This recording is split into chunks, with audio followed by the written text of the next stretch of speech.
What up?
Welcome back to the channel. I'm Mo.J. This is the Mo You Know. This is the Daily Diddy, or is it Diddy Day 19? We're back in the courthouse. Now, we start about a little bit of an hour after the court actually started.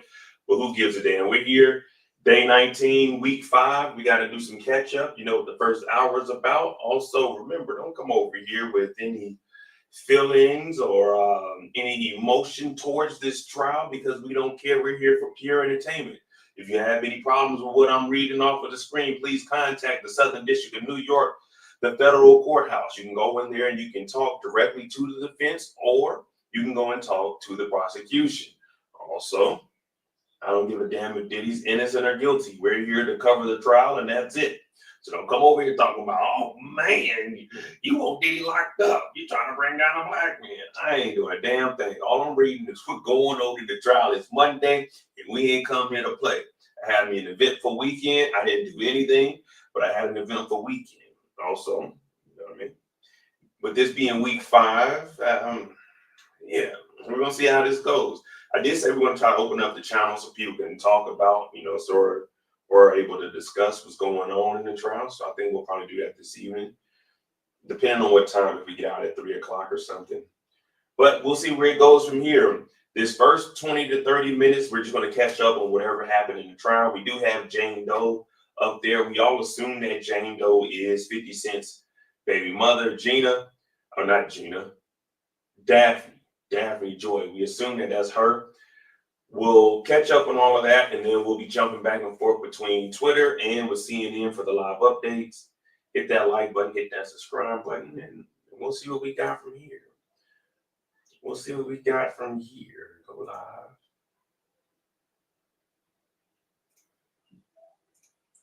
What up, Lily? Angie? What's going on?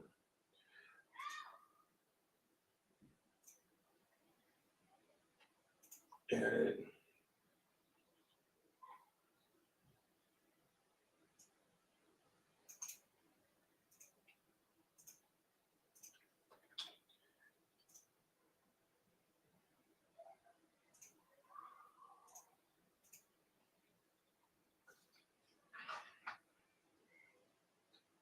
you got CNN, X.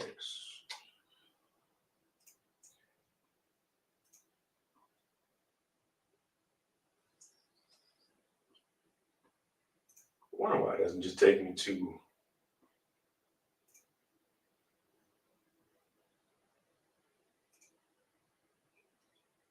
Yes, that take. Okay, here we go.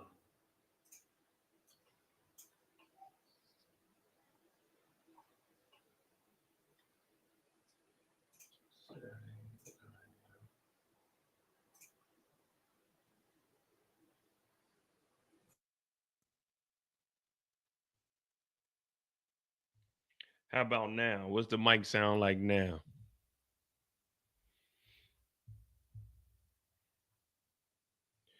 Inner City Press, CNN, 7 minutes.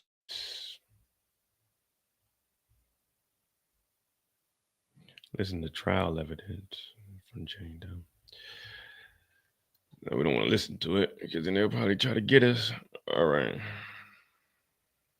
So she should be on the stand with the prosecution till the end of the day. And then I think the defense will get her tomorrow. I think they'll get her tomorrow and Wednesday. And then she got to be up out of here come Thursday, I like to say.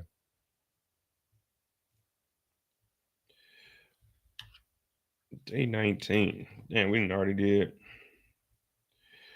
5 weeks of this.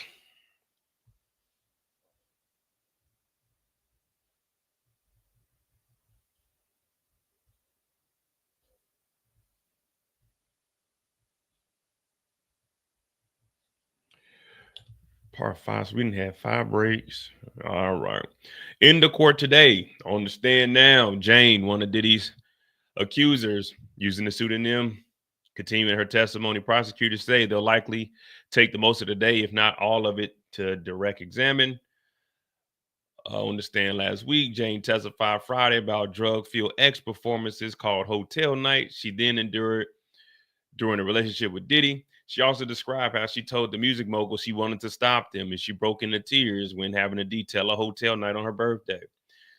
And Diddy and birthday parties, that's his main go-to. Diddy pled guilty she pled not guilty to the charges that include racketeering, conspiracy, ex-trafficking. If convicted on all counts, he could face up to life in prison. That ain't that bad. Think about a life.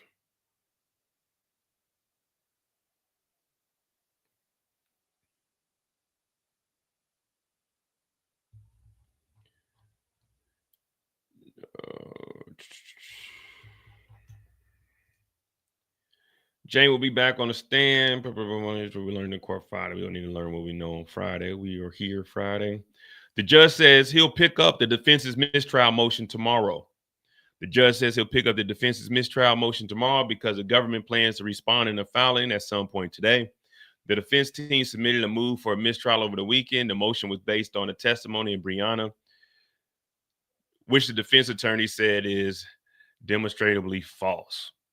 So they did drop a mistrial, and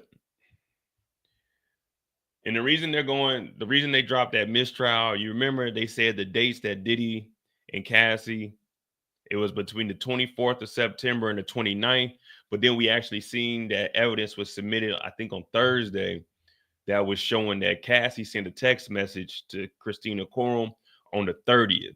So the 24th to the 29th was the original dates. But Brianna said she didn't remember exactly what date it was, but there was a text message between Cassie and Christina Courtroom that was on the 30th, hearing about the balcony incident.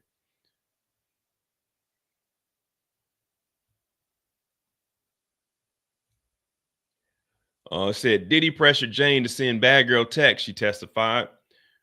Wait, is this a new testimony for today or is this from last week? Let me see what we got. Here at the Southern District of New York Courthouse. Today, it's Monday, June 9th, 19th day of U.S. versus Sean Combs. Still the witness known as Jane on the stand. Still direct. It'll be all day direct, apparently, and then the cross will begin. But issues have arisen, and one is forced to proceed delicately. There's a kind of a credibility gap between some reporting about Jane's identity based on questions or testimony elicited by the prosecution and others not. Is it tenable? How long will it go on? Are the instructions given, including to not in any way reflect the identity in notes, creating a chilling effect? These are issues that may well be raised, but we're going in to see first what the court and possibly Jane's counsel have to say. Jane's counsel said she was going to put in ex parte, secretly, a hit list of influencers. We'll see. We'll have to just see. So we're going in. There was a filing by the defense of its emails from the previous week. This was under an order that Inner City Press, to tweet our horns, had won in week 1. We said they have to docket these things. The judge said do it at the end of the week. Now, it's not as useful when it's at the end of the week rather than in real time, but it did. But I didn't see yet the U.S. docketing, so the prosecution's docketing. I don't understand that. So that too might be raised. It should be an exciting day, and we're going to be live tweeting it all the way. In other news, Nadine Menendez, who was convicted in just such a trial before Judge Stein. We don't care about all that. 9 hours ago. All right, so we up here 7 minutes ago. We'll get caught up.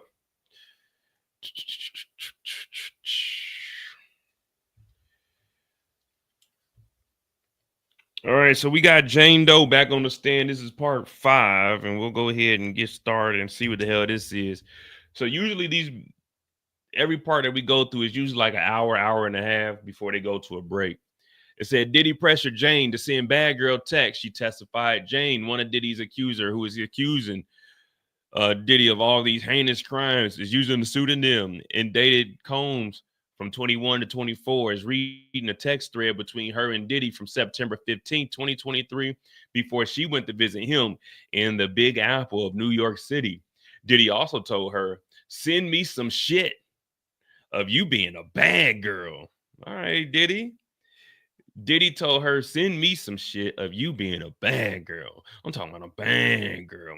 According to the text thread, Jane said they could watch something when they were together and expressed concern that he was carrying a phone with footage from hotel nights, actual encounters that generally included a male entertainer.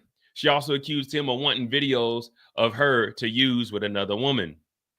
Diddy also said, just do what I say, please. I'm a horn dog, real horny. And don't stop it till... Wait, what? He said, just do it. Just do what I say. Please, I'm horny. And stop it. Don't say no to me, please. According to the text thread, Jane testified that she had Combs buy a phone just for their hotel nights because all of Combs' assistants had the security code for his personal phones he regularly used.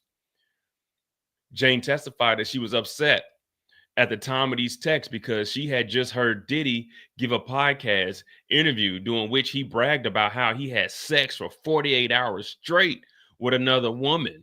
Oh, shit. Diddy, let's see. Diddy podcast sex for 24 hours.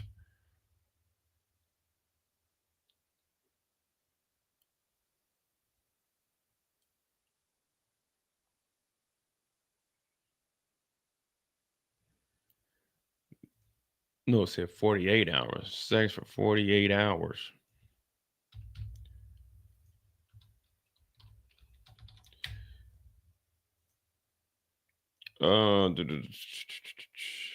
Jane recalls Diddy. What podcast is this?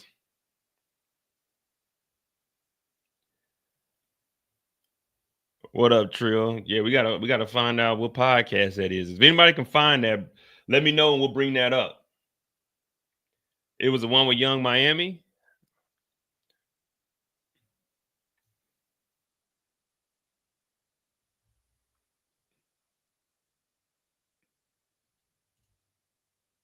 All right, well, there's a podcast where Diddy talking about he went 48 hours straight with another woman. Jeez Louise.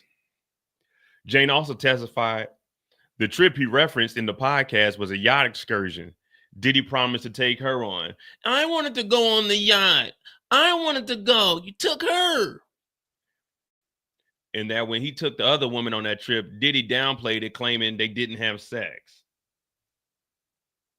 One thing we know about Diddy, he gonna take drugs. He gonna take...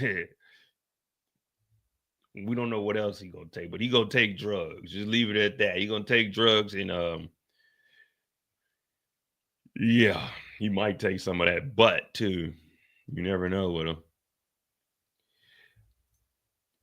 Jane says she texted Diddy, I don't want to be used to perform and fulfill all your fantasies, Diddy. In another message to Sean Diddy Combs, Jane says she felt disrespected and didn't want him to use her for a hotel binge.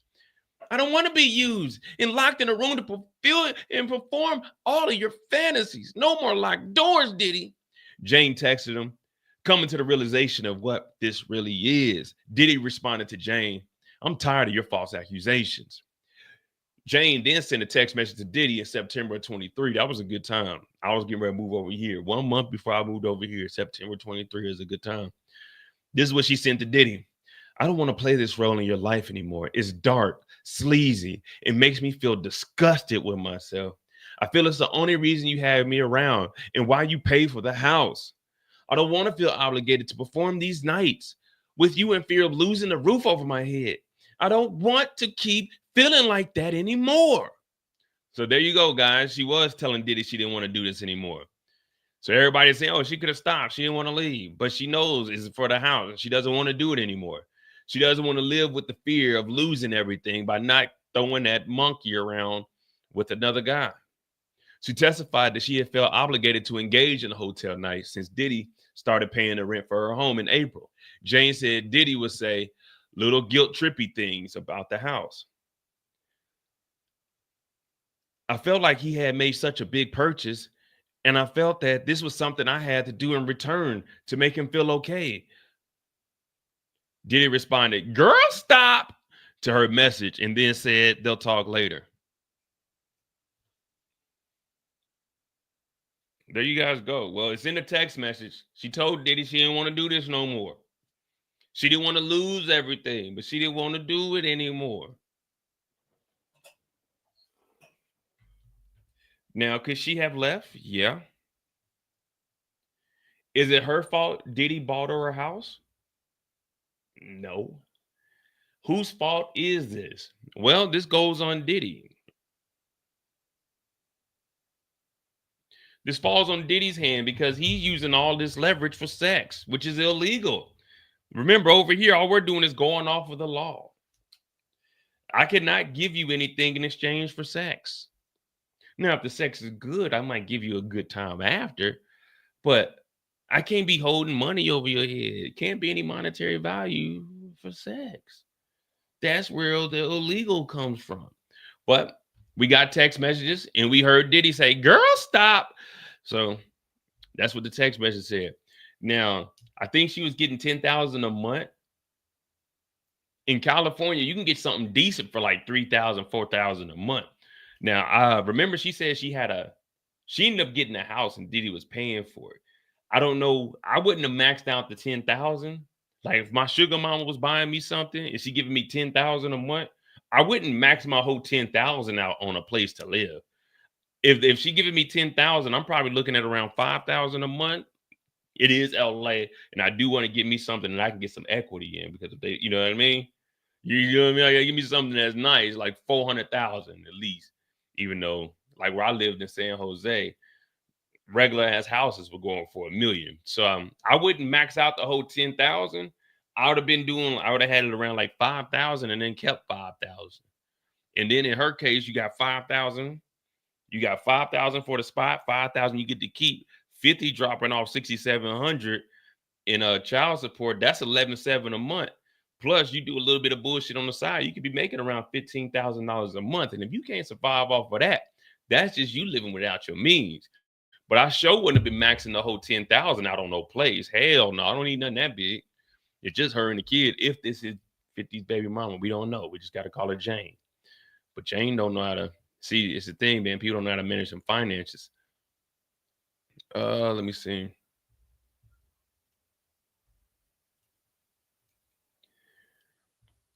Yeah, I mean, we're all adults. So yeah, we like, damn, she shouldn't have been doing this. But when it comes down to the law, the only person that's wrong is Diddy. You know what I mean? It's not like she was legally, she wasn't selling it, but she was selling it.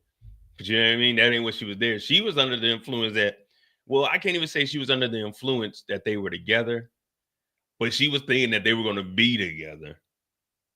Even though I don't know. Even if he is lying about that, I don't think that lying is a crime. We all lie. Everybody in this chat right now is a liar. If you have lied, put a 1 in the chat. And if you don't put anything in the chat, then put a 1 in the chat because you're lying. We have all lied in life. We all lie to everybody. Everyone gets a lie from us. Like right now, I'm lying to y'all about me being a liar. I ain't no liar, but am I lying or am I lying? You see what I'm saying?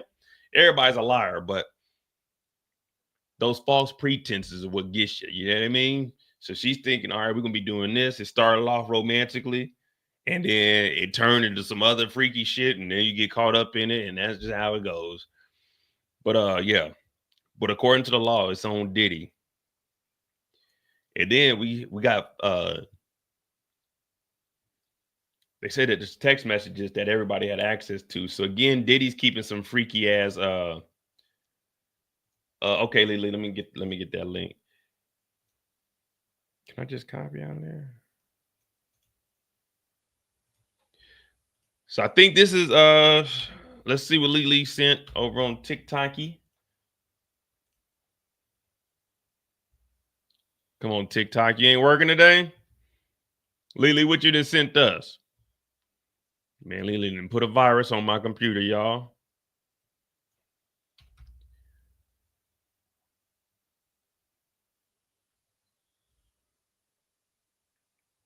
Okay, good, Lily. So how many rounds you be going? You know. The people don't. You know though. I know, but the people don't. Okay, so I'm what's the answer? asking for the people. What's the answer? What's the answer?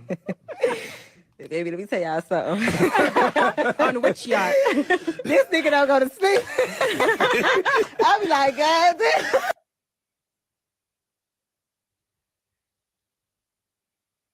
Shit.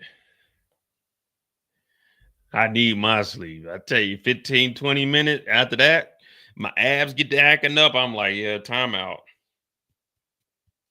I'm gonna get some water, cool off a little bit, regain my strength, go to sleep, wake up, maybe in an hour or two. We can try again, but you gotta let this old man get a breather. Let me see. Diddy arranged a hotel night in New York after saying he wouldn't, Jane testified.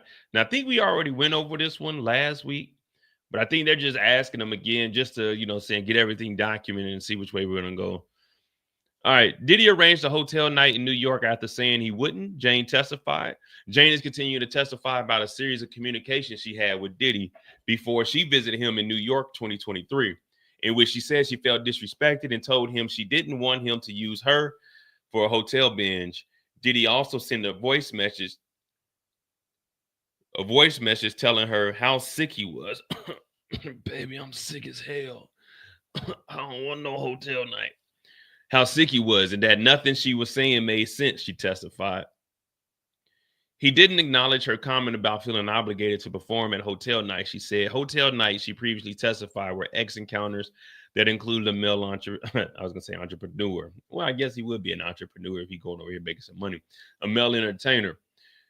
They then got on a FaceTime call after that, and Diddy calmed her down and said everything she wanted to hear, she testified. He promised they'd have a proper New York trip with dinners and shopping and didn't mention a hotel night.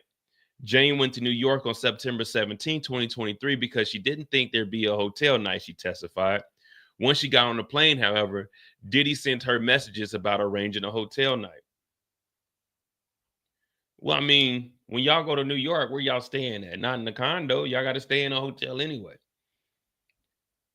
Diddy hit her with that okie doke. But this is when she was on the plane. That's when she got the text messages when she was already on the way up there. I just remember taking a deep breath and feeling upset and a little disappointed, a little defeated. In responding to his message, she tried to brush away his question about a hotel night, she testified. Okay, I have a surprise. If that's just okay, if that's what? Okay, I have a surprise. If that's okay, just one, Diddy responded. Jane testified that she met Diddy and was going to be introducing her to a new entertainer for a hotel night, she said. She hated it. Once she was in New York, Jane and Diddy went to a lounge. We bickered a bit, and I was kind of showing discomfort about these nights and how it was just being sprung on me, Jane testified. She said that Diddy was being defensive. Like, come on, girl. Come on, man. On the way back to a hotel, they took X together. She said, then she was back at the hotel in lingerie. this new surprise was coming. So we got Diddy's always dropping surprises. Cassie had the out of state surprise, and then we got this surprise here. So they're considering what they consider a proper date is going out, eating and drinking, and going shopping. Ladies, if that's a proper date, then most of us regular niggas, we ain't been on no proper date then, because I ain't taking nobody shopping. Shopping is the furthest thing on my mind. Like, hopefully, you know what I'm saying, when I'm meeting up with this woman, you know, she already went and did her shopping and is putting on, you know, some clothes she shopped for. You know what I mean? Because if I'm meeting up with somebody, I'm popping tags. You know what I mean? If I'm going out on a date, I'm popping some tags. It's gonna be, you can bring a brand new fit for your boy. You feel me?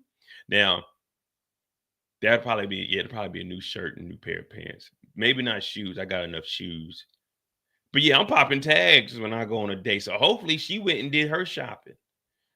You know what I mean? Hopefully she didn't already did enough. Like, don't show up like with your bummy clothes on. I know you got some decent shit at the house. So take care of your shopping before we meet up. And depending on where we going to eat, I got to know where we going to go eat. Even if you picking it, like, all right, you pick where we going, whatever you want to eat. I look at the menu before I go. Yeah, this is the type of nigga I am, so I can know what I'm ordering. And if it looks like it ain't going to be nothing too much that I want to eat, guess what? I'm eating before I go. When I get there, I'm just going to order a little something, because this might not be the type of food I like, but that's just how I am. I'm like, okay, I'm looking at where she want to eat at. Damn, that shit look kind of disgusting. All right, I could eat. Okay, that'd be cool. Yeah, I'm gonna order that. Give me a couple of drinks. Oh, no, you know what I'm saying? So when I go up there, I'm already kind of full. All I gotta do is give me like an appetizer. Just give me just a little side dish or something. She can go ahead and eat what she wants and give me some drinks. I already ate. You know what I mean? I'm good. But I'm still gonna be social. But that's just how I am. Jane describes Diddy organizing another hotel night. Yeah, she designed a hotel night for Diddy for his liking. She testified that Diddy's surprise entertainer didn't go well, so she felt like she had to make it up to Diddy. She contacted another entertainer they had called previously at other hotel nights and arranged to have him fly to New York City.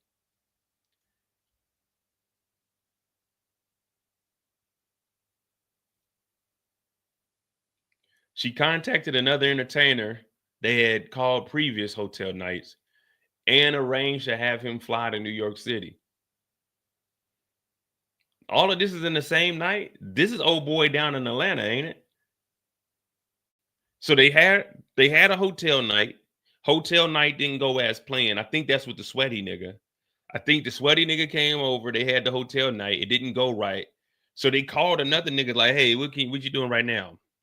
Hop on a flight. So now they're trafficking, and this is transportation to engage. So according to the law, flying this nigga up here is the transportation to engage in prostitution. The jury saw a text message between Jane and the man in which Jane told him that she was sorting out a cash payment. In another text, she told him that there'll be an envelope with cash left at the front desk of the Trump International Hotel. Jane testified she got the money from Diddy. Well, we know she got the money from Diddy because if we're just being honest, just off all the information that's been provided to us in the courthouse under oath, she's a bum. She doesn't have that kind of money. She was barely getting by. She was worrying about where the next meal will come from, the roof over her head. So we know she's a bum. We know she doesn't have the money to pay for a flight and to pay niggas cash because she doesn't have that kind of money. So we know this got to come from Diddy.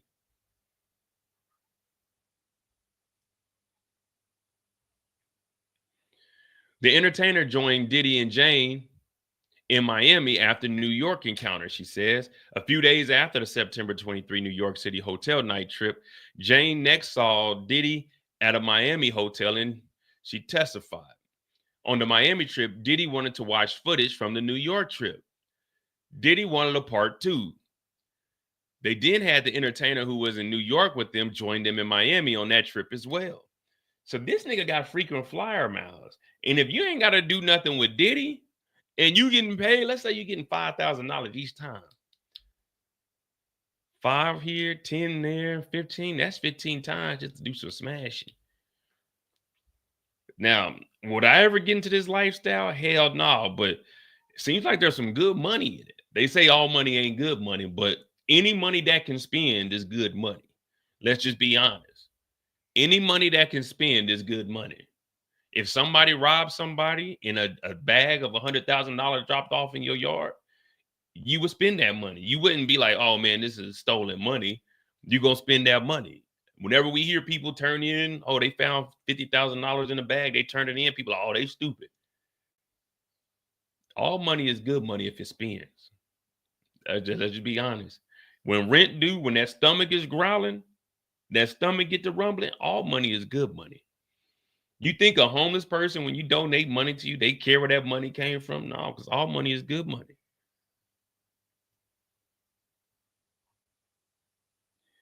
So then they flew on to Miami. Diddy asked Jane for another hotel night while he was with another woman. This nigga Diddy, relentless. In October of 23, so that dude made $10,000 in less than a month. In October of 23, Jane and Diddy were discussing Diddy's request for her to arrange a party with entertainers or men paid to have X encounters with Jane. At the same time, Jane says she saw one of Diddy's ex-girlfriends posting with Combs on her social media. She testified she was furious that he was asking for a hotel night while she was with another woman. You got that girl next to you? So you figure it out, Jane texted Diddy. Diddy responded, you're the only thing that's going to put me at peace, please. Jane responded, introduce her to P. It's not me. It's the entertainment that puts you at peace. Jane testified that P was reference to an entertainer by the name of Paul.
We're just doing a little bit of research, seeing what the hell's going on. So this is October of 23. Diddy predicts Travis Scott and Young Miami will be. Young Miami ain't never gonna be no fucking billionaire. I got a better chance of being a millionaire. Young Miami gave fans the image probably weren't looking for. Young Miami, reason why she praised Diddy. October 6th of 23. Come on, Twitter, don't give us no bullshit. Boy, she's just praising Diddy. I thought it was gonna be a photo.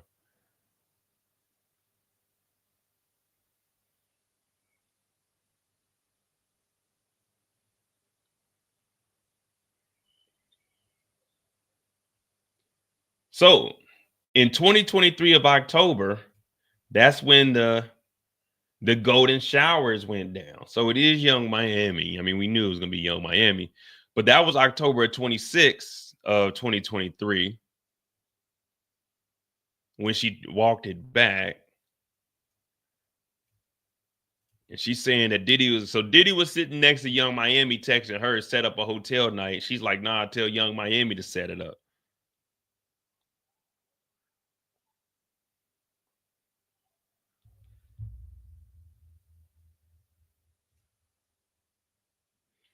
The only downside is, well, I think there's 8 men and 4 women. So the men might be looking at it like, man, Diddy just running game on her. The women are gonna be like, no, he was taking advantage of her emotions. So that could backfire on Diddy here. I mean, but if they're just going off of the law, then yeah, flying these niggas out. That's some wild stuff. All right, so now we're all caught up on what's going on. We're gonna go through what let's say we got one more update. All right, make sure you hit that like button, hit that subscribe button. Right now, we're just going over what happened this morning. We only got 15 likes. Very disappointing for it to be a Monday, but I know y'all just waking up. So hit that like button, hit that subscribe button if you're new to the channel. We're about to be all caught up, and then we'll go back to Inner City Press and actually read what was being said instead of going over the, seeing the whole overview.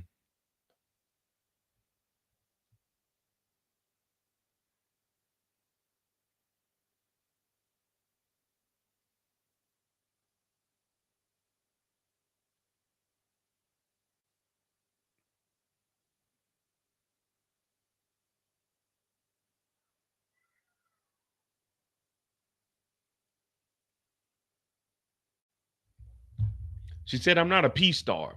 I'm not an animal.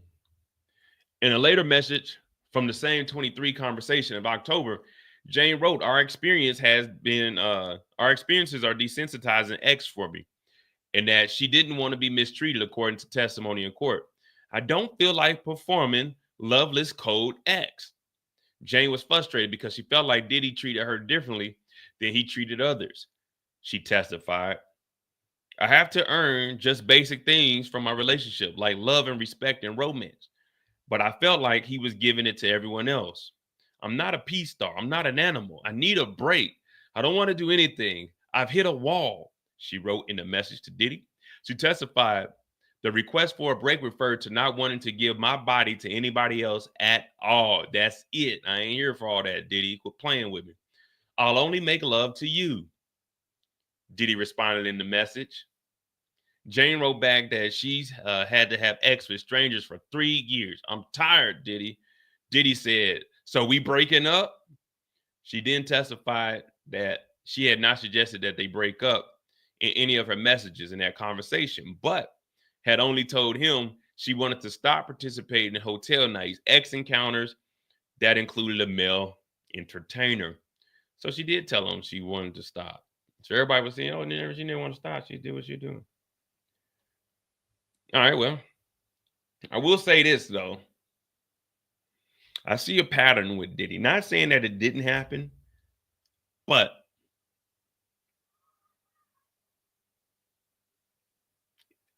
well, other than Kim Porter, it doesn't seem like Diddy was treating black women like this.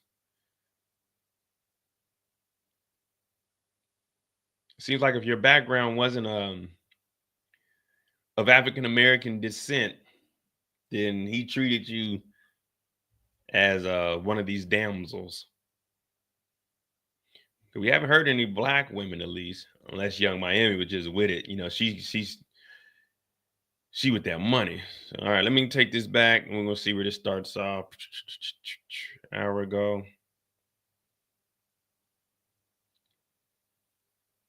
All right, here we go.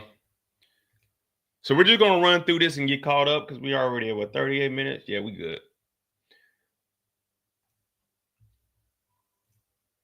So when they brought him in, all right, blah, blah, blah, bring in, you still an oath. Good morning, Miss Comey. Jane said, publish the photos to the jury, but not seen on the public screen. Who is this? Diddy security. And that's Diddy's deputy butler. Who did you call an ATL? The entertainer Sly, because he lived in Atlanta. Your message to Sean was about my trip to New York in 23, he wrote. Send me some shit of you being bad. Then Diddy says, I got the phones. Just send me what I don't have. Don't say no to me, please. What did you write? I wrote, you are traveling with our phone? You mean not Sean's 2 main phones? Yes, his assistants had access to those. So that means Christina Quam knew everything that was going on. And that's why she was saying, get another phone just for that reason. I wrote, you're using what? Whoa. All right, hold on, here we go. I wrote, you're using this to get your dick hard for someone else? And he said, what did you say? I wrote, I'm not coming to New York. You just want me there for a hotel binge. So Diddy got the phones. Diddy got 2 phones, and he got all of this. So all of this shit that's going on, these hotel nights, they're recorded on a business phone. Because he got 2 phones, and the assistants both had access to the business phone. So anything that Diddy was doing, if he didn't have the phone, they would be able to get the phone. They would be able to send messages from Diddy's phone for him. So she was telling him to get a 3rd phone just for her to send shit to. Because right now, everyone has access to it. And the assistant can go through there. And I'm sure, he's probably like, hey, text such and such and tell her to we're going to book her a flight. So they've seen these videos. They know what's in Diddy's phone. There's no way that they're operating Diddy's phone and they haven't seen text messages or videos or anything of that nature. But she's saying that Diddy is with other women, but he still got this phone. So he's looking at the video of the freak nights, the hotel nights, and then going to do whatever he does with other women. Diddy's a weird motherfucker. Like, you got a woman there. What'd you need to look at this shit for? Now, I mean, I get it. You watch like porn and shit, but Diddy's just a weird motherfucker because these tapes of her with somebody else. It's not like it's tapes of them 2 together. You know what I mean? Because they would always go into that back room and then Diddy would like rub DNA on him. It's all kinds of weird shit going on. Nasty too. She said, I'm not coming to New York. You want me for a hotel binge. Why did you say that? This is when they're talking about the podcast. About what? Sean bragging about having X for 48 hours straight on a yacht trip to an island near Miami. When did the podcast air? A month after Diddy said he'd take me on a yacht trip. What has Sean said he'd do with you on this yacht trip? Objection, Your Honor. Overruled. We're trying to hear this defense.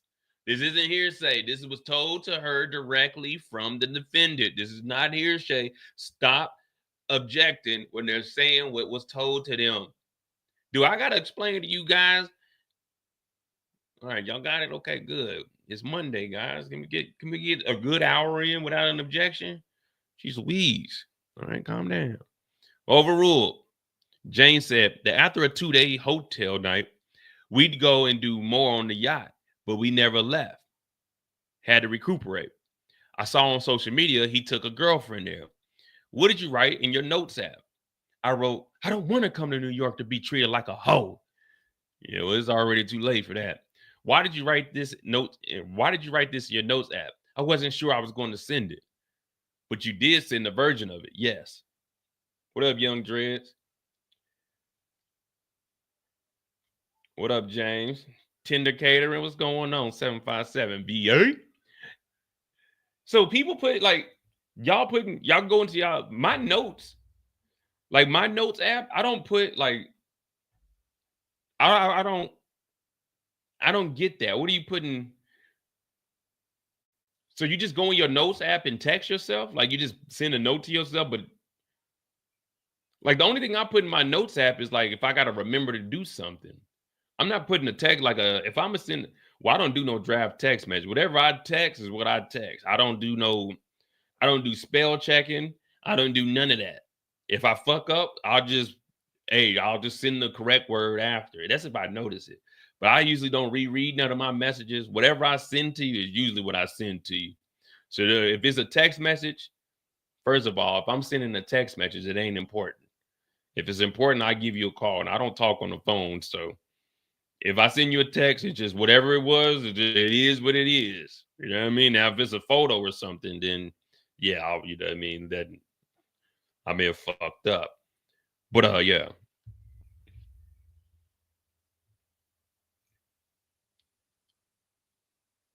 Nah, I don't, but my whole thing with text messages is don't, 2, 3 lines maybe. If you send me a paragraph, I'm not reading a paragraph. No. If you want to send a paragraph, you need to send me a formal email. Don't send me no paragraph and no text message. I'm telling you now, I'm not going to read it. No, it needs to be, hey, Mo, what's up? I need this and this. Or, hey, Mo, this is going down here. Or, hey, Mo, this is this.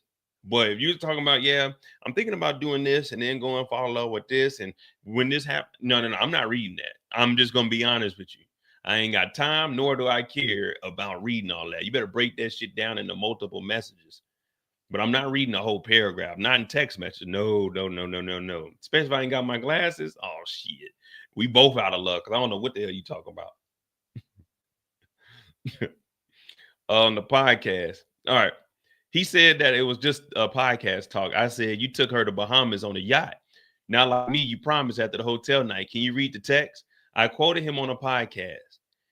You made Papa proud. What is wrong with Diddy?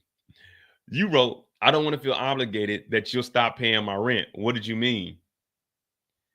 The guilty, trippy things that he would say that I had to perform.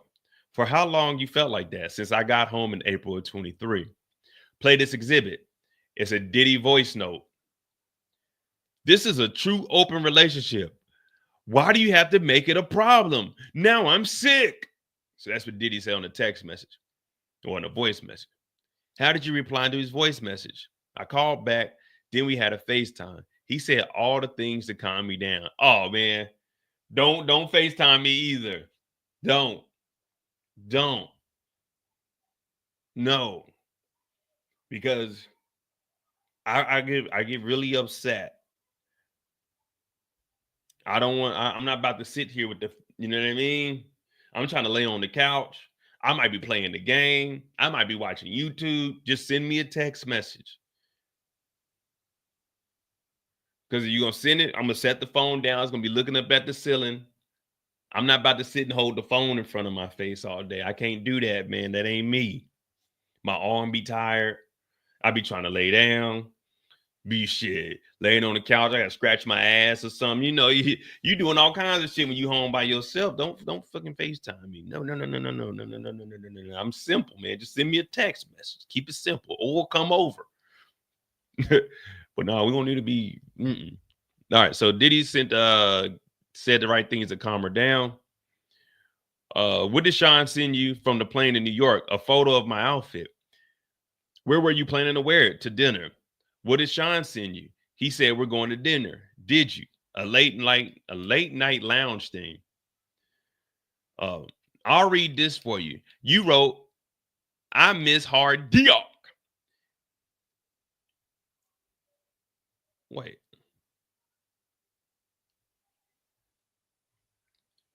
I'll read this for you. You wrote, I miss hard Diok. And then she said, I wrote, yes, I had my passport with me. Then what did you write? I wrote, you turned me on so crazy. Can't wait. After the flight took off, I got a message from Sean. What up, Nicole? We just, you know how we do. We just doing a little catch up. I mean, we already know what's going on here, but we didn't get, you know what I'm saying? We didn't get the nitty gritty. We just got the overview of it from CNN.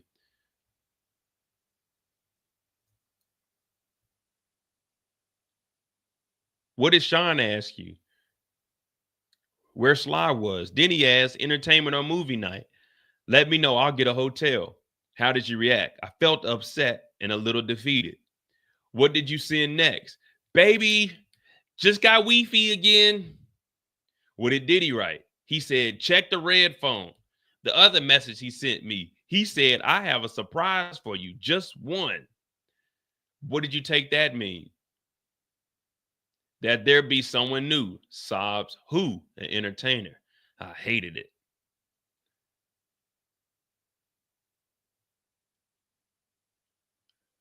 Like, I mean, it's one thing to be talking wild, but god damn, every single message is leading back to having sex. This is just too much.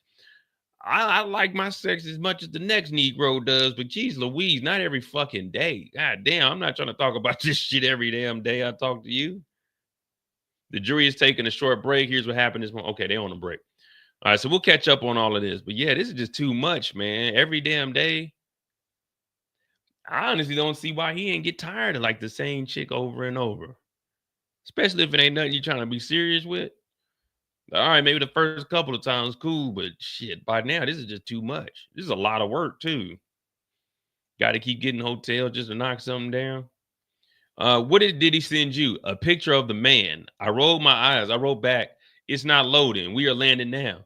What is Sean saying? I suggested that we go to Casa Caprini.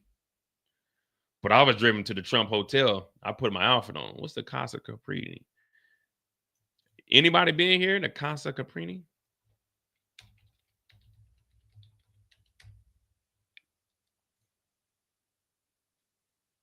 So Diddy was pulling the okie doke. All right. Oh, they got hotels here?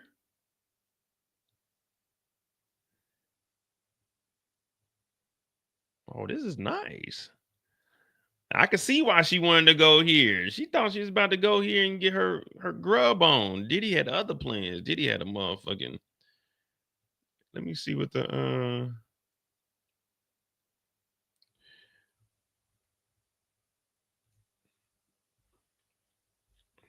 Okay, this is some real fine dining right here. The restaurant, 7 a.m. to midnight. The former restaurant is open for breakfast, lunch, and dinner every day.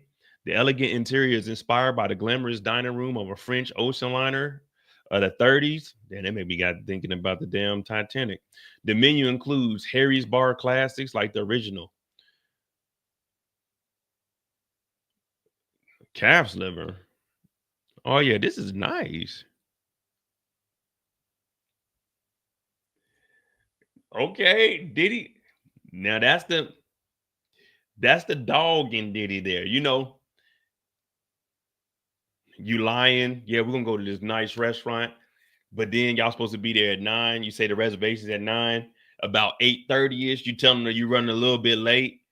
Oh damn, man, I had to do this and do this. Now it's about 9:15. So when you come and pick her up, now you ain't got to go to that fancy restaurant because we already missed the reservation time. So we just got to go somewhere else. So now you ain't got to spend all that money tonight. You know what I mean? You know what I mean? That's all that is. That's that dog move right there.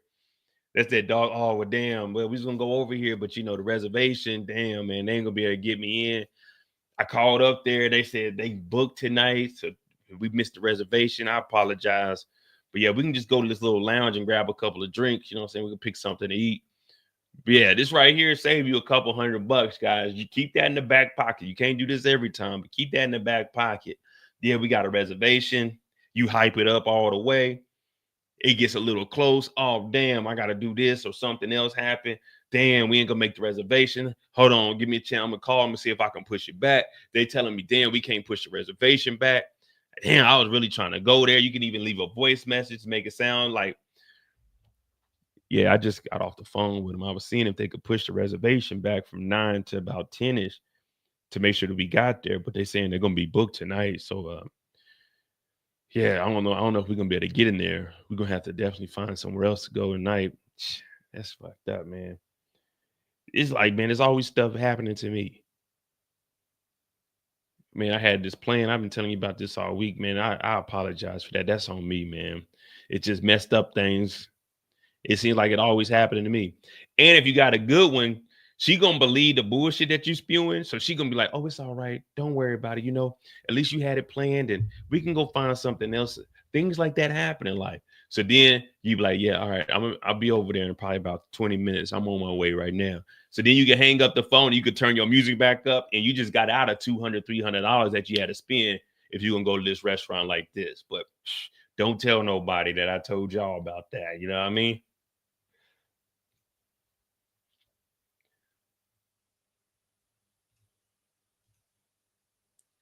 So they're supposed to go to Casa Caprini, but they didn't go. Diddy wasn't letting her work. Remember, she was talking about doing an OnlyFans. She said she couldn't be on Instagram as much. So when she was with Diddy, Diddy wanted full control. Rock. Remember last week she said her presence on Instagram went down because she had to be wherever Diddy was when Diddy called. She had to be there. Diddy was paying for everything. He didn't want her on Instagram like that. I mean, she got to post photos because we seen some, but she wanted to do OnlyFans. She wanted to do all this extra stuff, but Diddy wasn't letting it go down. Diddy needed her for them hotel nights. All right. Did he come to the Trump Hotel?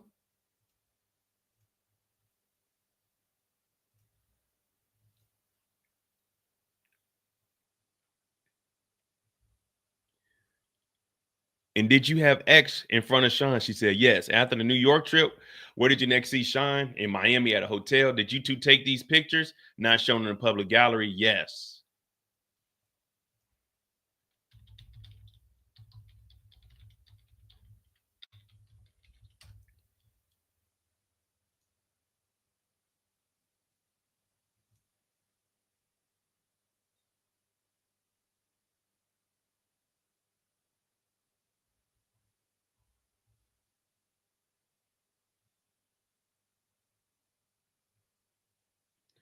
So I'm guessing it's these photos.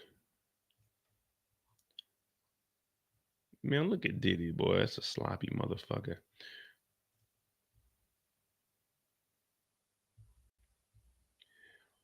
We had Sly in Miami. Then I went back to LA and we had an argument there. Tell us why. He wanted to set up a party. He wanted me to reach out to entertainers. I noticed something online that he was with an ex-girlfriend of his. I was furious. Did you ever speak with any of those other women? No, I found out on Instagram. This text message, October 15, 23. Please read out loud what you wrote. I text, you got that girl next to you? Her bullshit is already starting. Meaning drama. I told Sean to introduce her to Pete. Who? Paul, one of the entertainers. Then I wrote, I'm not a P star. These experiences are desensitizing X for me. And here on October 16th, 23, the same fight. Please read these. I wrote, I don't want to be fucked in these rooms. I felt there was more pressure on me than the others. There was an imbalance. I had to earn basic things for romance, love and romance. He was giving it to others. He was clearly capable of loving me, or capable of it, but I had to throw that in there. She wrote, it's been 3 years of me fucking strangers. He wrote, so we're breaking up? Is that what you're proposing?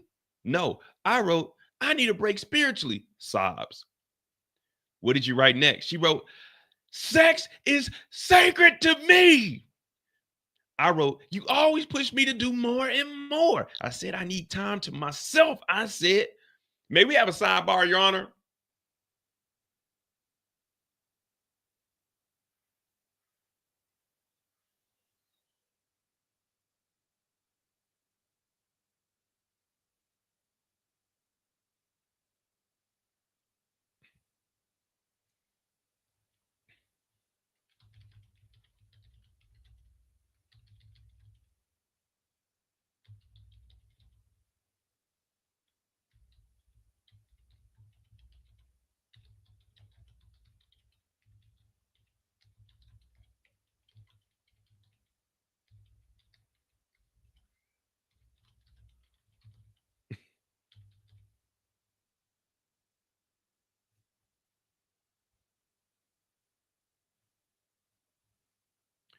All right. So they got a sidebar. Let's see. I think that's where we stopped at.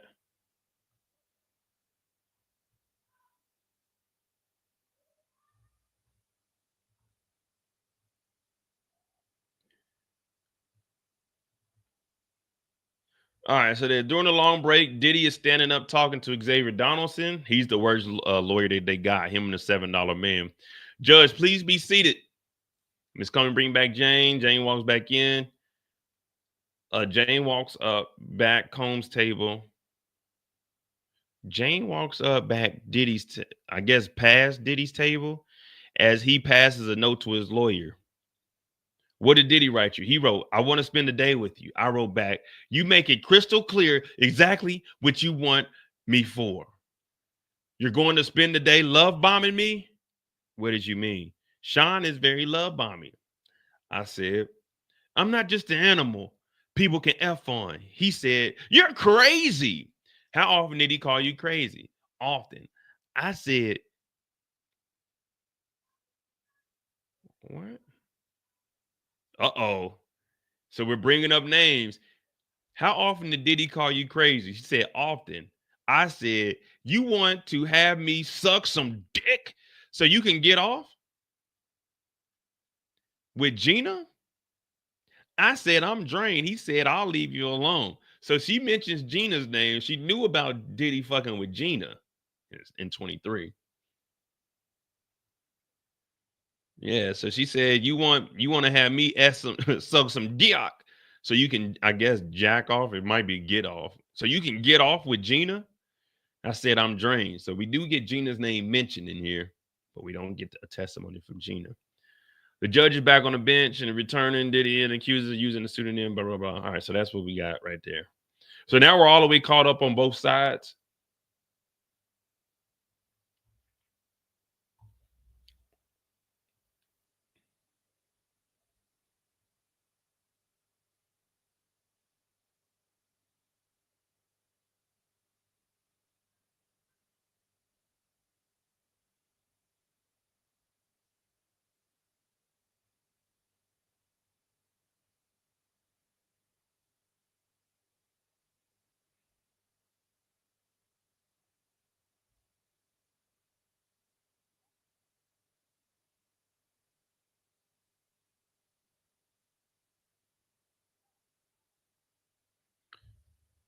Let's see.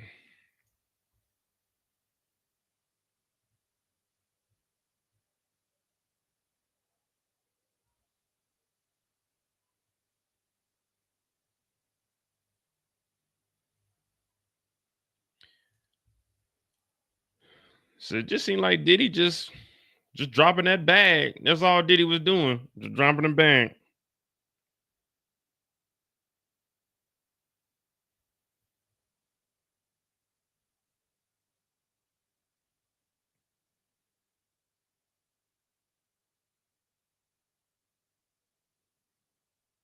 Guess that's all Diddy had was that bag.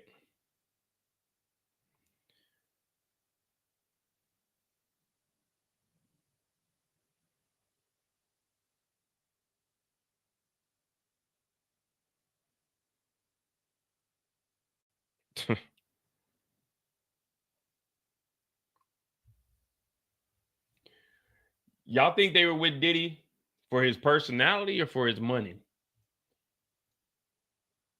Seems like a cool guy at times.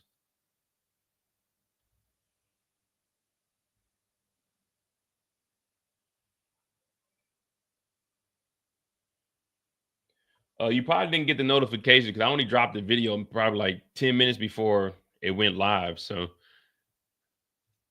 but sometimes it does that. I don't know why, but sometimes the notification don't even go out.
In the next message, does he use your true name? Yes. And does he say that's my house too? He does. He wrote, I'm coming over. I guess you're gonna let me in or not? Is your baby there? Are you gonna let me in our house again and again? Damn, nigga Diddy said that's my house too.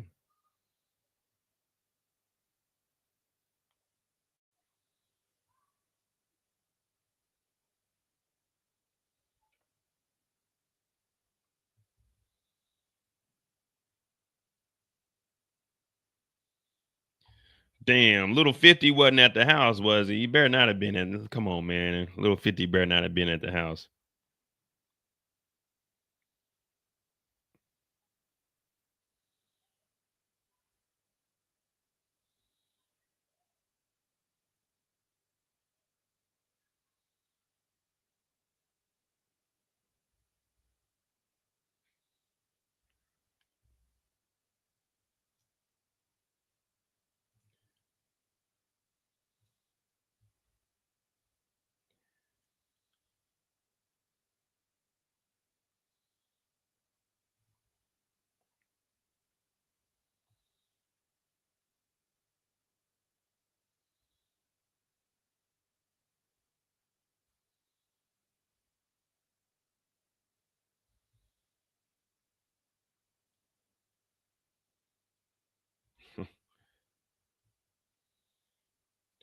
Nah, I didn't even know Diddy had an adopted daughter. The only thing I remember about Diddy and like some daughter is Diddy.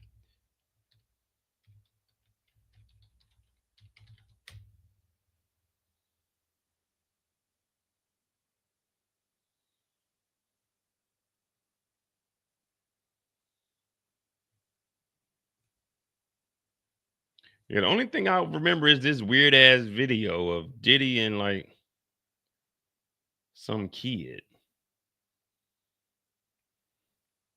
Yeah, he didn't adopt this. They said he didn't legally adopt this girl, but it was weird because this nigga was like kissing her. Ava Combs. My name's Ava. I'm a Scorpio. No. What's your last name? Ava Combs. What's your other last name? Ava Baroni. Eva Baroni Combs. Yes, it's breaking This nigga high as hell right now. news. Diddy adopted a white child. I want you to tell them the story about how I adopted you. But you still have beautiful parents but you're my child also. But please tell the story. So, I was on the streets, and then Papa Combs decided that he would like to be a caring man.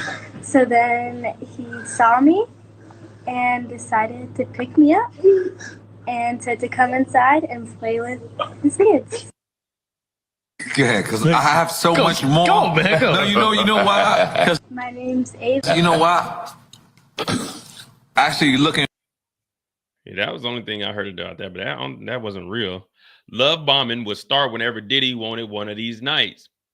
After a short break, Jane resumed testifying about the text conversation between her and Diddy on the 16th of October, 2023, the year of our Lord. Spend the day with your family or Gina. I need time to myself, Jane wrote, according to messages she read aloud in court. Gina is another woman Combs had a relationship with, according to previous testimony. Also, we know that she's the one that said Diddy kicked her in the stomach and was pulling her hair. No, I want to see you. We don't have to have X. I want to spend the day with you, please. Diddy responded, according to reading in the court. You beat the love out of us. You made it crystal clear exactly what you want from me. You're going to spend the day, what, love bombing me so you can get what you want? It's not genuine. I've hit a mental and spiritual wall, Jane wrote in the message. She testified that whenever he wanted me or one of those nights, the love bombing or the persistency would start. Y'all didn't remember that video of Diddy and that white girl?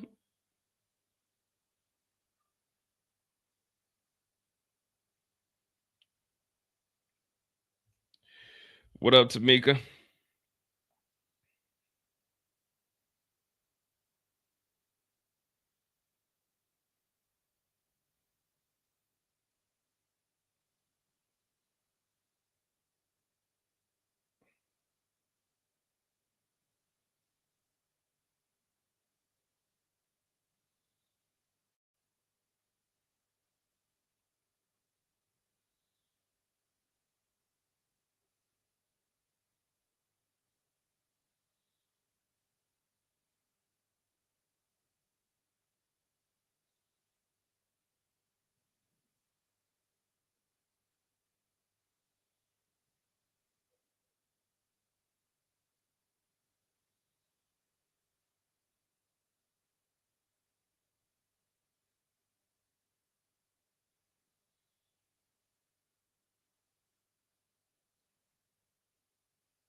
Nah, I don't think Lori Harvey taking a stand.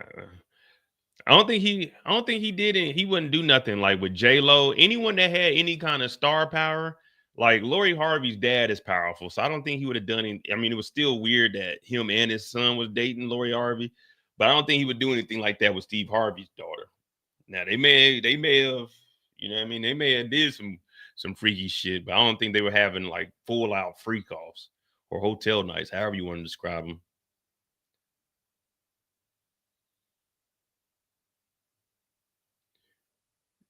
Diddy wrote to me, I'm so stressed. I'm a horn dog. Shake my head. So this is how Diddy is texting at 53 years old. Diddy wrote, I'm so stressed. I'm horny. Shake my head. Comey said, what does SMH mean? Shaking my head. He said his knees weren't good. I said I was hitting up my mom. She said taking bone supplements is key. I guess they saw you with Sean. So Diddy's talking about being horny, but his knees weren't good. I only disclose to y'all that I got a bad hip and a bad ankle. The ladies don't know that Mo hip might pop out of place. It ain't gonna pop out of place. The ladies don't know I got a bad hip. When I put on the show, I got to put on the show to the best of my ability. Sometimes you got to fight through the pain. But I'm not telling her I got arthritis in the knees. You know, my knees fucked up, girl. You know what I mean? My knees pop, but I ain't about to, yeah, you know, my knees is bad. You know what I mean? And she talking to her mom saying take bone supplements. What are these conversations that this nigga's a billionaire? Go talk to the fucking doctor. I'm sure you got a doctor in your phone. Ask the doctor. Like, what are they talking about? That's all like, all right, we know she's there for the money. We get that. But again, we're not here for dumb decisions. We're here for Diddy paying escorts and flying them out to different places and having them have X with somebody else for a fee. But this right here is just all BS talk. This is just like pointless. I don't know, man. His knees weren't good. Okay, Diddy, we don't give a fuck.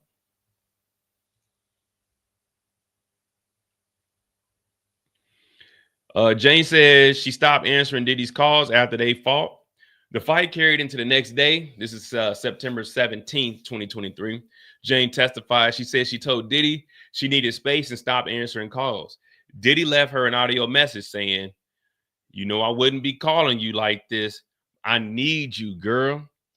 Then later in the day, Diddy said, can I please come over there? That's my house too. Jane said he was referring to the house she was living in where he was paying the rent. Jane testified that she was shutting him out, not answering his messages or calls because every time she let him in, I'd be right back to whatever she wanted. Well, whatever he wanted. See, that's why you can't let him. That's why you can't.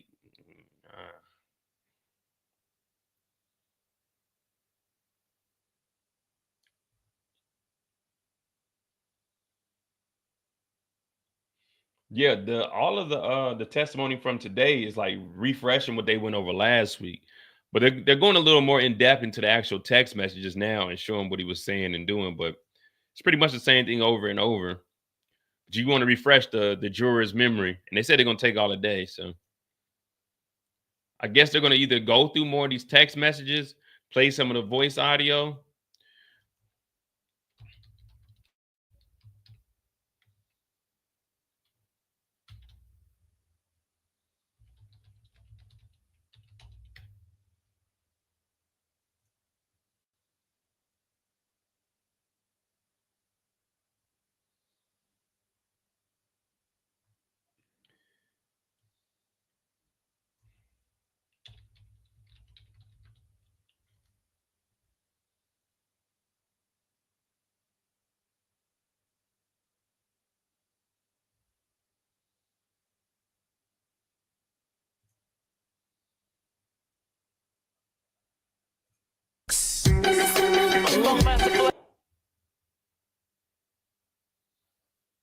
Welcome back to my channel. It's your girl, Starflames, that infamous, should I say it right, it's going.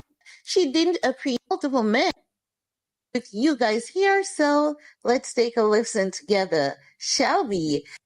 So this is supposed to be one of the voice notes that Diddy sent to Jane Doe. And then I'll get back with the rest of my commentary. Hey, I really don't know what's going on with you, but I just want to give you a heads up that I'm about to really disappear on you. You feel me? I'm not going to be playing these games with you at all, at all.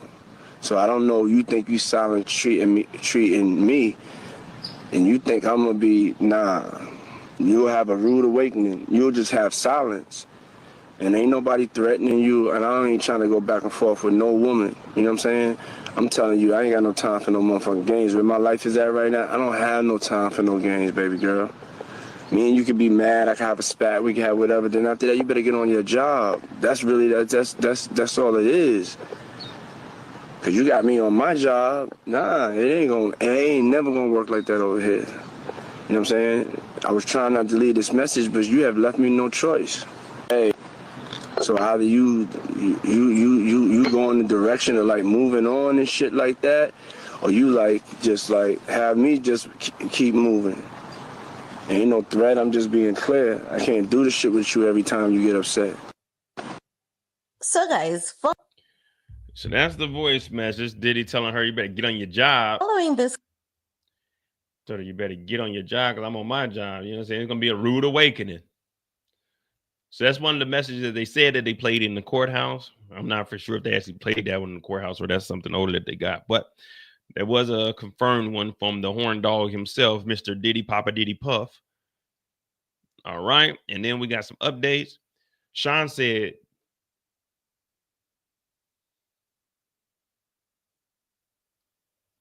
wait. Let me take this back. So the last thing we seen was they saw you with Sean 9 minutes ago.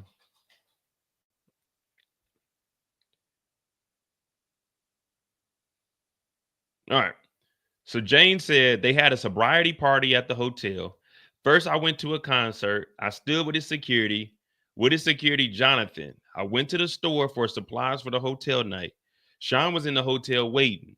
He called me, bitch, what the fuck taking you so long? Damn. So Diddy got on the phone, bitch, what the fuck taking so long with my goddamn supplies? So Diddy on the phone cussing her out. She went with Jonathan to the store to pick up the supplies for the hotel night, insinuating that Diddy already booked the hotel room. Diddy probably already hired the escorts, and she went to go pick up the supplies. And he got mad. So he said, bitch, what's taking you so fucking long?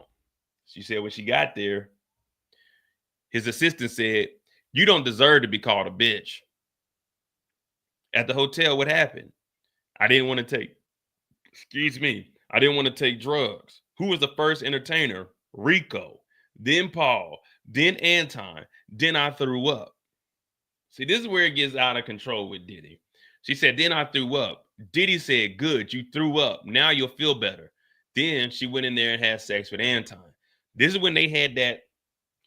This is the one, the first guy was Rico. I think that was the sweaty nigga. The sweaty nigga. Then they had Paul in the next room. And then in the next room was Anton.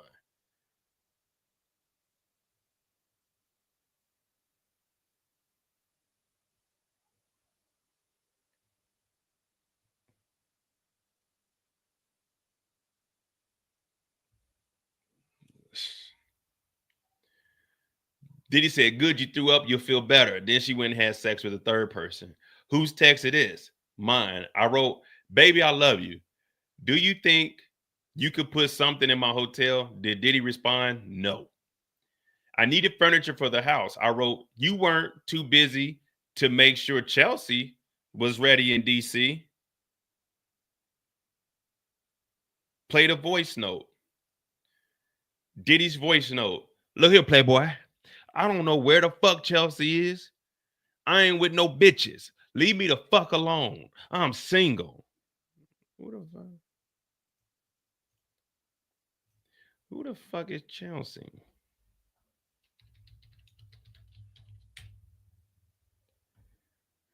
Not Chelsea Handler, though.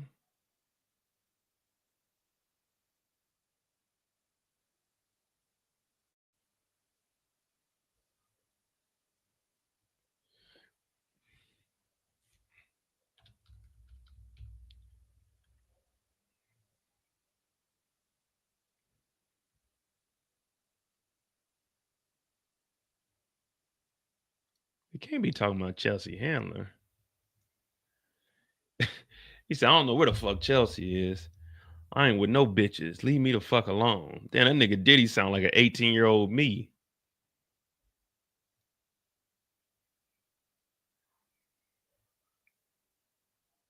Chelsea in the same. Oh, so this is Chelsea.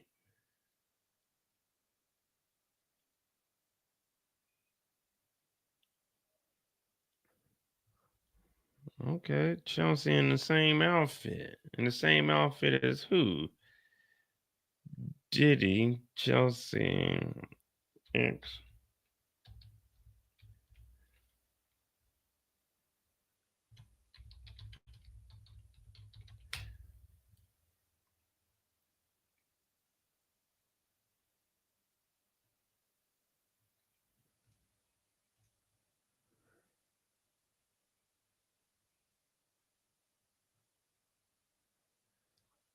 Yeah, we need to see who Chelsea is. All right, not too bad. Yeah, see, Diddy treats women of color a little bit different than the other ones.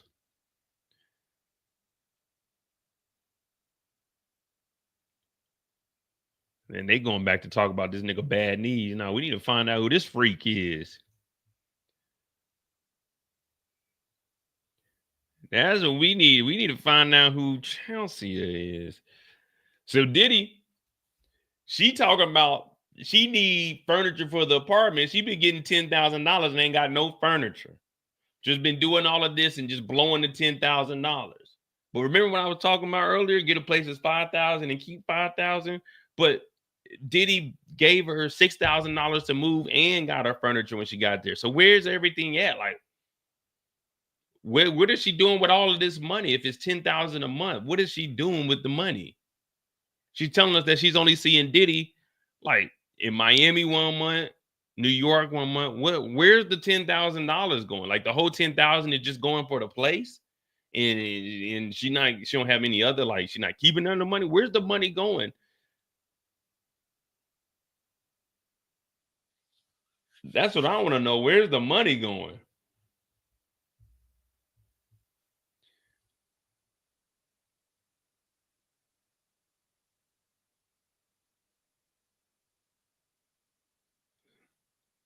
So Chelsea was in DC.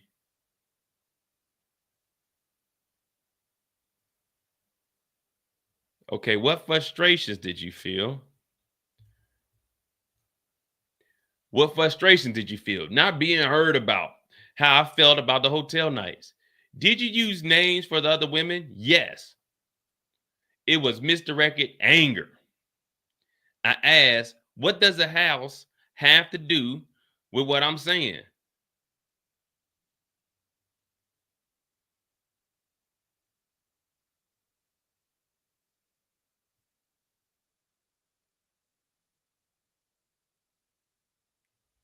Oh shit, princess. You know how many motherfuckers call me a hater? Guess what? I am a hater.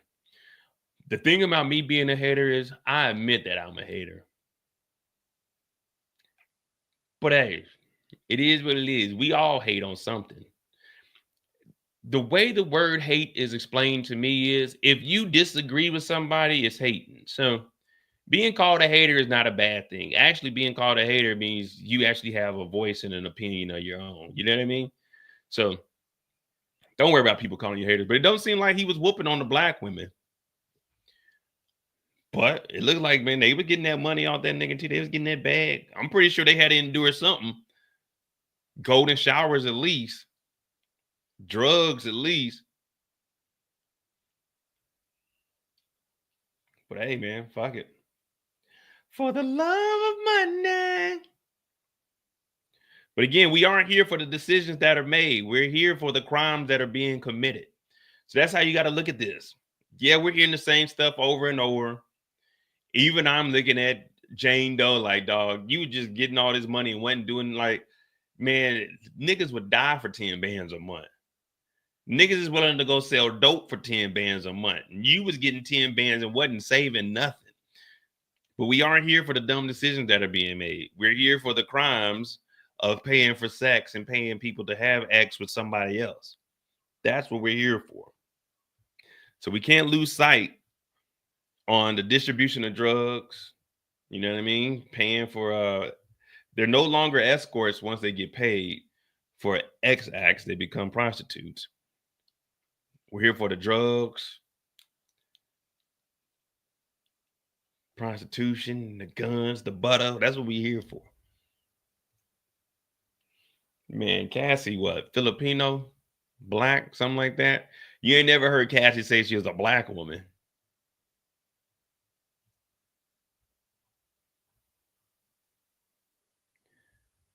Okay, so here we go. She's going to talk about Cassie.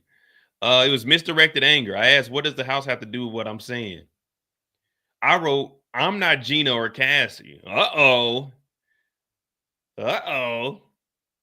Were you telling Shine you were going to speak out about your relationship? Objection, Your Honor. Sustained. Please read this. You're tiptoeing the line over there. Comey, you're tiptoeing the line over there. Ask another question. Please read this. Did you reference your child? Yes. I said, you got me fucked up. I said, I just complete what he promised about 2 years ago about the home. I said, don't contact me. What did he say in response? He said, I'm super clear now. I said, you had me on constant pins and needles. Now I'm sick. Leave me alone. Uh-oh. So now she's telling Diddy, leave her alone. Take me to jail. Lock me up.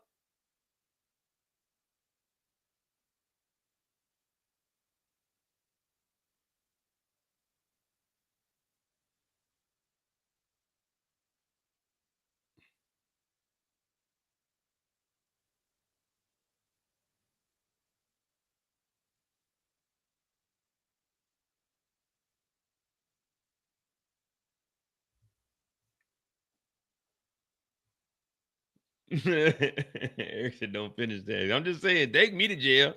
Lock me up. Does the next message reference a prior relationship you had? Yes. Then he says, I were told you were crazy. He said, you took it too far, baby girl. You'll see. He was threatening me about the rent, that we don't need to do anything we don't want.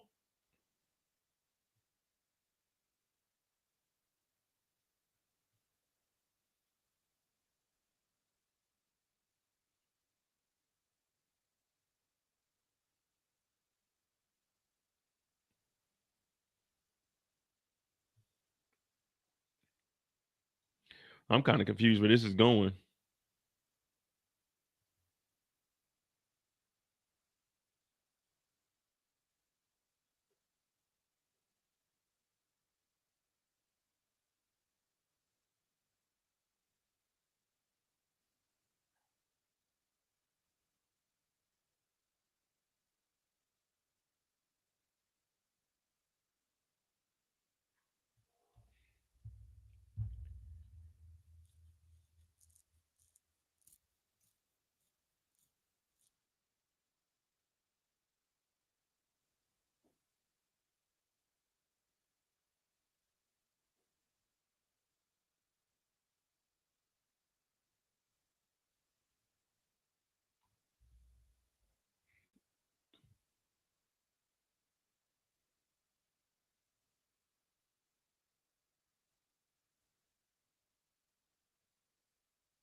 You want to pay the cost?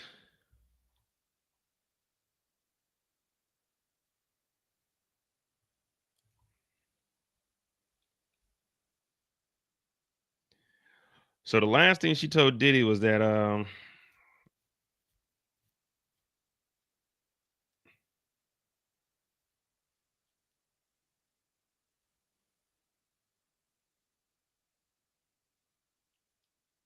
you don't have to do nothing you don't want to do.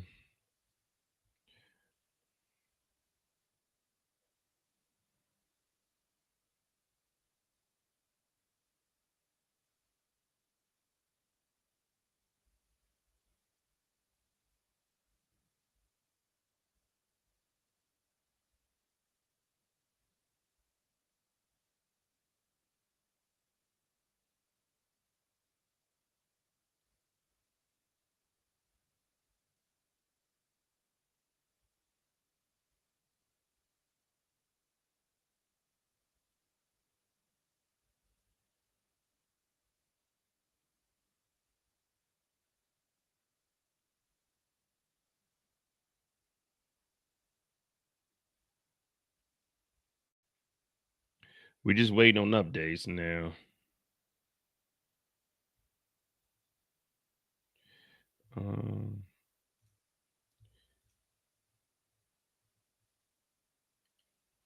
She says she responded to the messages about Diddy's medical issues because she cares about his health. This is going back to a screenshot of a conversation. Oh, so Diddy did have a message with the doctor. Diddy text Jane a screenshot of a conversation he had with his doctor about his knees. She testified he wrote that he was stressed and that there was a lot going on. And on top of that, I'm horny. Here's a text. You texting your girl. Yeah, here go a text message, a screenshot of what my doctor was saying. He's saying the cartilage of my knee is gone. I might have a slight, ACL, a MCL sprain.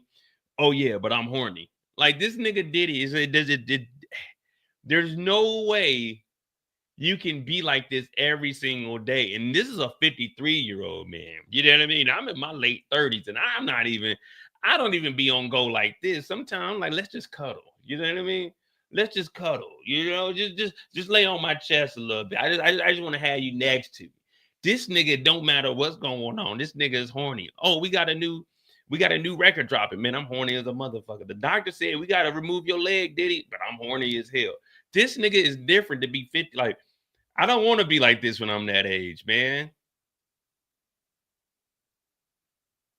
I don't want to like you sit on your side of the couch and you text and do whatever you got to do. You know what I'm saying? Let me chill over here. I'm not trying to be doing all of this every damn day.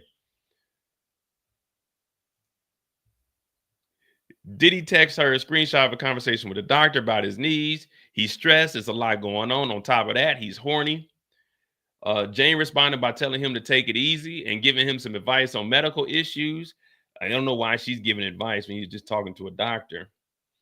She hadn't agreed to see him before that message, but she responded because she cared about his health. Jane said she met Diddy for a sobriety party that turned into a hotel night in October 23.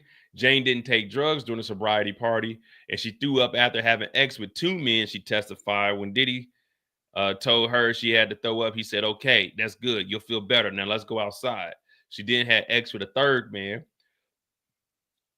Jane said at the end of the night, she felt absolutely terrible. She previously testified to following about this in 2023 sobriety party at the hotel in Beverly Hills. She said that she wanted Diddy to get sober around this time, and he agreed to stop taking substances for 30 days, but wanted to have one sobriety test. It turned out to be a hotel night that lasted 12 to 18 hours. She testified last week. She said she didn't take any drugs, but Diddy took X and cocaine. COMBS asked Jane last week how she feel after doing a hotel night without any drugs. Just disgusted, repulsed. All right, she was mad that she did it.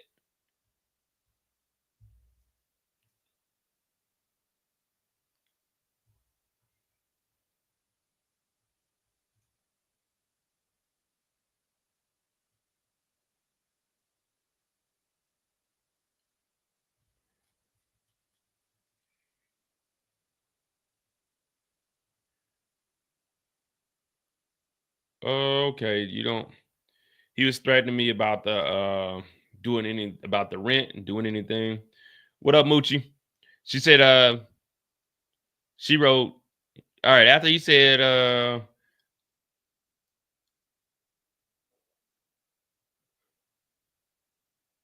constant pins and needles. Of course, this thing is jumping out. All right. Does the next message reference a prior does the next message reference a prior relationship you had? Yes. Then he says, I was told you were crazy. He said, you took it too far, baby girl. You'll see. You'll see. He was threatening me about the rent. That we don't need to do anything we don't want. She wrote, you're mad at me about a grown-ass man? Stop right there. Was this referencing your prior relationship?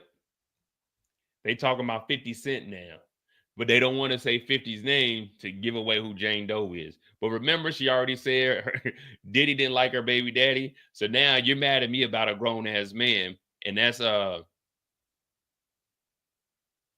was told you're crazy. So that means 50 and Diddy probably had a conversation. Or someone in 50 circle said something to Diddy about her being crazy. Because that's who they're talking about. They're talking about 50 Cent right now. You're mad at me about a grown-ass man? Stop right there. Was that reference to your prior relationship? She said, yes. I wrote, you wasted my time with this toxic ass relationship. Did you then refer to your previous relationship? She said, yes. You invited me to New York to pair me up with some random man, any motherfucker, you sick sexual deviant. She didn't call him a deviant, but what are you talking about? The two men I had chose for myself, Sly and Anton. Sean kept trying to say, I chose then, I wanted it. Okay, now we're on the stand. Calm down.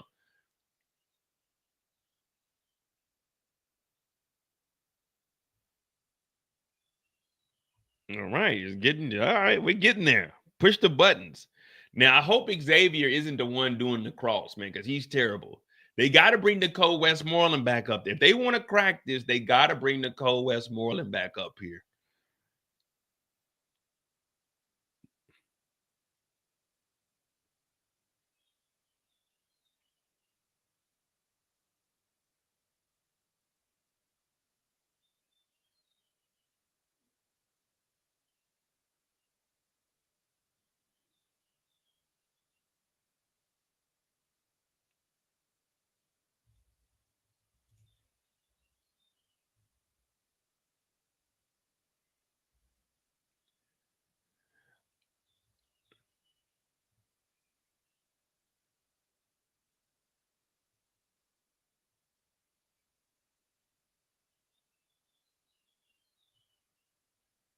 I wrote, you want to gaslight me? What do you mean? He wanted me to believe I wanted these things. What else did Diddy text you? He said, you and me don't have no beef. I said, you created all this evil inside of me, Diddy. Okay.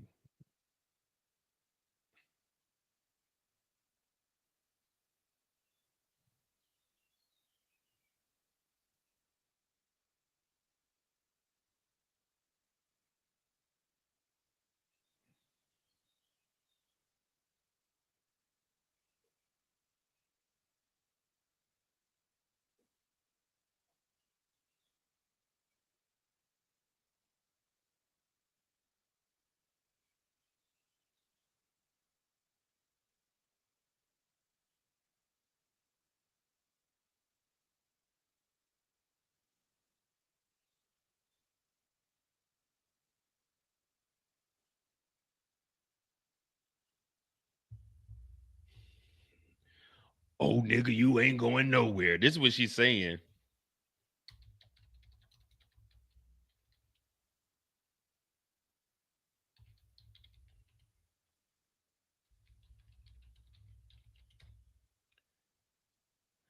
This is what she's saying happened to her. This is all Diddy's fault. I told you I could get a little crazy. Yeah, you get crazy. Come on. Remember, Diddy kept calling her crazy. I told you I could get a little crazy. Yeah, you get crazy. Come on. See, Diddy didn't know what he was doing over there. Okay.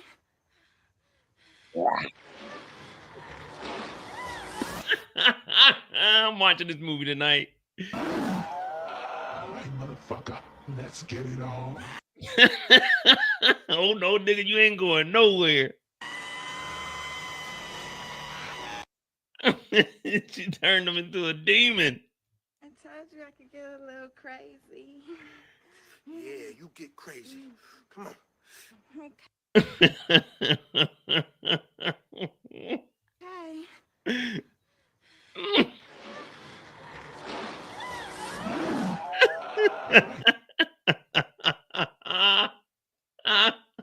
Motherfucker, let's get it on.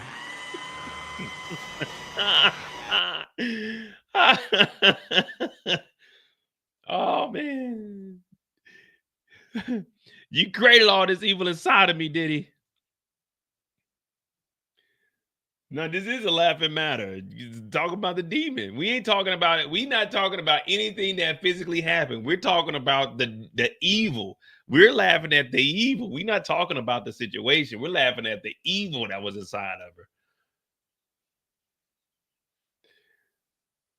Shit, I guess she took that nigga's soul, man. She turned gray.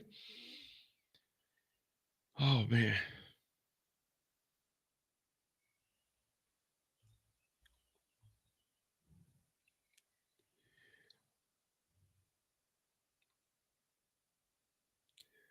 Jane wrote, I wrote to him, I regret everything, all this toxic shit, which overran my life. He said, you're burning a bridge that you're going to need tomorrow. What did you write? I wrote, I don't trust you. As soon as I got my check, I was gone. She said, I don't trust you. We still don't trust you. We still don't trust you. Diddy texts back, 10 hours ago, you love me, not this. He wrote, it's a free country. I'm an adult and you're an adult. You're writing a whole book about what you hate about me. We both made promises that we didn't keep. If you don't want to talk to me, there's nothing I can do. Did you get the phone? Yes.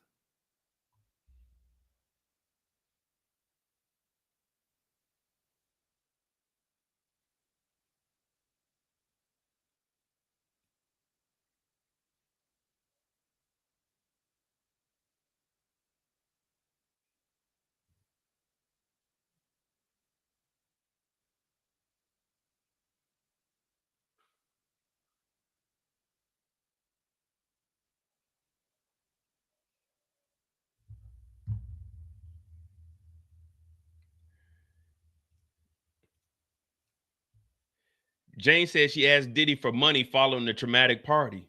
Jane said that after the sobriety party, Diddy went to Miami. She texted him asking to put money in her account. Jane sent more angry text messages about feeling used for the sobriety party. That turned into a hotel night. When Diddy didn't answer, Combs sent her an audio message telling her he's single and doesn't have to listen to her. Nah, nah, nah, nah, nah, I don't have to listen to you. That's what Diddy said. The argument continued, and eventually Jane and Combs got on the phone. Jane testified that over the phone, Diddy offered to pay 3 more months of rent after she expressed her frustration over the party, which she called traumatic. Jane testified that she told him, I'm not Gina or Cassie, 2 other women Combs dated. Jane said left their relationship with Combs quietly. Oh, so she's telling Diddy straight up, nigga, when I'm done, but I ain't going out like Cassie and Gina. I'm telling my story. So she told Diddy, I ain't them other 2. Now, I don't know if she called them bees or not, so we ain't going to say it and disrespect them, but if it was in a text message, I would have to read it. It wouldn't be coming from me. I would have to read it, guys, so don't get mad at me. But she said, I ain't Gina, I ain't Cassie. So that might be also implying that she know that they were getting foot to ass.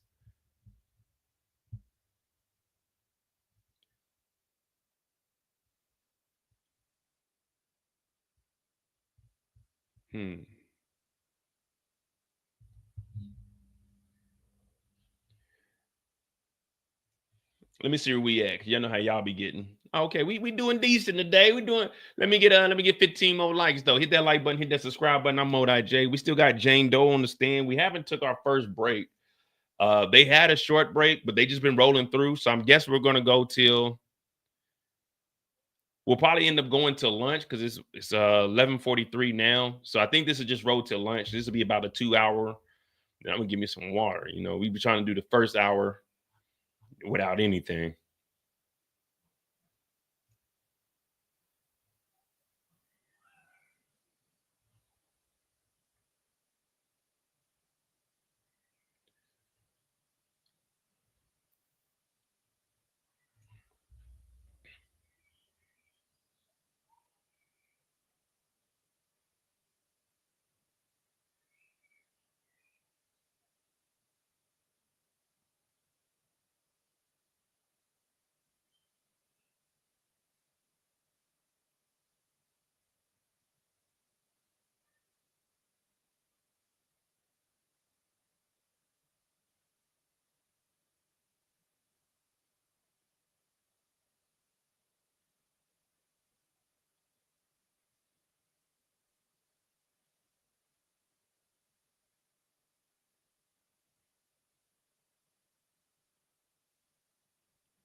Oh boy.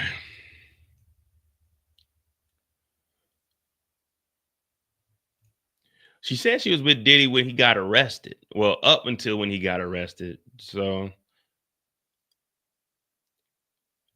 what did you write here? Is this the last one? Did you get the phone? Yeah, 5 minutes ago. What did you write here? You know I would finish strong. She said, you knew I would finish strong. Pep talks to keep me performing. I know I was consenting, like you said. You didn't know I didn't want it. This is my truth. I love you very much. I need to take a pause. So she told Diddy right here she was consenting, but she didn't want to do it. And that's her truth. Why did you say, I know I was consenting? I picked up the word from him. He said, if anyone saw these videos, they say you want it. Was it true, Jane? I'm still figuring that out. Well, all you have to do is say, did you want the photos? I mean, the videos, yes or no?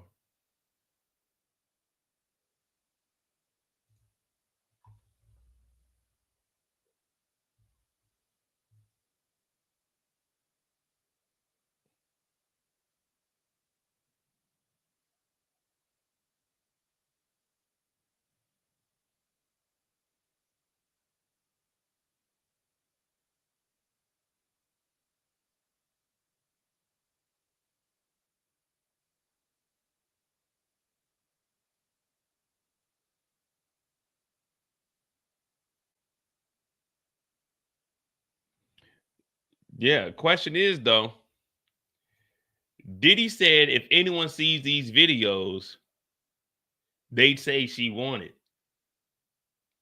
Diddy, why would anybody see these videos of her being intimate with another man? So is Diddy insinuating that if he put these videos out, people would just look at her like, oh, she was just doing it with other people? You see what I'm saying?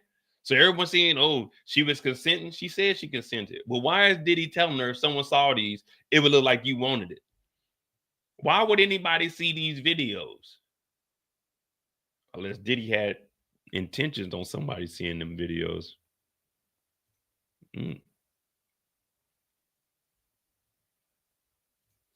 You placed all these harmful men on me and risked my health, Jane texted Diddy. The jury has heard a further string of text messages between Jane and Diddy, in which he repeatedly asked her to call to talk to him. At one point, she texted Diddy, you placed and paid. You placed and paid.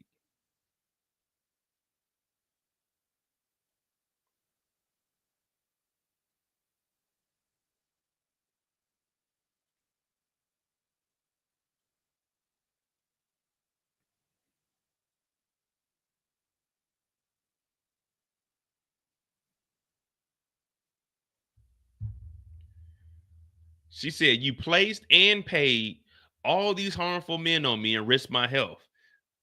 This was never love.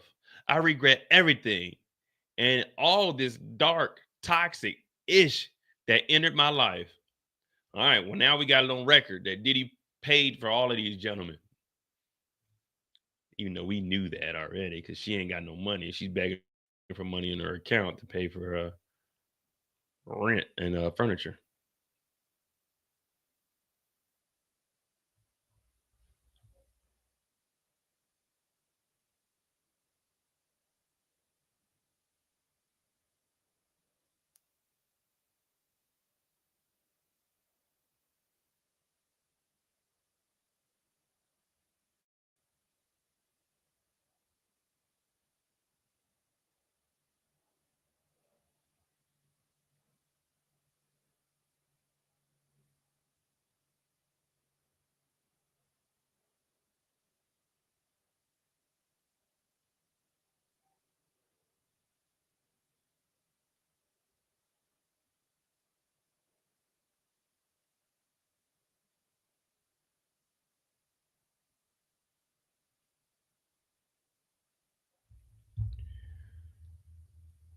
Man.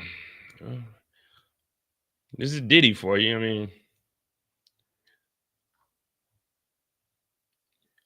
what do you see in the videos? I was high. I was just following the pattern, performing. Exhibit, please read it. It's from my notes. I wrote, I'm having PTSD from these nights. Why in your notes app? Get my feelings out. See, that's the only thing I don't get. Like, you write notes to yourself? I mean, I guess this would be like a journal tour.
Yeah, I don't know.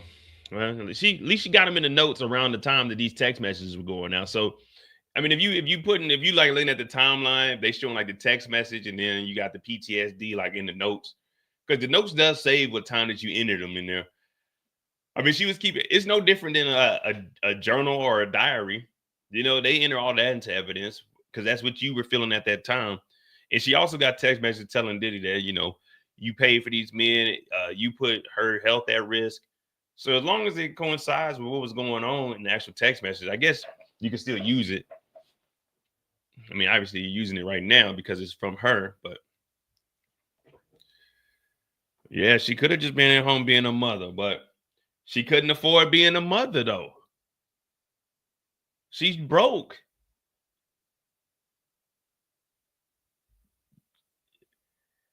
She's broke.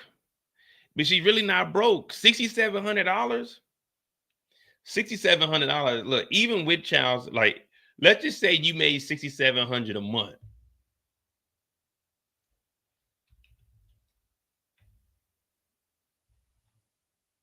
Now we aren't for sure if it's actually 6,700. 6,700.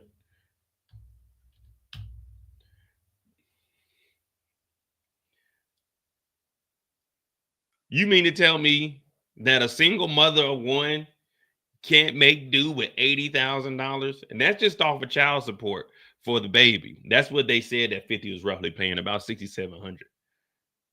There is no reason for you to even be in LA. You can't afford LA. You take that 80,000, go live in Mississippi or something. You living like a queen. That's after taxes too. 80,000 a year. All you gotta do is go get you a regular job. I know you don't want to be no regular job. Go work at Walmart and be a door greeter. You make about 20,000 there. You clearing 100,000 a year easily. Go live in Minnesota. Nah, Minnesota kind of expensive in the winters and get treacherous. Man, you go live in one of these Midwest cities. You go live in Chicago off of 80 bands, get you a decent little job, make it around 30,000. You clearing 110 a year. You can live a comfortable lifestyle. You know what I would do for an easy 6,700? Not much. But yeah, 67 just to be a mother, just to sit at the house and be a mother. You wanted that extra lifestyle. You wanted the lifestyle. You wanted to be the rich and the famous, the glamorous, fast life up in the sky. Yeah, GLAMOROUS.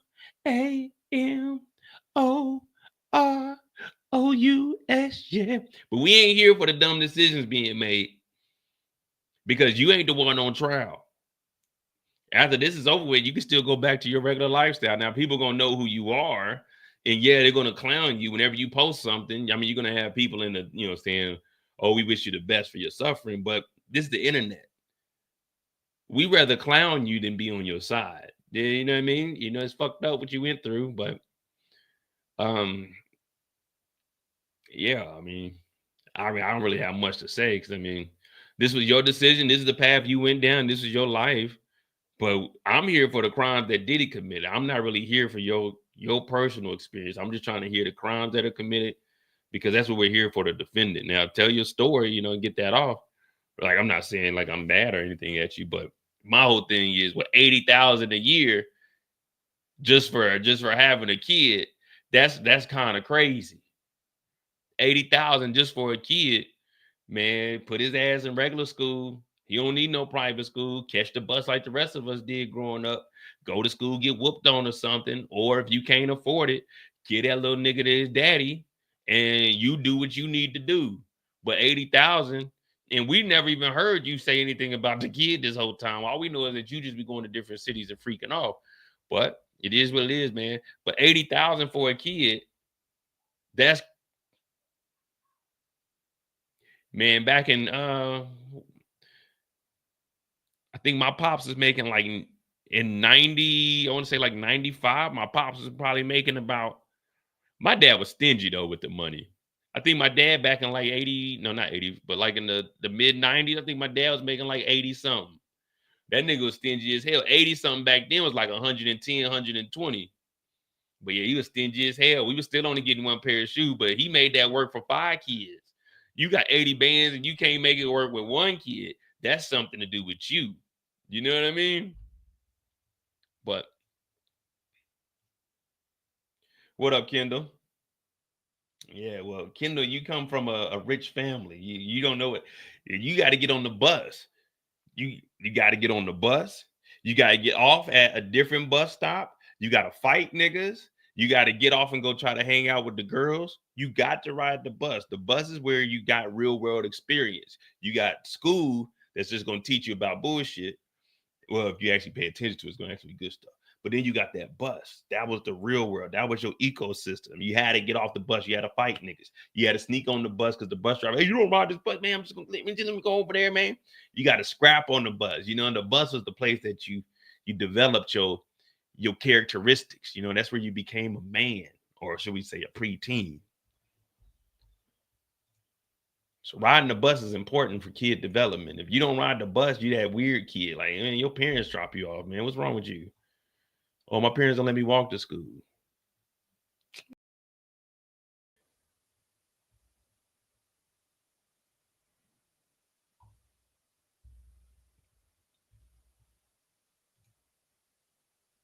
I was gonna say, I don't even know what's wrong with my computer. All right.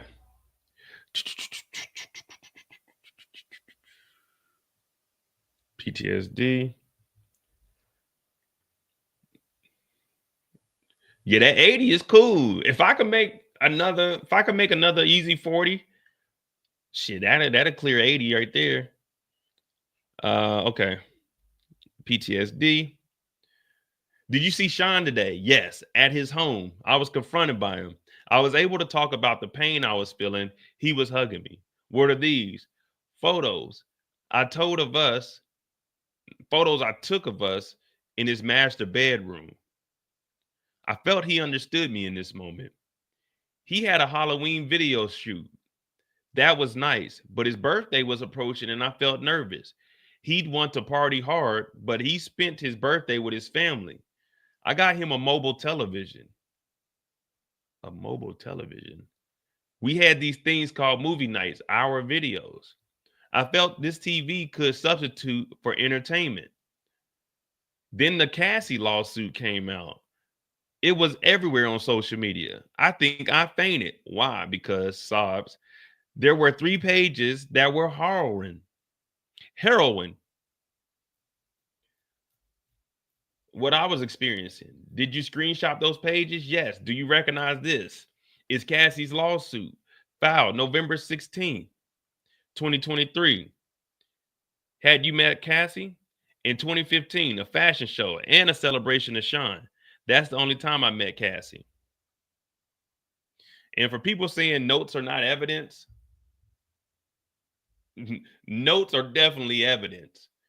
When people are planning to rob a bank and they kick in a nigga's door and they find notes of how to rob the bank, when you do Google searches and you taking notes about what you found on Google, notes are evidence. Anything can be used as evidence. Even you talking is just used as evidence. So when people, oh man, notes aren't evidence. Yeah, it is. Especially if it was around that time, because that's what they were going through in that situation. But she said she met Cassie in 2015. So she met Cassie in 2015, got with Diddy in 2021. 6 years in between. Cassie was with Diddy till 18. While she's with Diddy, Cassie's lawsuit drops. She sees the freak offs and everything. And now she's realizing that she isn't the only one that was going through the freak offs. And the prosecution is like, let's bring up Cassie's lawsuit. So now we got the 2 ex-trafficking and we got the 2 transportation to engage in P2. So our 2 star witnesses, she knows about the other one's lawsuit. They met each other way back when. And now we're almost towards the end of this testimony. Well, not the end of the testimony, but we're almost to the end of the story, unless they're going to start putting in more details. Did Diddy ever put his hands and feet on you? Because if Diddy put his hands and feet on you, now we got even a bigger problem, because that pattern is reoccurring, and it's the same thing, because Gina also came out and said those things that happened to her. So she said she almost fainted because 3 pages were something similar to what she was going to. You got freak offs and you got hotel parties. Freak off, hotel parties, no difference between them. Both of them could last anywhere from 12 hours to 3 days to 5 days.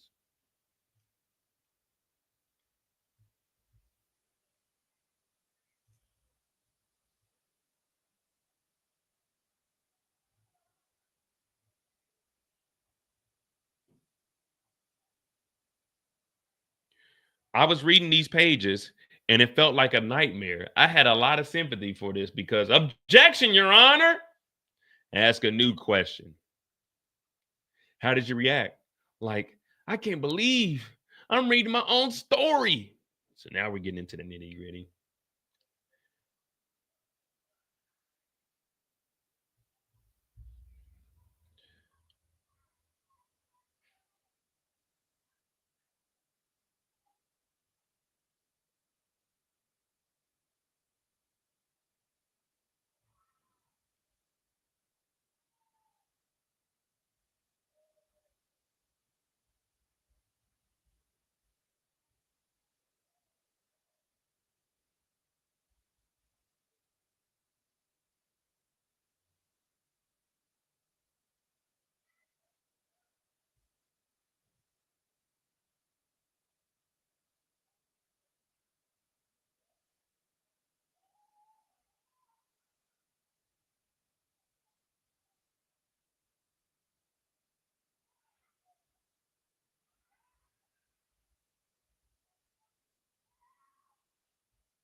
Exactly, Jenny, what's going on?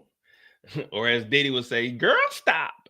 Yeah. So I think that's what we're getting. We got the story. And they're going to say, well, when you say you were reading your own story, what do you mean? Well, she had freak offs and we had the hotel parties, but then Diddy was assaulting Cassie. He was assaulting me too.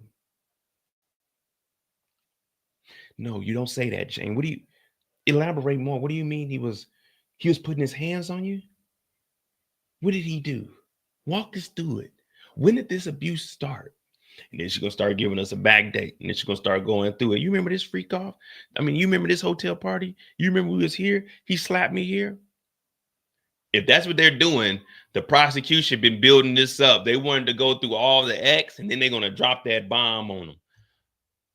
If that's what they're doing. Now, if they did it this way, that's a good build-up, because now everyone's already feeling sorry for all the X that they had to go through. But then if you drop putting hands and feet on her, then it's like, oh, everyone's going to, you already know all the jurors, they're going to be looking directly at Diddy. Jane said she left Combs' house before his birthday party in hopes of avoiding a party. She testified that she went to Diddy's house soon after the latest text exchange.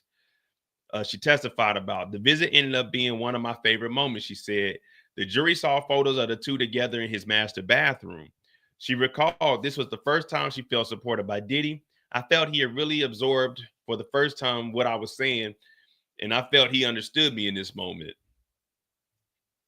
No, Diddy was horny in that moment. That's why you was close. Diddy ain't want to see you all week. Y'all been arguing, but then he's like, yeah, come over here, girl. He hugging on you. You know how niggas get. He kissing on the forehead, rubbing on her head, talking about it's gonna be okay. She got her head next to his chest, wondering when the next check is gonna clear. And he talking about, you want a party? After my birthday, you want a party? You know how that nigga Diddy is. They spent time together over the next few days in late October, but she left when he got closer to his birthday on November 4th. With celebrations, I just felt like they would put me as far as be put on me as far as him wanting to party. She said Diddy didn't call her to party for his birthday, but Jane said she bought him a mobile television screen they could use for pornographic movie nights, hoping that could replace the entertainers. Man, Diddy don't want no freaky night with just you. Diddy want niggas. Diddy wants niggas in the room. Diddy likes looking at niggas ding dongs. That's what Diddy likes to do. That's all Diddy wants.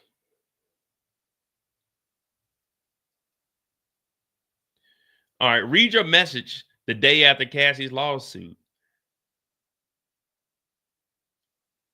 4 in one night, and now I'm going to the doctor. What? Okay, wait. The day after Cassie's lawsuit dropped, she sent a text message to Diddy saying 4 in one night, and now I'm going to the doctor. Then 3 days later, I wrote, I feel like I'm reading my own sexual trauma. God finally woke me up about this cycle. You gaslit me.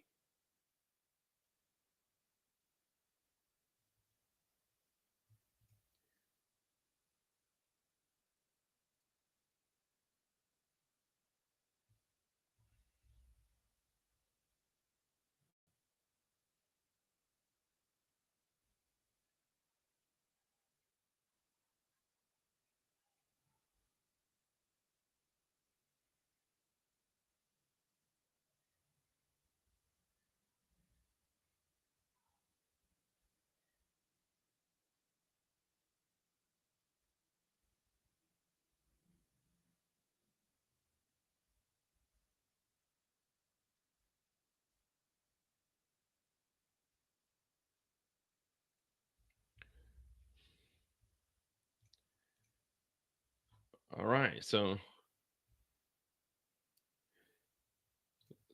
she said she did 4 in one night.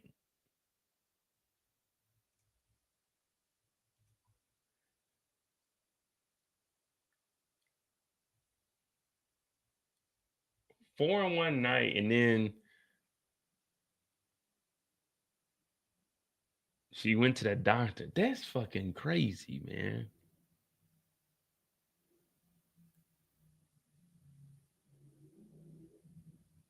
Is she saying she did 4 in one night, or she talking about Cassie's lawsuit 4 in one night?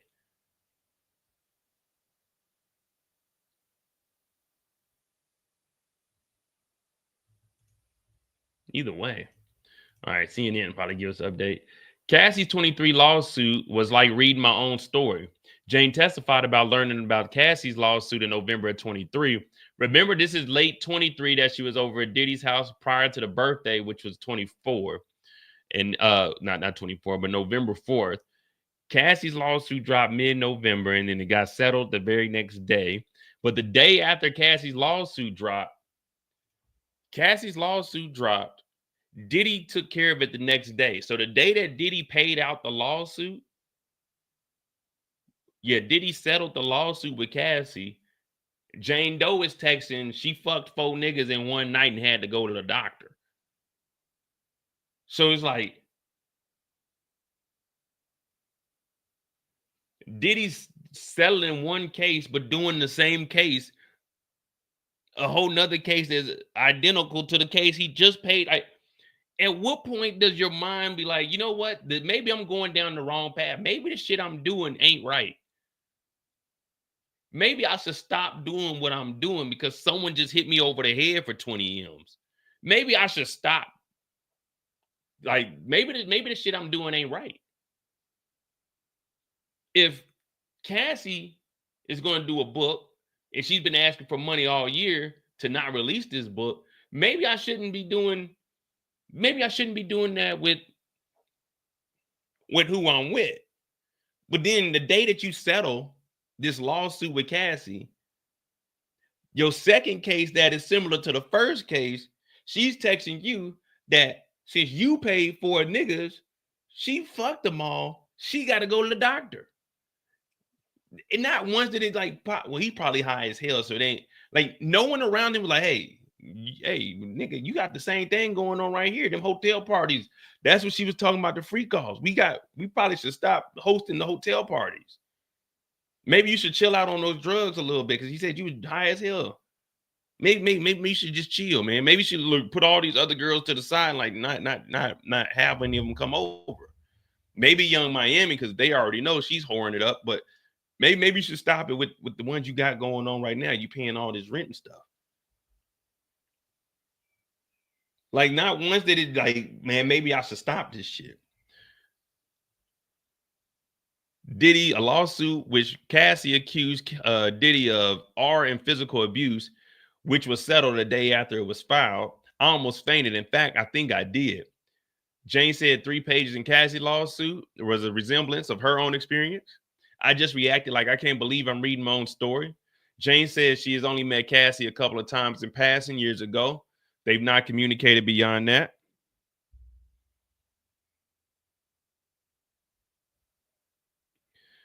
She messaged Diddy after reading the lawsuit. She testified, I was just in complete state of shock, just messaging him and just like, what is this? She said. So what did Diddy say? She said, what is this? That's what they should have read the message after Diddy and seen what Diddy said. That's what we really want to see.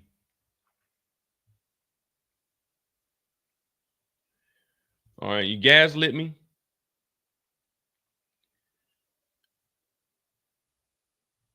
All right, we're going to play some audio with your true name redacted. Show the full transcript to the jury. Loud and scratchy audio played. Sean Combs is saying, I love you. You know what I'm saying? I'm trying to stop all this madness.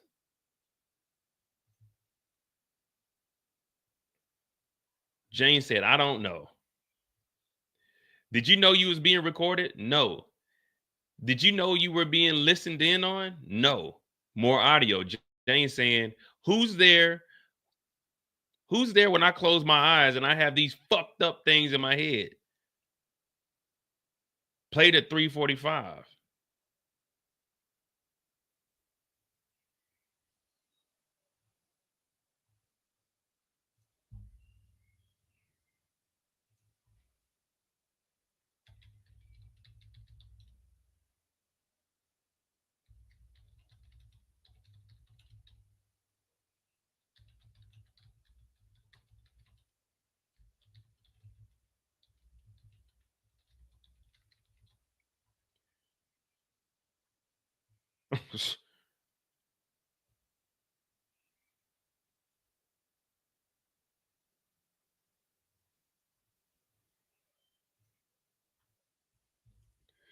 You know, I gotta get my trolling in.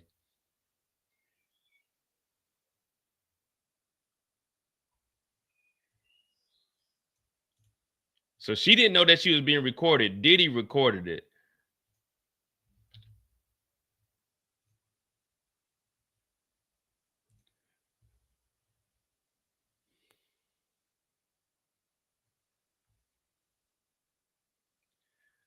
So Diddy is a loud and scratchy audio. You know I love you. You know what I'm saying? I'm trying to stop all this madness. Like, Diddy, nigga, it's too late, nigga.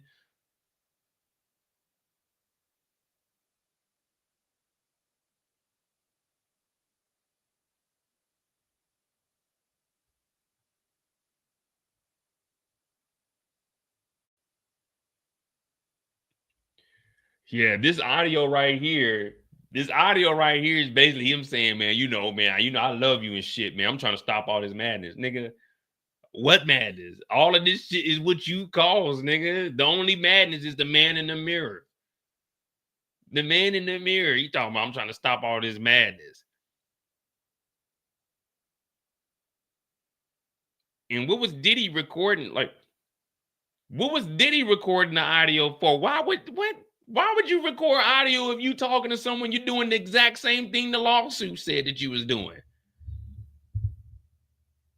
Who's advising this nigga? You just sat down with your lawyers to settle a $20 million lawsuit. They didn't tell you stay the fuck off the phone. If you got other bitches doing this shit to him, stop, nigga. He settled the lawsuit and got on a voicemail. Man, it's crazy. I love you and all. I'm trying to stop the madness. Shut the fuck up. Stay off the rover, nigga. Denzel taught us that.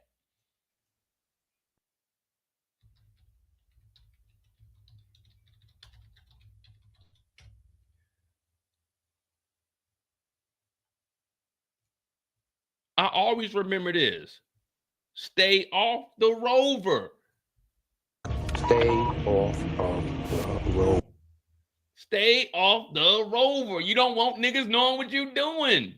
Now you calling up the girl that got the same exact story, who already texted you and said, what am I seeing? I'm reading my own story. And you get on the phone with her and record the messages. And you sent the fucking voice note. This is the dumbest nigga ever. Yeah, man, it's crazy. I'm trying to stop the madness. So you're admitting to all this shit because she's going through it. So you can't lie to her about it because you're doing it with her, minus the physical part that we know about. Man, yeah, it's crazy. I'm trying to stop all the madness. Then you just dropped a 20 piece.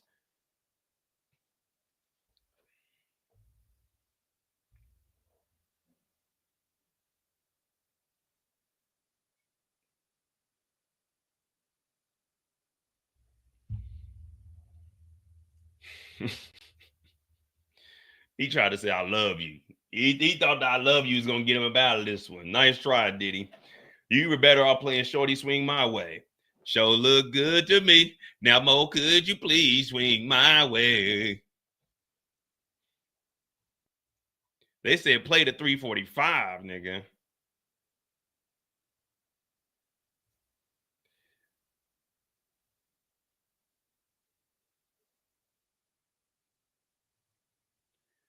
Yeah, it's either Diddy was recording this, or as soon as the lawsuit dropped,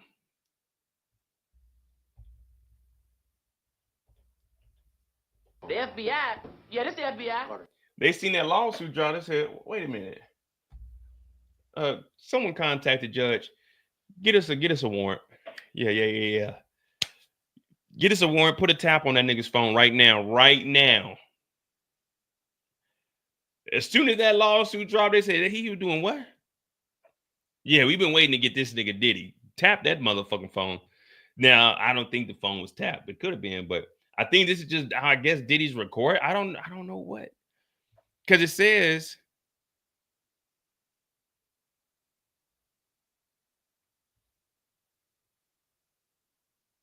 we're going to play some audio using your name, loud and scratchy audio. Yeah, so did you know you was being recorded? No. Did you know you were being listened in on? No. So they're not telling us who did the recording. If the feds are the ones that got this recording, oh man. The FBI. Yeah, this the FBI.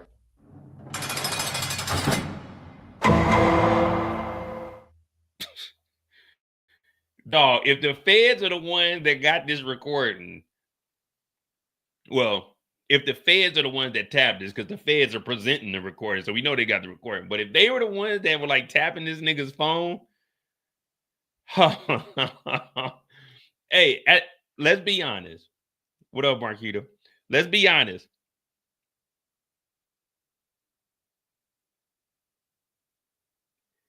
Yeah, we all talk shit, man. We won't fuck with the feds. We don't. But to me, that's pretty damn amazing. Yeah, I'm be honest with you. To me, that I don't know about y'all, but I like watching like spy shit. You know, I like watching history.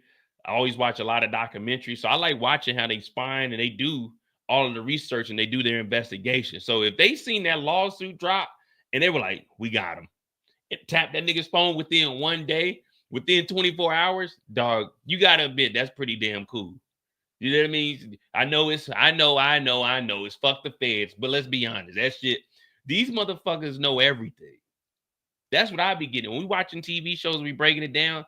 That's why I always say we need the police. If you don't have the police pushing the storyline, it's boring when we got niggas just running wild. You know what I mean?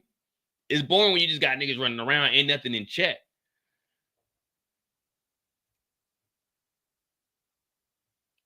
Yeah, it's cool until it's done to you, but I don't do all my crimes are misdemeanor level. All my crimes are maybe pay a fine. I'm not committing no federal offenses. I'm not doing I'm not doing none of that. I fought 4 years of fed time. I beat my shit. The hell with that, nigga. They trying to send your boy to Leavenworth, nigga. I wasn't going out like that, nigga.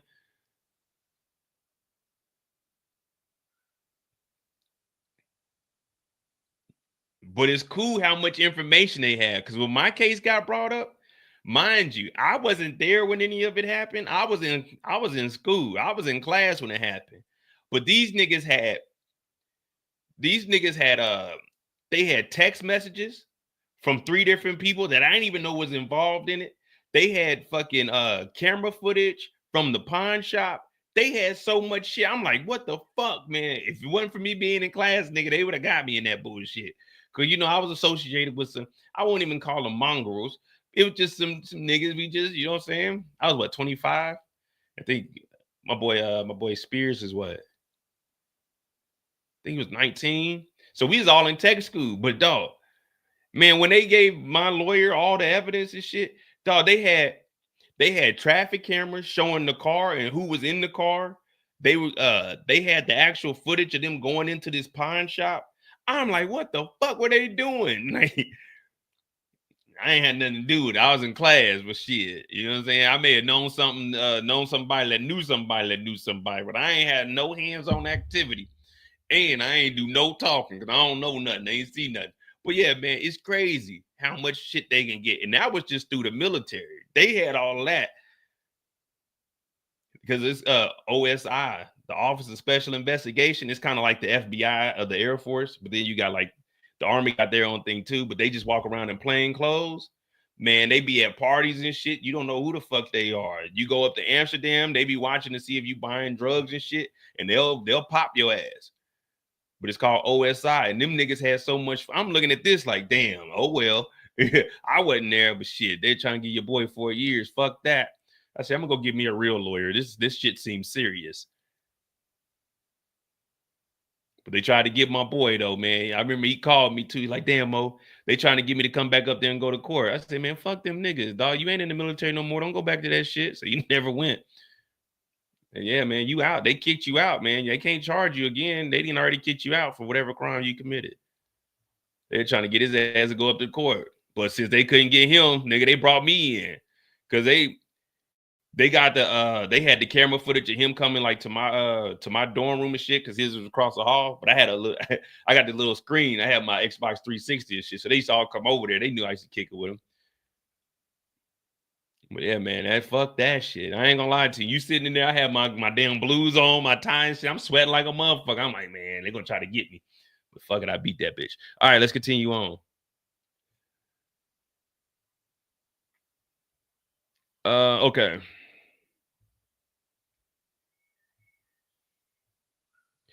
Did you know you was being recorded? No. Okay. Diddy's voice. Okay, the last thing we heard was more audio of Jane saying, "Who's there when I close my eyes and have these fucked up things in my head?" Diddy responds with, "I'm trying to be there for you." You know what I'm saying? Whenever a nigga say, you know what I'm saying, you never know what a nigga is saying. You know what I mean? When y'all hear me say, you know what I mean, I know y'all don't know what I mean. Whenever a nigga says, you know what I'm saying, and it's supposed to be a serious moment, the nigga's lying. You know what I'm saying? Whatever, nigga, you know what I'm saying? No, nigga, I don't know what you're saying. What the fuck are you saying? Explain it. I'm trying to be there for you. What do you mean you trying to be there for me, nigga? What's this lawsuit about? It's similar to what the fuck we got going on. But so Diddy said, I'm trying to be there for you. You know what I'm saying?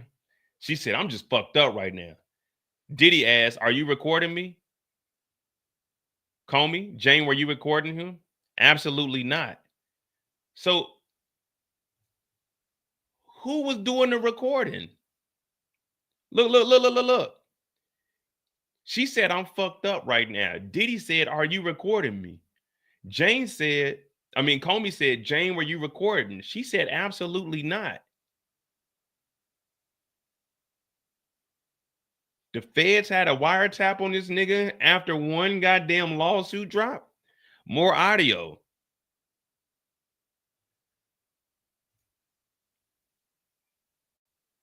What you did is not right. So this is Diddy. What you did is not right. You know what I'm saying? I can't talk on this phone. I don't know what the fuck is going on. I need you to support. You got me that video thing. What did that mean? The mobile TV, I got him. So this nigga's thinking about getting a goddamn freak off going on? What? What is wrong with this idiot?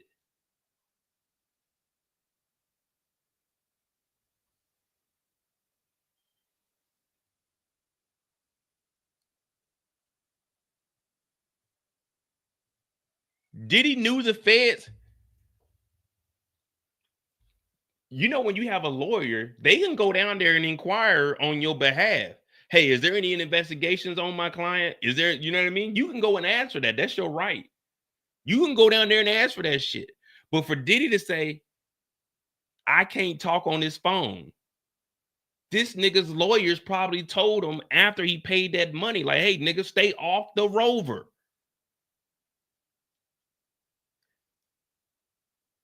Dog, he has high-powered lawyers. They can go and get this type of information. He talking about, are you recording me? No.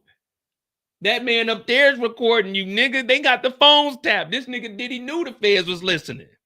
I can't talk on this phone. I don't know what the fuck is going on. But then he starts talking about the mobile TV. So what have we learned from being on Mo's channel? Whenever a nigga's fucked up, what do they always think about? Getting some pussy. You got that TV for me, you know what I'm saying? Nigga, why are you thinking about that damn mobile TV when you just settled $20 million for freak offs and you got hotel parties and you know your phone you can't talk on? This nigga talking about, you got that TV. I need you to be there for me. I need support. Support? Nigga, you need to leave the fucking country, nigga. That's what you need to do.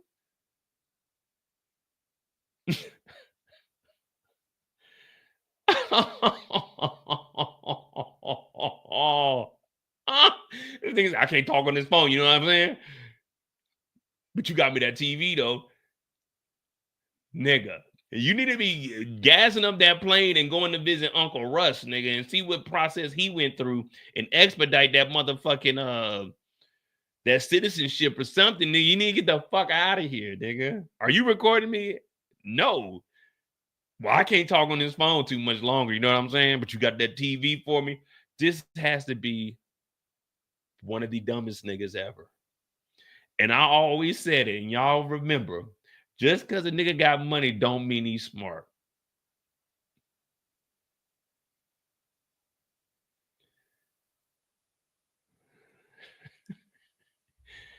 Oh, man.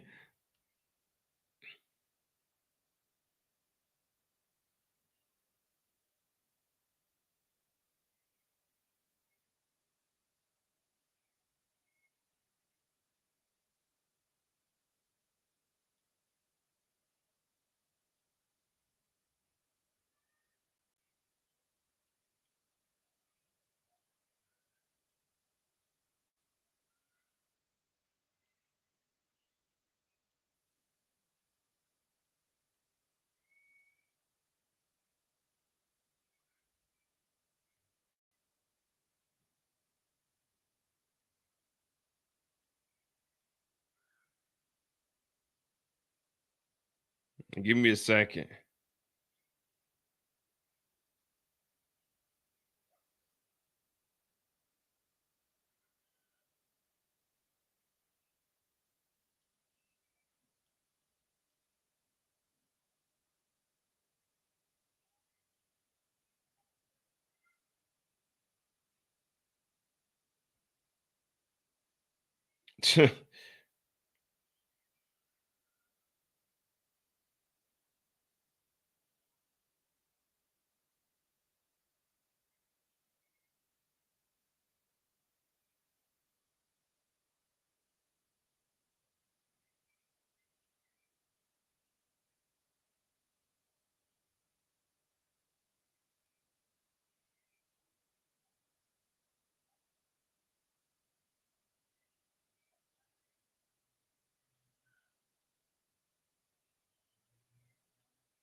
Nigga, yeah.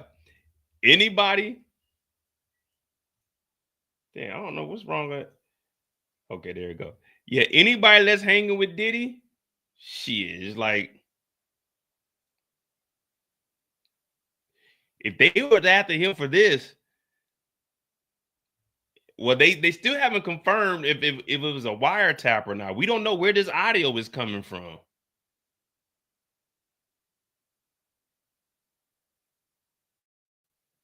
All right, so they on a break.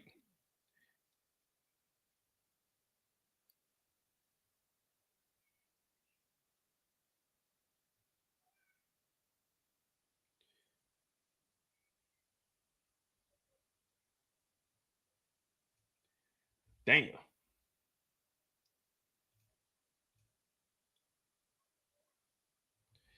Well,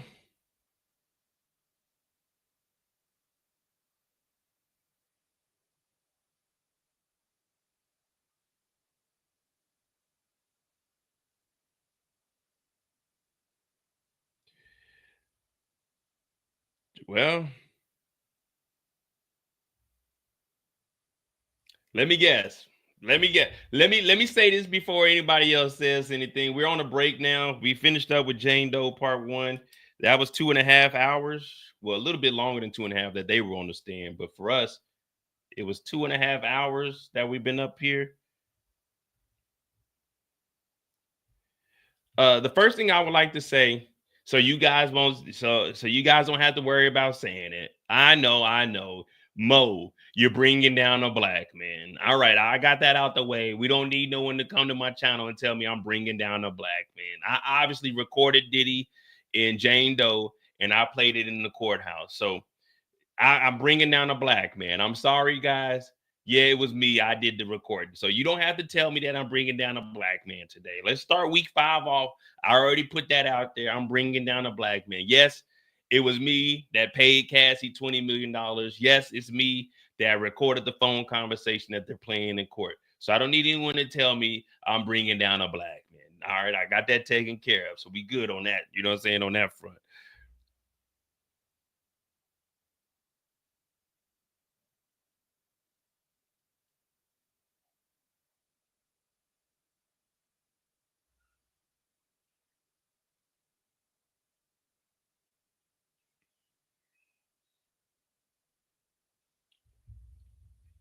What up, Detroit Kings? Hey, Detroit.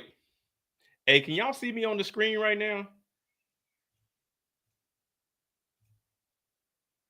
Hey, Detroit. I don't know if you heard or not, but it looked like the feds was listening to Diddy, man. It looks like the feds were listening to Diddy.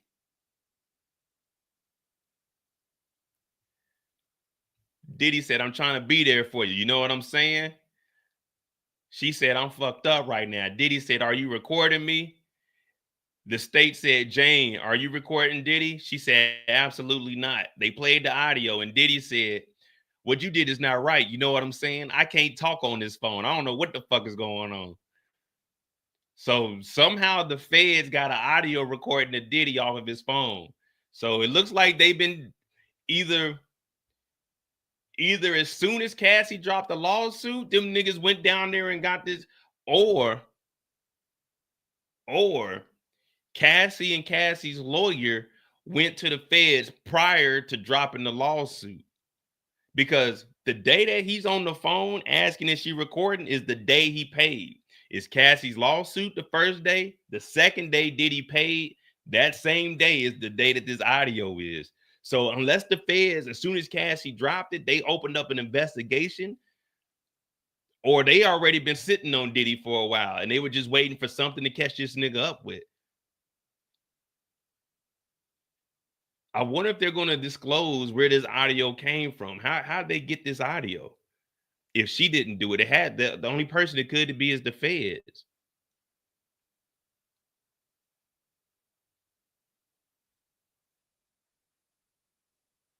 Yeah, they had to already be watching them. I don't think they going down there first day and getting this information. Let me see. But I told you, Denzel told us, man.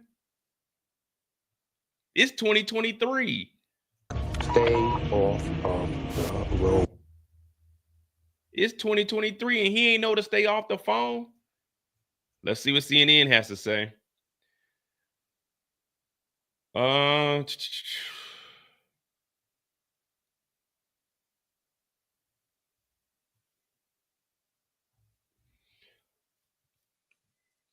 Feels like I'm reading my own trauma. Blah, blah, blah. In the lawsuit, Jane texted a few days after the lawsuit, she testified, wrote Combs. She woke up feeling sick and nightmares because she's been reading Cassie's lawsuit. I feel like I'm reading my own trauma. All right, we get this, but we want to know about the wiretap. That now we're on to something bigger and better. That's now, I'm gonna be honest with you. All of this is cool. I want to know about the wiretaps. I want to know how much do they have recorded? Because if they got this audio, whatever phone he switched to, they got audio of that too, because they're not letting this go. I want to know who he was talking to, what he was planning up. And that's probably how they knew to get Brandon, the drug mule. This is probably how they knew all the players to go after. We're not going to arrest Diddy first. We're just going to gather up all the evidence because we got all these wires. Oh, I like this. Now this is where the movie begins. All right, so I feel like I'm reading my own trauma, referencing similarities between her experience and those alleged with Cassie and Cassie's lawsuit.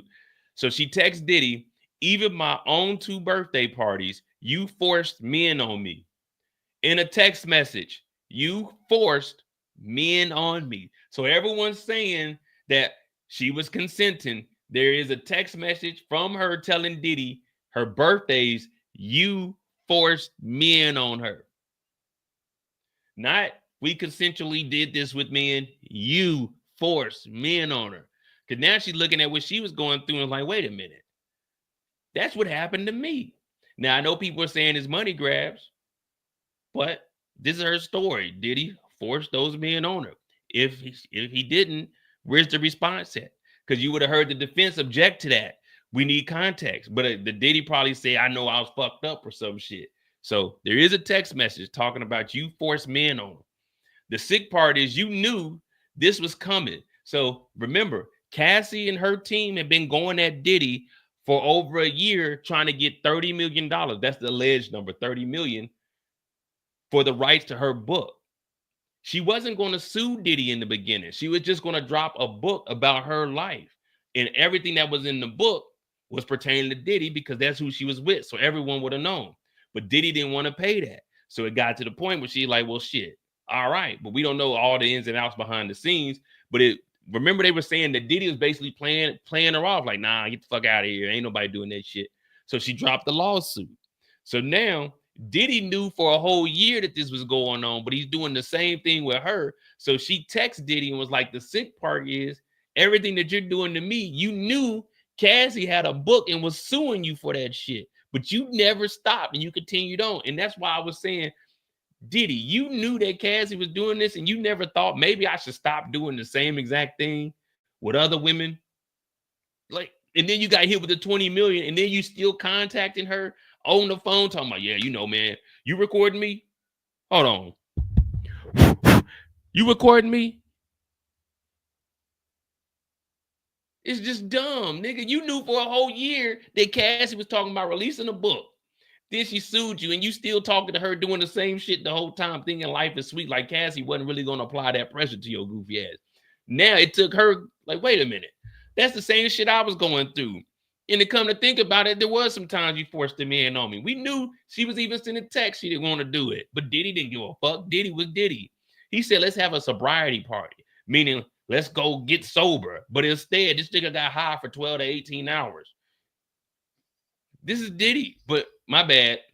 This ain't on Diddy, guys. Y'all can put the blame on Mo because they all say I'm the one bringing down a black man. So I'll take the blame. I'm bringing down a black man. But if that means I'm bringing down a black man, if you are in the chat right now currently listening to the sounds of my voice, hit that like button, hit that subscribe button. That means you were a part of taking down a black man too, because you pay your federal taxes and you are also paying the federal prosecutors to bring down this small dick deviant. I'm just telling y'all the facts. But if y'all want to put the blame on me, go ahead. I'm the one that recorded that phone call. You can put that blame on me. The sick part is you knew that this was coming and you gaslit me. You made me feel like I was crazy about the sex trauma I was developing knowing you've been here before. So now it's all coming out. The text messages. The prosecution been building this shit up for 2 days. Boom, boom, boom, boom, boom. So once she realized that Diddy has been doing this to many of other women, well, I don't know if it's many, but at least to Cassie, now it's like, damn, nigga, I thought this was just a me thing. I didn't know that this is your sick pattern. So she said it's also clear that this was sexual exploitation that you framed as love for your sick fetishes. She wrote all of this in a text message. So now we at the part where she's realizing you were telling her that this was love, but no, nigga, this is just you being a nasty motherfucker because you were doing this shit to Cassie. Now everyone talking about it as a money grab, but when did Jane Doe ever speak out against Diddy? When did Cassie ever say anything against Diddy for those 11 years? Neither one of them did anything to Diddy. Cassie was like, shit, I'm about to drop a book. When has it been wrong to drop a book about your life? If I want to drop a book, I can drop a book. But now we're starting to see the text messages. Now she's like, it's clear. That's where I can see clearly now the rain is gone. Yeah. All she knew was clouds. You know that little nigga in what is it, Charlie Brown, that little dirty motherfucker? All he knows is that dirt. You get that little nigga a bath, he'll start looking at life differently. Skin ain't itching, hair ain't flaking up. Yeah. All she knew was that storm cloud that they called Diddy. Diddy didn't respond for 2 days. He eventually said, call me on this phone, important. No, I got to take the blame. That's me. I recorded that phone call. But you see what I'm saying? Oh, it's a money grab. Where did she even said on the stand she wasn't suing Diddy. Where's the money grab at? They're not getting, this is a criminal case. There's no money coming out of this. The only thing that's going to come out of this is probably Diddy going to jail, but I'm not here to say if he's innocent or guilty. I'm just saying somebody was recording these phone calls. Jury's dismissed for lunch. All right, here we go. Now, I wonder if they're going to tell us where these phone calls came from. The jury hears a recorded phone call between the jury heard a recorded phone call between Diddy and Jane from November 23. The recording was recovered.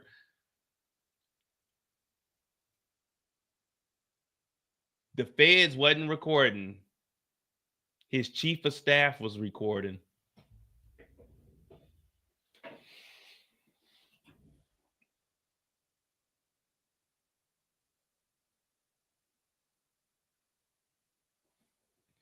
Jane testified she didn't know anyone was listening at the time or that she was being recorded. She also said she could hear Diddy taking notes during the call.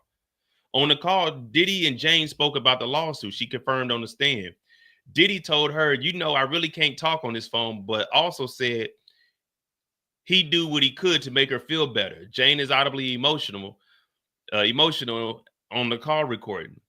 Diddy said of the hotel nights, it's just some kinky shit that I thought we both, you know what I'm saying, enjoyed. I told you, whenever a nigga say, you know what I'm saying,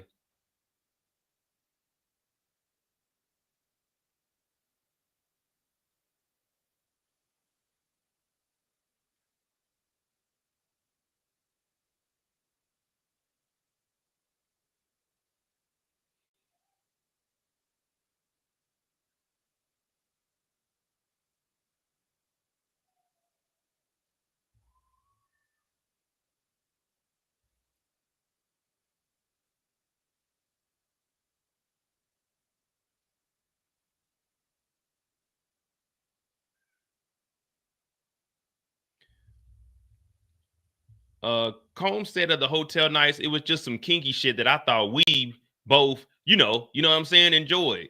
Diddy said, I need you to be there for me. Jane responded, who's there for me when I close my eyes and have all these effed up things in my head? Jane testified she was referring to the hotel night flashback she often had. Diddy told her to call Christina Courtroom if she needed anything before ending the call. Diddy and Jane spoke again later that day in another call that was recorded. Diddy said multiple times, I need your friendship right now. He also said, you know, you ain't got to worry about nothing else. Jane testified. She knew he was referring to the rent payments for the house.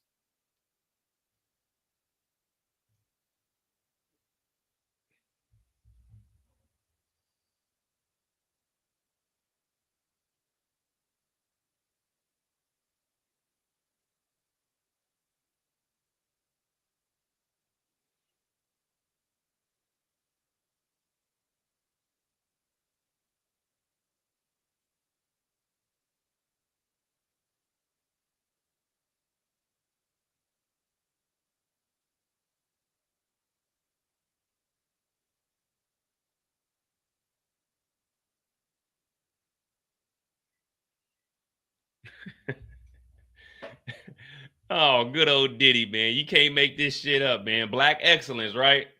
Black excellence, man. Black entrepreneurship, man. Diddy is the blueprint, guys. If you want to be successful, you want to be like Diddy. You got the same 24 hours Diddy got, man. You better use that shit.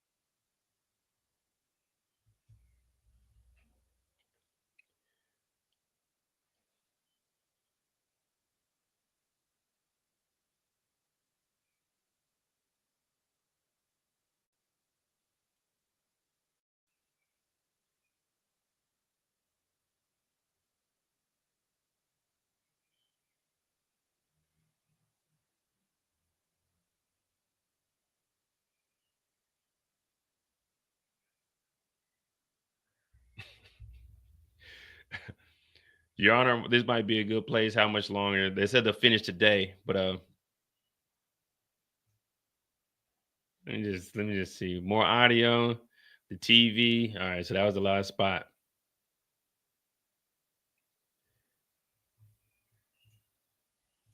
Hey, Diddy's a funny dude, man. Oh man, I'm not trying to reply.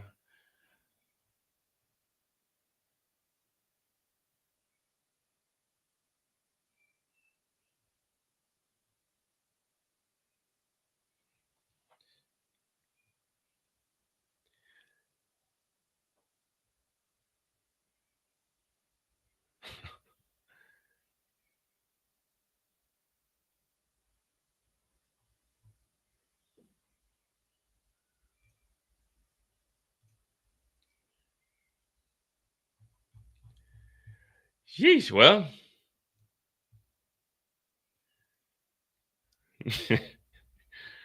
I mean, Diddy knew that this lawsuit was coming out and he was continuing to have free calls. Remember, she was with this nigga before his birthday. His birthday is November 4th. When did Cassie drop that lawsuit?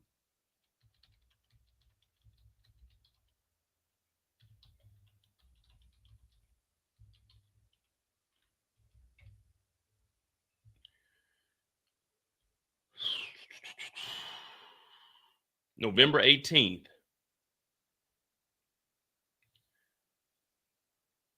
Hey, look at this nigga, bro. Yeah, 2023 was so long ago.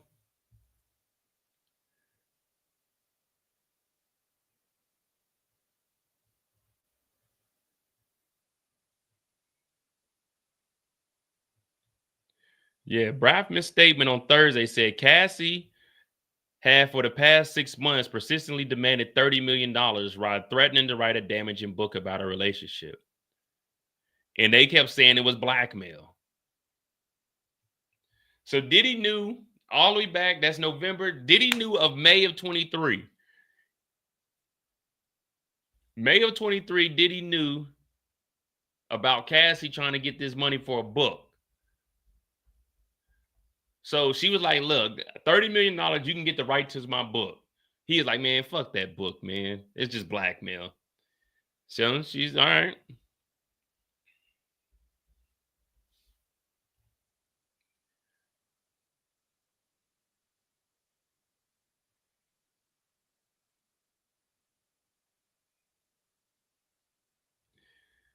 Windor responded Thursday in a statement saying Diddy had offered her 8 figures to silence her and prevent the lawsuit from being filed. She rejected his efforts and decided to give a voice to all the women. So this is on nobody but Diddy. Everybody's saying it's a cash grab. Look, it's either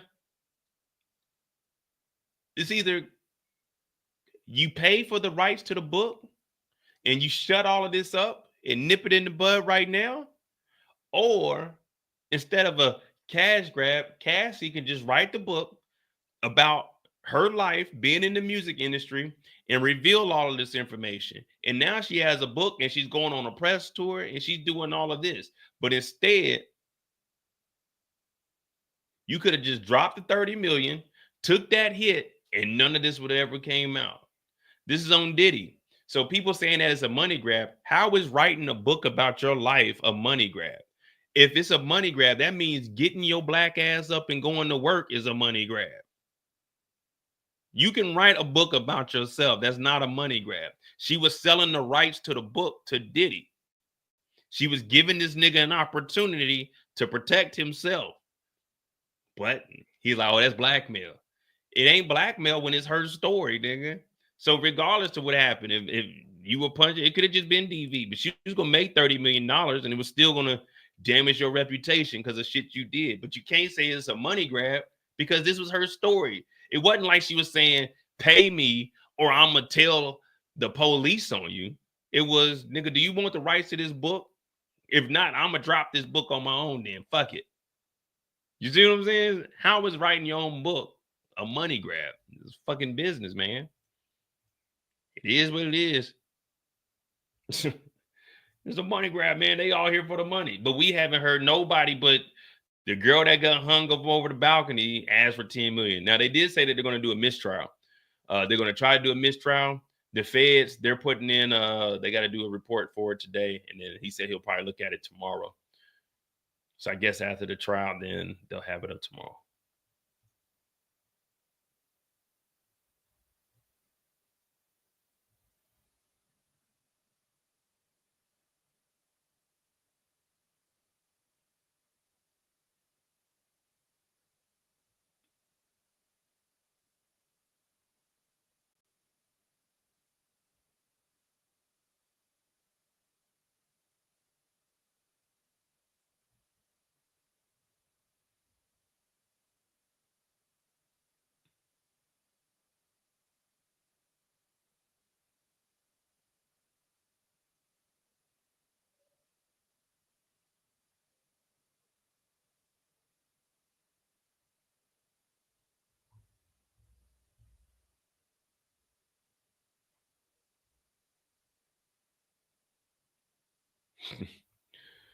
Good old Diddy.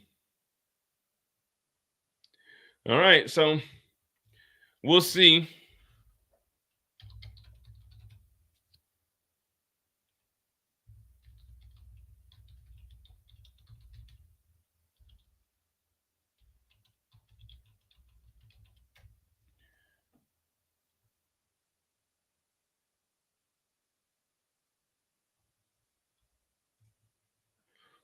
Let me see. What else we got? June 1st, mistrial, you're heating up evidence.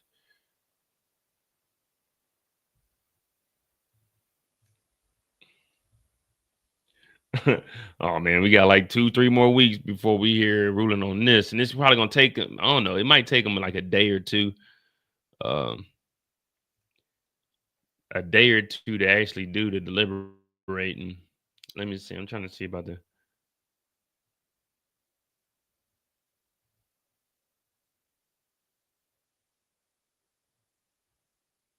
The devil, pseudonym Jane, told the court Dismiss her and say they don't have sex with other men. Threaten to stop paying her rent. Now, I don't know if there's going to be any. I don't think there was any violence in this one.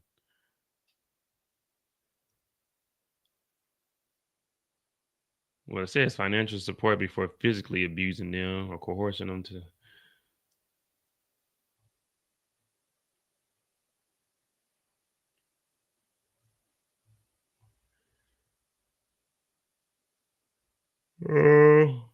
Yeah, so we'll see. I don't know.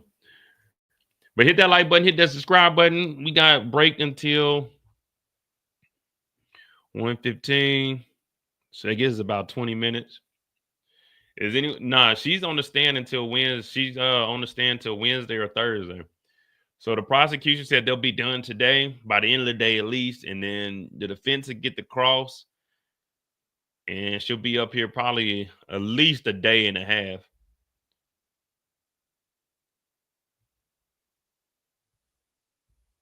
Yeah.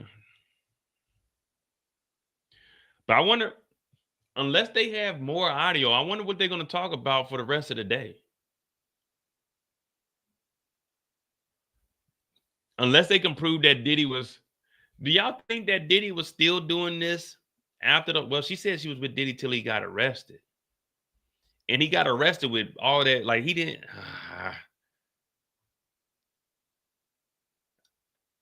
yeah, I believe he's probably still doing this. He's probably still doing this.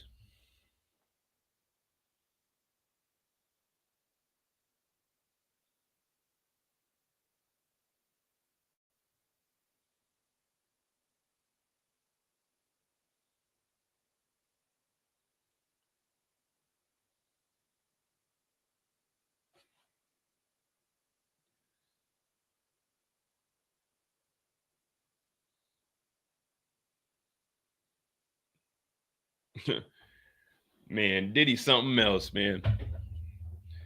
But one thing we can say is he's been consistent over the last 40 years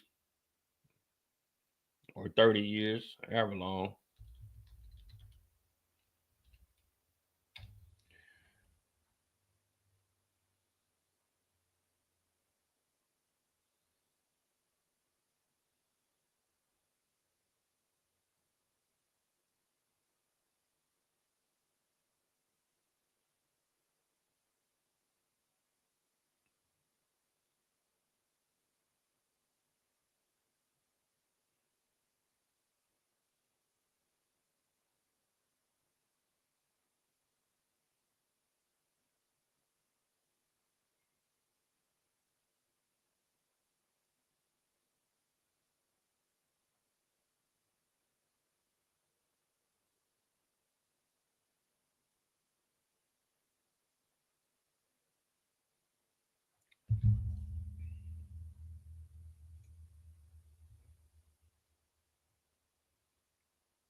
You've been waiting so long, I'm here.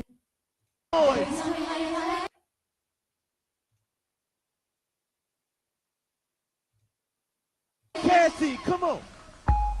What's up, BT? What?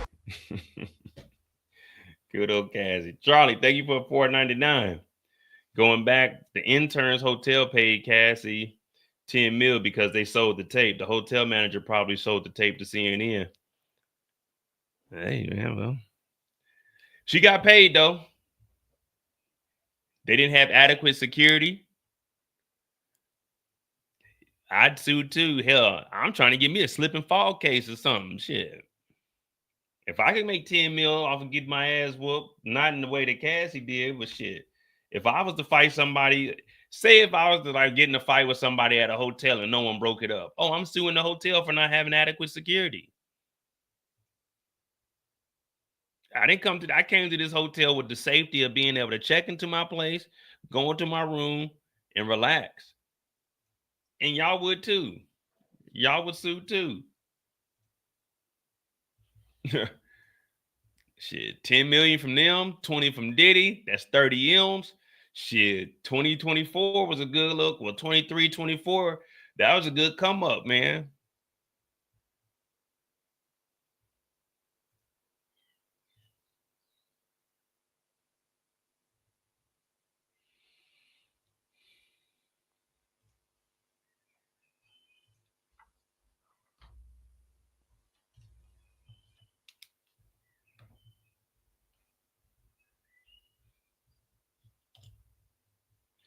What up, Miss Niecy? Yeah, so that's what we got here, and then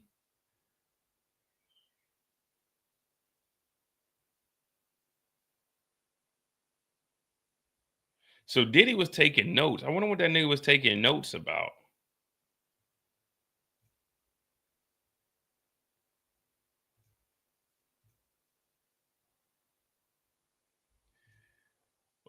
What up, Mo? You didn't really miss anything today. Pretty much the same thing over and over, but we have seen text messages from her telling Diddy that she didn't want to do that. We've seen text messages from her saying that Diddy forced men on her. We also heard an audio recording from Diddy talking about this shit crazy. He can't talk on the phone too much longer, and they recorded this. She got mad because she found out that the lawsuit with Cassie, Diddy knew about it for at least 6 months, and he was doing the same thing with her. Yeah, that's pretty much it. All the same shit. Diddy being a horny dog, and yeah, Diddy just being a horn dog. No matter what was going on, he was always looking to get his freak on.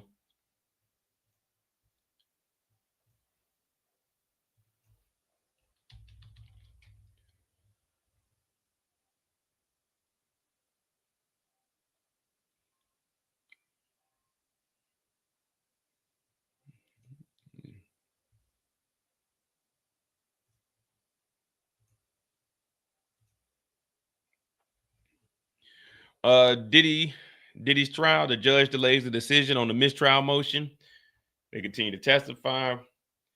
Diddy had a tense 24 hours ahead of him before finding out if his legal team will succeed in getting the mistrial declared in his federal ex-trafficking and racketeering case. The judge stated out on day 19 that the trial will not rule on the defense motion for a mistrial until Tuesday. As reported, Diddy's attorney filed doc Saturday claiming the prosecution presented untrue testimony. Cassie testified earlier in the trial. She had witnessed Diddy holding Brianna over a balcony edge, but texts appear to show Cassie text Christina Courtroom, a Diddy employee, that she didn't actually see the alleged incident, but rather learned about it afterwards, texting, "I just found out some crazy ish." Prosecutors also entered into evidence Brianna's injuries, alleging at the hands of Diddy on the balcony incident. The photo meta showed that they were taken on September 26th, a date Diddy's team say their client was on the East Coast, on the other side of the country where the alleged incident occurred in LA. So that's the judge. Before the jury was seated on Monday, the judge said prosecutors will get to respond today on the mistrial motion before addressing it tomorrow. The former girlfriend of Diddy, Jane, under the pseudonym, is testifying. She's going to take the stand again. Last week, she told him about the drug-filled X times and the medical complications of her freak off episodes with Music Mogul. Oh, we also found out that Diddy got bad knees. If y'all care to know, Diddy has bad knees. I guess he can't drop down and get his eagle on. Saturday's motion was the second time Diddy's team had filed for a mistrial. Last month asked for a mistrial when a fingerprint came back related to the Kid Cudi evidence.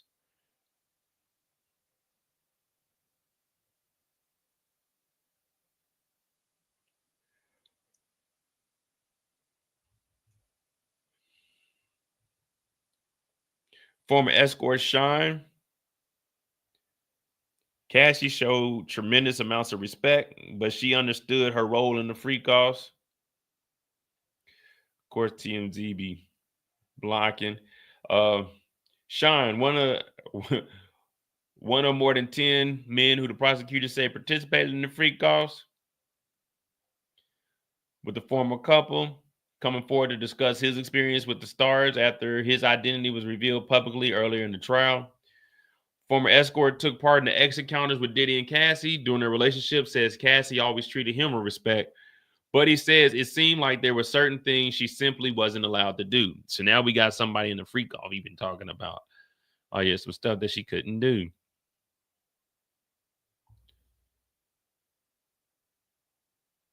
Deering has nothing but kind words for Cassie. She always treated him with the utmost respect.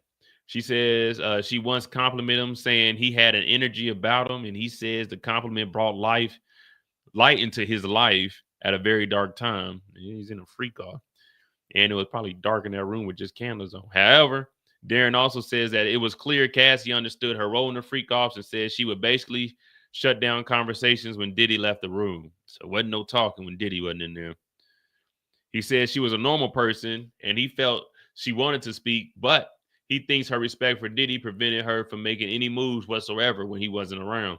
Sean makes it clear that he never saw any physical violence transpire, and when the two would leave the room at times, he says he didn't go to the door and eavesdrop on their convos.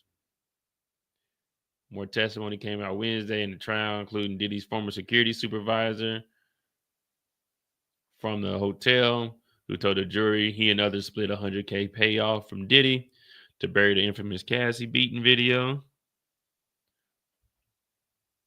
He never saw that side.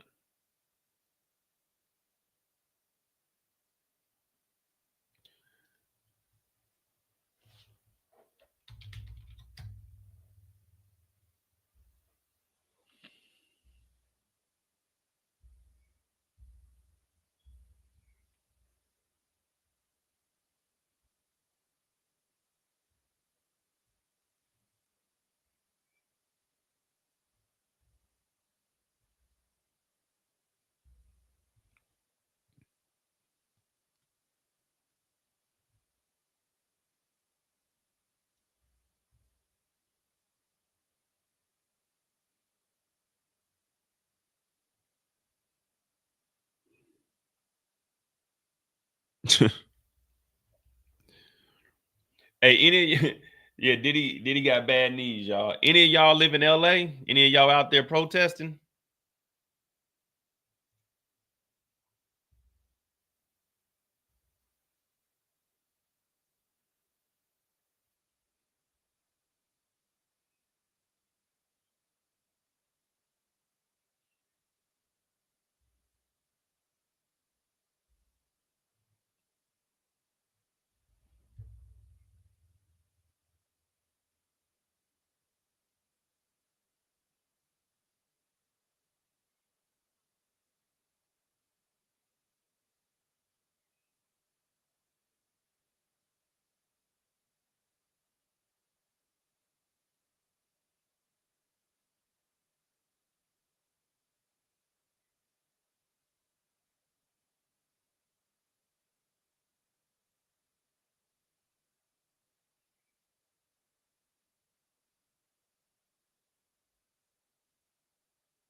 Yeah, man, y'all ain't get out there in them streets, protest, man.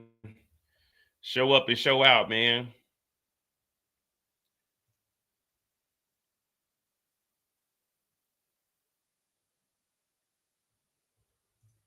Let me see what TMZ, how they covering it.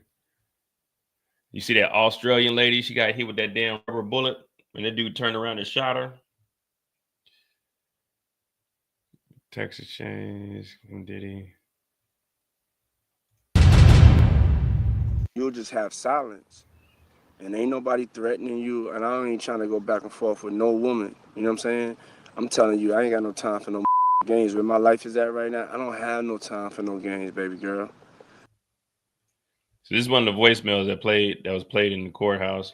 Diddy basically talking about it's gonna be a rude awakening if you don't get with the program, get on your job. Me and you could be mad. I could have a spat. We could have whatever. Then after that, you better get on your job. That's really that's all it is. Cause you got me on my job. Nah, it ain't never gonna work like that over here. You know what I'm saying? I was trying not to leave this message, but you have left me no choice. So either you go in the direction of like moving on and like that, or you like just like have me just keep moving. Ain't no threat. I'm just being clear. I can't do this with you every time you get upset. Yeah, that's Now I haven't heard the second one. I haven't heard the second one. my friend. I'm in Miami. I don't have a lot of friends out here, okay? She asked me if she could work out with me. I said, okay. So this is the one we read, but I haven't heard it though.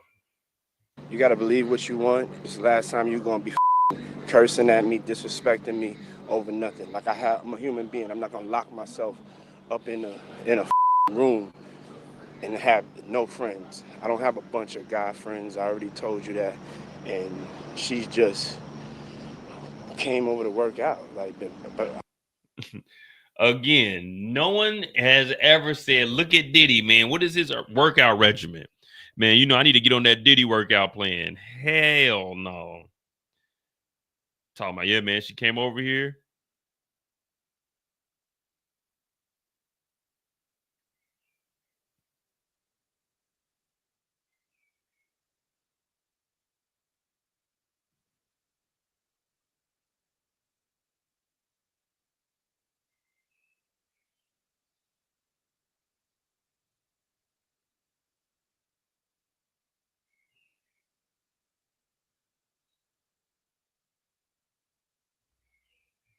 I'm not going to be explaining to you. It don't matter if I just got finished her the other day. I'm single. I could do whatever the I want to, but I didn't. You're straight flipping out on me, and I told you that you had one more time to do this. Flipping out on me because somebody came to work out with me at my house. You're nuts. So be sad, go crazy, do whatever the you want to do. Okay, I don't deserve you. I don't deserve being honest with somebody, and then every time they see somebody around, they like. This nigga left a goddamn 3-minute voicemail. This is a dumb nigga, man. Like, why would you even be leaving this in a message?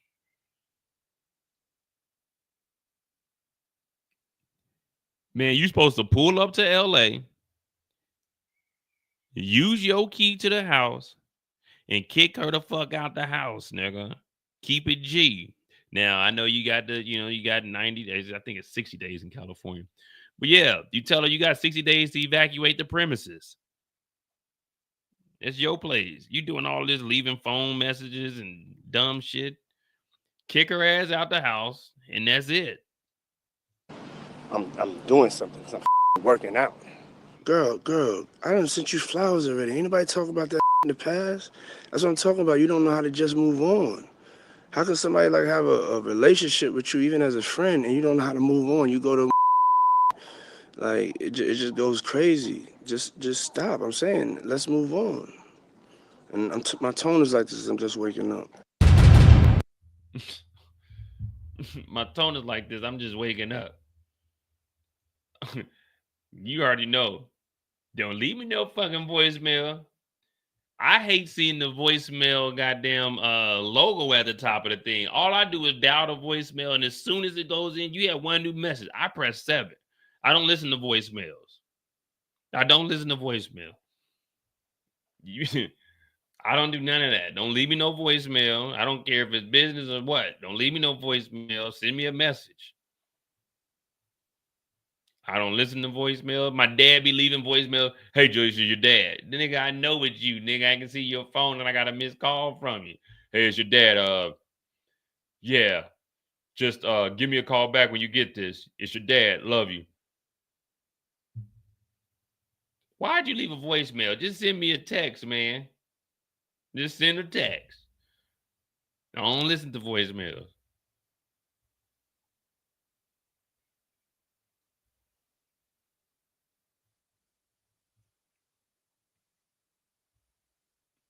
Hey, how's it going, son? Then I call my dad.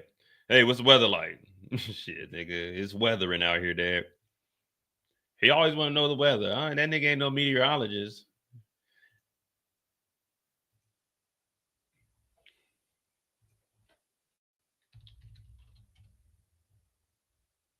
Or my mom. Hey, son, this is your mom.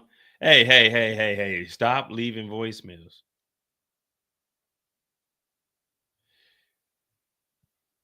Did he file for mistrial again? I was right about the Trump bill. Talk against it. Nigga, we don't care about being crunk.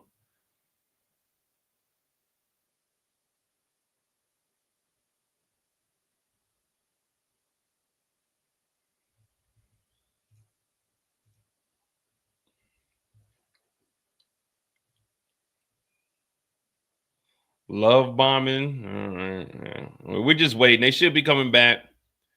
They said Jane Doe's going to be on the stand for at least the rest of the day. So hopefully we'll hear all of this. And tomorrow we'll get the defense on here and we can kind of, liven it up a little bit. I do want to know exactly what they're going to be talking about for the rest of the day.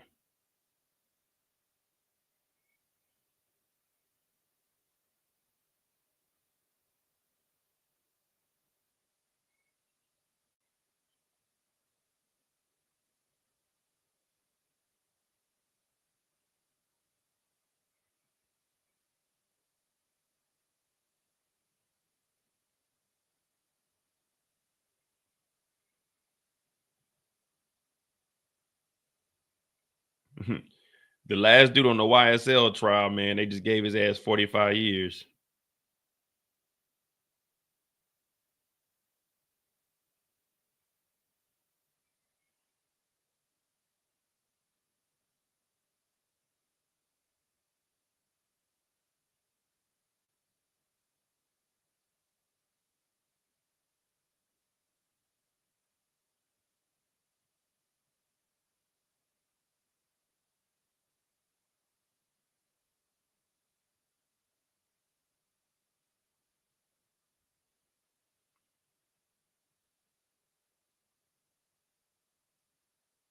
All right. We're on the last leg, guys. We're on the last leg. We're just waiting for some updates. Anything works.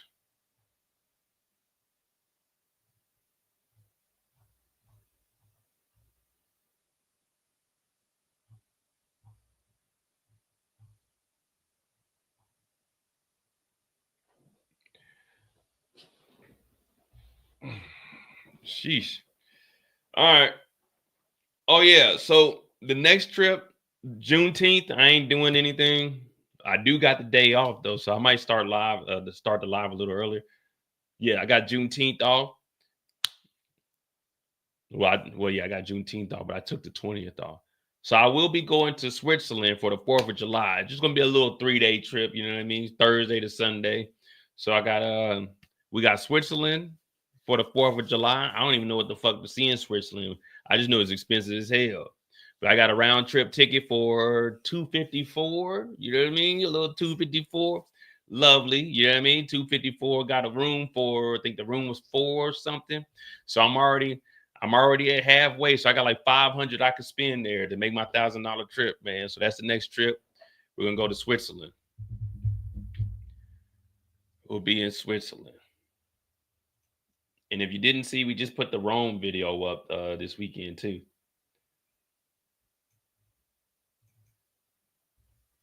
All right, what up? Welcome back to the channel. Mo.J. You see it. The Coliseum, we here. About to try to get our tickets to get in this damn tour, and then we'll figure it out from there, you know? Should be like 30 minutes in here. I'll be right back. Go down to the ground floor, give you guys a little bit of history. What a beautiful life. Hit that like button, hit that subscribe button. Let me figure this out. The idea behind the Colosseum, there was an emperor in 70 AD who wanted a Colosseum, and it actually took till 80 AD for this to be completed, and it was completed by his son, Emperor Titus. We all know the primary use of the Colosseum, which was the gladiator games. We've seen TV shows, we've seen movies, and that's one reason I wanted to come. But they also did animal hunts in there, public executions, and mock naval battles, meaning they used to flood the Colosseum and actually bring in ships so they can kind of get an idea of how it was going to be out there in the seas. Now, it approximately ran for about 450 years, with the last recorded gladiator games in around 435 AD, and the animal hunts continued until about 523 AD. So we out front right now. Got our tickets. We got the paper tickets. We ain't get it online, but make sure you got your ID on you. I always recommend leave your passport in the room. I just got my regular driver license. If they don't take it, they don't take it. But more than likely they will. They know you're a tourist. I think we had the guided tour, but we decided to go solo. And we're gonna figure it out once we get inside. You know, I'm gonna give you some history, let you know what the hell's going on. It's been 3 years since I was last here at the Coliseum, but I didn't go in the first time. So now we entering. And I'm hearing at noon, they actually want me to get down there. They said they're gonna have a lion out there, and I'll probably do one-on-one with the lion. We'll see if I can take a lion, and then we'll work up to the one versus one with a gorilla. But I don't know if they'll be able to have a gorilla come in this week. So we'll find out. Rome. So when you get in, have your ticket, your ID. I got me a bag. I don't care what nobody talking about. They talking about men shouldn't wear these. Man, this is a Nike pouch, all right? I keep my cameras in there, keep everything in there. And it's easier to get through security with it.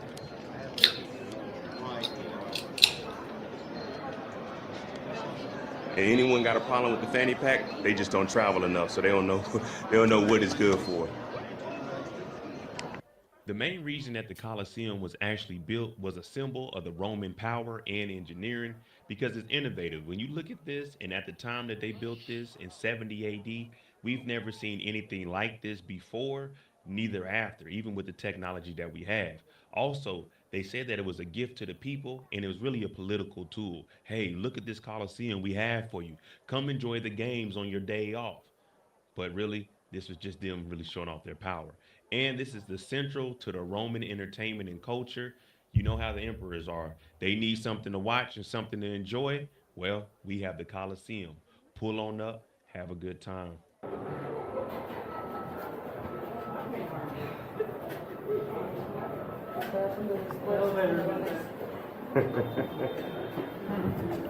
I agree with you on that one.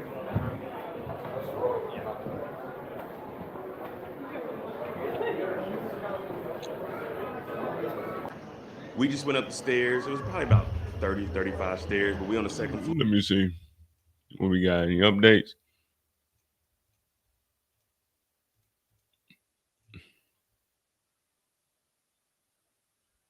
Nicole said he's putting his deep voice in. That's my regular voice. I told y'all that's how I regular talk.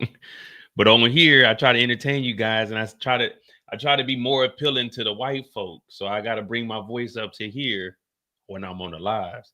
But that's how I really talk. Let me see. 53 minutes ago. Yeah. I'll let this play and then we'll cut back. For now. That's New Italy. This is Old Italy. But man, imagine they had you out here working 8 days a week, 42 hours a day, only for you to get some bread and some water at the end of the day. And then if they wanted some entertainment, they might throw you in the pit. So they got a lot of history upstairs that I'm gonna be going through. I don't know if I'm gonna record all of it, but I'm definitely gonna get you guys some stuff.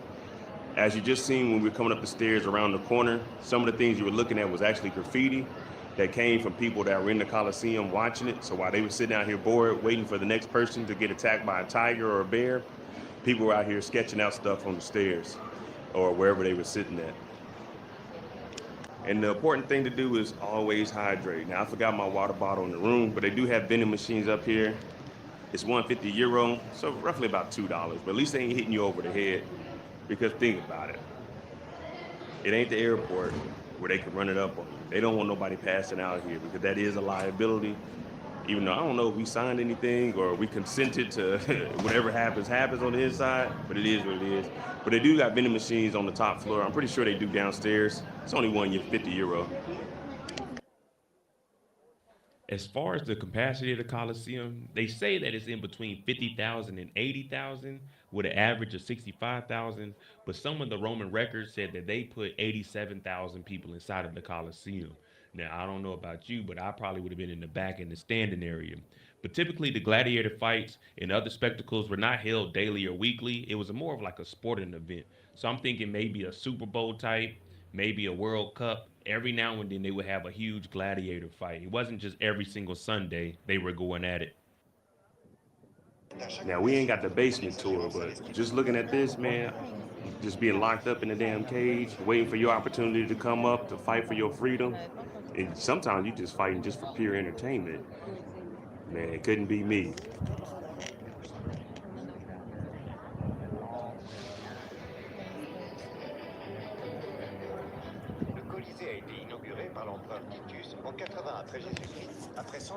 But then again, these people are listening to the thing in Italian. I asked them, could they switch it over to English? So some of the stuff you hear me talking about is because I had them play it in English for me. We had the guided tour, but we were just like, fuck it, we're gonna go in there.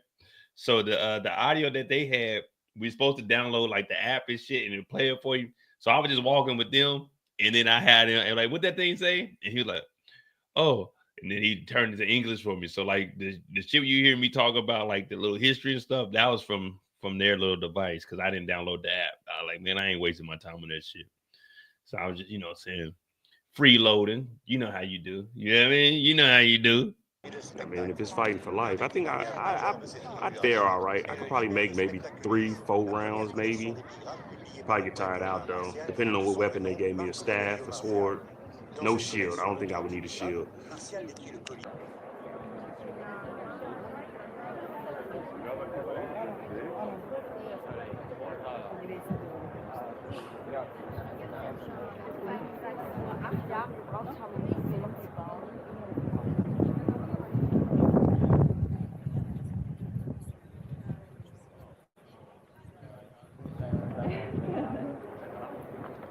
On the bottom floor of the Coliseum, you can also see down into the basement, and this is where animal cages were. They had the wild animals waiting for their appearances, the gladiator holding areas. It was an elaborate masonry. So everything that they working on, ramps, pulleys, anything, scenery, props, it was all down in the basement.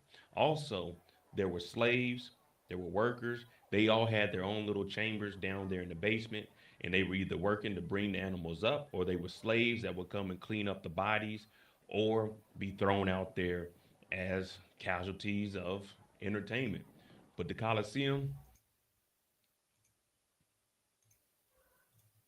all right, I think we back. All right, James back on the stand after lunch break. Yeah, man, me and True was out there, we getting it, man. Man, like I say, we probably walked about 30,000 steps that day. That first day, when I tell you we walked all the way around Rome, shit, we was out there the whole damn day. But it was worth it though. But we did the hop on, hop off tour the next day. So we didn't, all the places that were a little further out, we just rode the bus over there.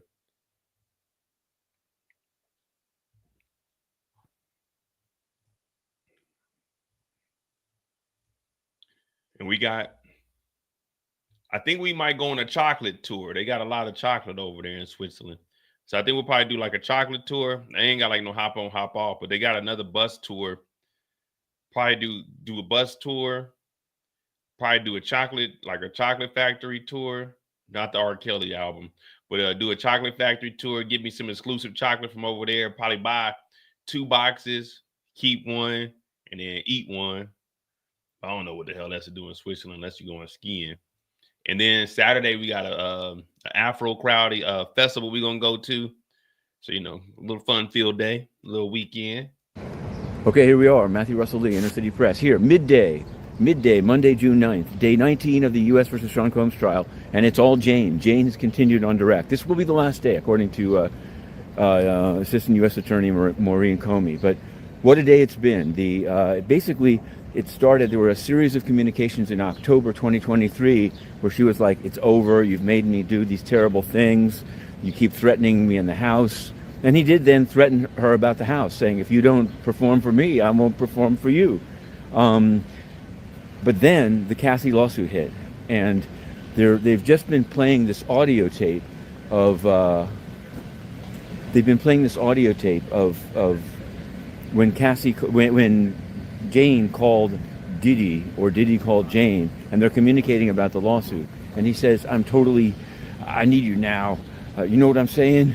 Are you recording me? And she says she wasn't recording you, but there is a recording. So the question is, where did this recording come from? There was a stipulation read about a seized cell phone.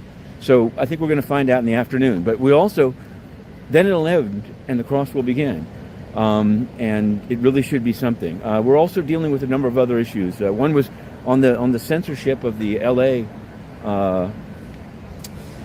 material by YouTube. That was removed. Appeal did it and it won. Of course, with the UN, there is no appeal, right? So you do accurate reporting, they don't like it, they throw you out, and then nothing happens. Even law firms write to them, nothing happens. But we remain pushing forward, and we're going to do the best that we can this week, and we're going to be continuing throughout whatever weeks it takes. U.S. versus Sean Combs, Inner City Press, on the case. To be continued. All right, man. Okay, here we are, Matthew.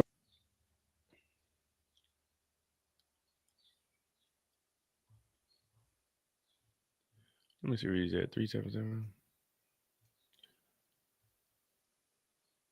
All right, lunch break is ended. The accuser testifying. She was with Diddy from 21 to 24, back on the stand. Examination by the prosecution. So we got, what, an hour and a half till 9 o'clock? I don't know if we're going past 3. Hopefully the judge is saying we'll just start tomorrow. Hopefully the judge says we'll start tomorrow and pick up with the defense. Cause I don't want to go to no 10 o'clock tonight, man. I want to lay down, man. Yesterday, I ain't gonna lie to you, I was gonna do a live on BMF, but man, Sunday it hit. Man, I was upstairs on the couch. I had the balcony door open. Man, it got so damn cold. I fell asleep, woke up like at 10. I was shivering, boy. I just went and got down in the bed, man. Went downstairs, got in the bed, and called it a night.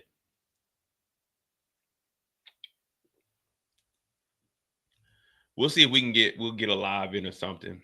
I don't know. I just don't seem like I'm really that interested in BMF. I mean, it was decent. And I did watch that movie, Straw, whatever it is, with Taraji. I wanted to do a recap of that, but I don't know if I can get upset. We might, I don't know, man. I don't know how we're gonna do that. But yeah, that was a interesting movie. Definitely a Tyler Perry movie. Wasn't bad. It's definitely something, if you need something to watch to keep you entertained, it'll keep you entertained, but it ain't like,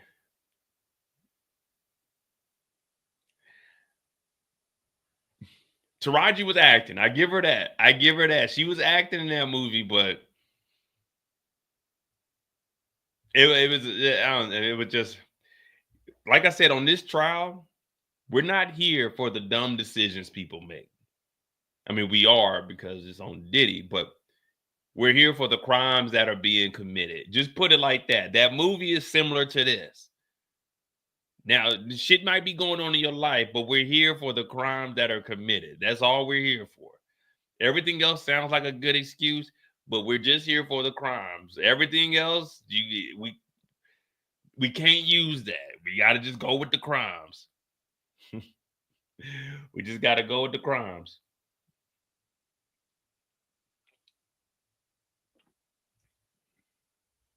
It's definitely something. It's definitely something you'll watch with, like, if you got you got your lady with you, watch it with her, man. Because I was watching it by myself, and I ain't gonna lie to you, I was upset the whole movie, upset and laughing. And y'all know how I get when it comes to like financial situations. It's not how much you make, it's what you do with the money you got. But yeah, just watch the movie. It's a good movie. Yeah, we understand you going through shit at home, but you here now. You need to deal with the consequences from what you did earlier. Just watch the movie and you're gonna be like, man, what the hell is going on here?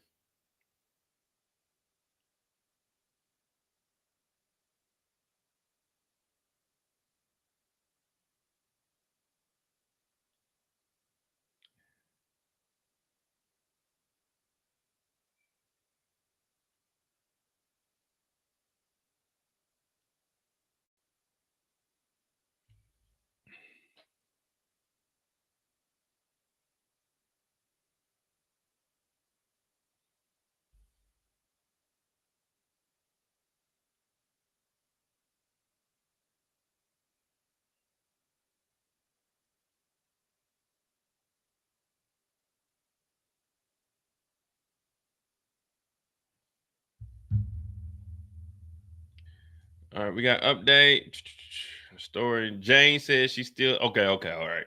All right, we back on there. Hit that like button, hit that subscribe button. We got like an hour and a half. I don't know if they're gonna go till 4 o'clock today. If they go to 3, we got like an hour and a half, or it'll probably however long it takes the prosecution to finish. So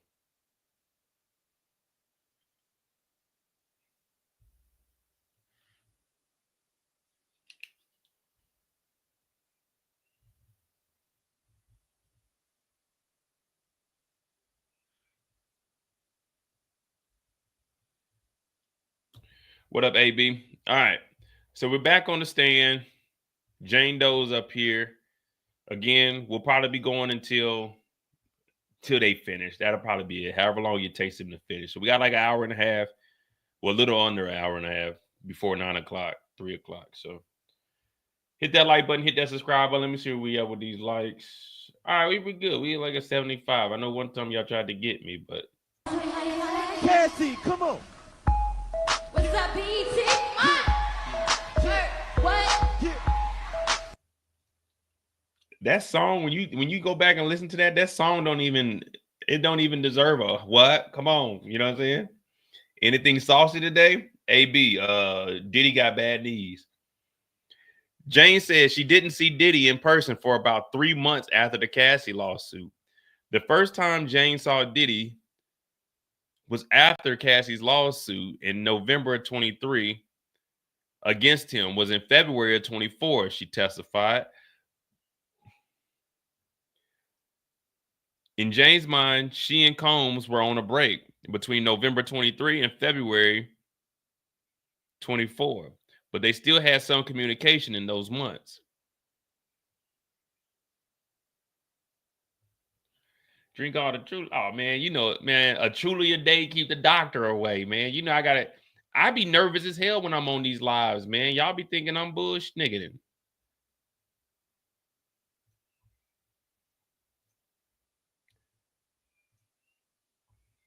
I be nervous, so I gotta, you know what I'm saying? This is just knocking the edge off, you know what I mean? Some people do cocaine and crack. I drink a truly, man, just to, you know, get the edge off. I be nervous as hell up here. All right, so we ain't got no update here yet. So November, December, January, February. So 4 months, 3 months is what they said.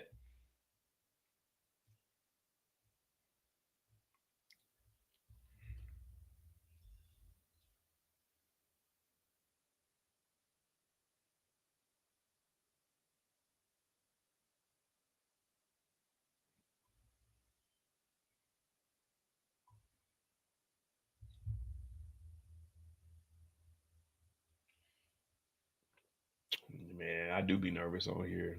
Y'all don't know, man. Y'all don't understand. When I get on here, I'm like, man, are they gonna laugh at me today? Are they gonna make fun of me? Are they gonna blame me for Diddy getting arrested? It's a lot, man. I got feelings too. I got emotions.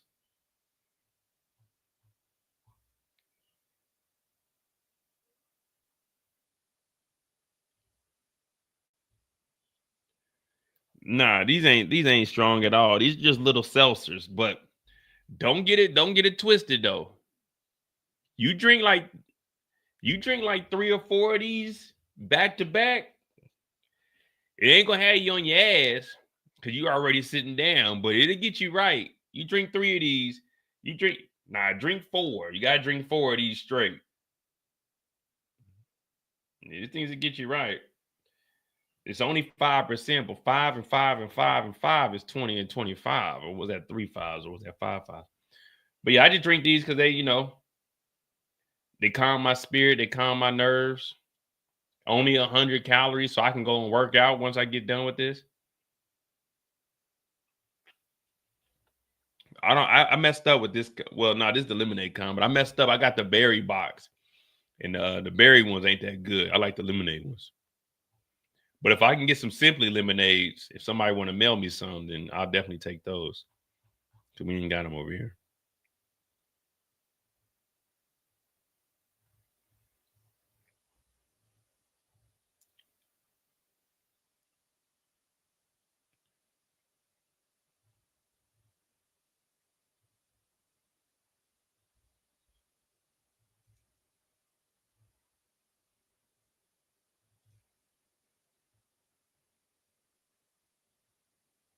I say get the lemonade ones. Strawberry lemonade. Watermelon is all right, but it seems a little too watered down.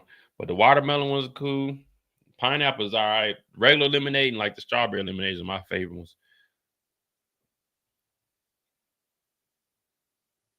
We just waiting on Inner City Press to come up with something.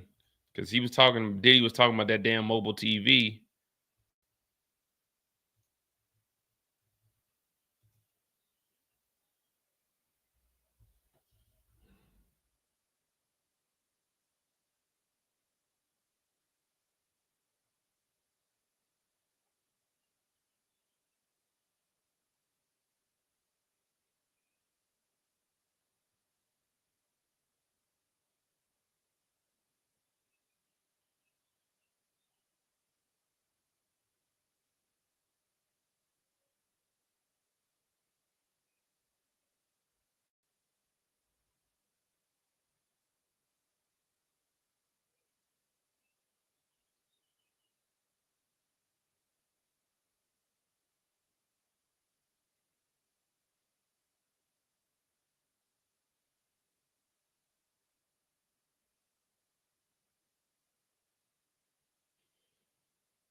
All right, Inner City Press. You told us you was on the job. All right, we got another update. Please stop using women for your fetish, Jane wrote to Diddy. Jane sent Diddy a message on December 7th, 2023. So this is about 2 to 3 weeks after the lawsuit dropped. Nah, you can send liquor. You can order liquor too. Jane sent Diddy a message on December 7th. Just don't say it's liquor. With a screenshot of something on Instagram that she said was something that was very triggering for me. The Instagram post was not discussed or shown in court. Jane texts Combs, I'm crying, and it's so close to some nights I felt forced. She also wrote, please stop using women for your fetish and leave women alone who don't want to do those nights with you. Hire prostitutes and stop emotionally harming women that love you. What do you think he was hiring? When those Negroes came over that were entertainers, you removed the entertainer title and you put prostitute there once you gave him a bag of money. What do you think he was hiring? Those were prostitutes that Diddy was hiring. I know he's calling them entertainers or escorts. See, an escort escorts you to places.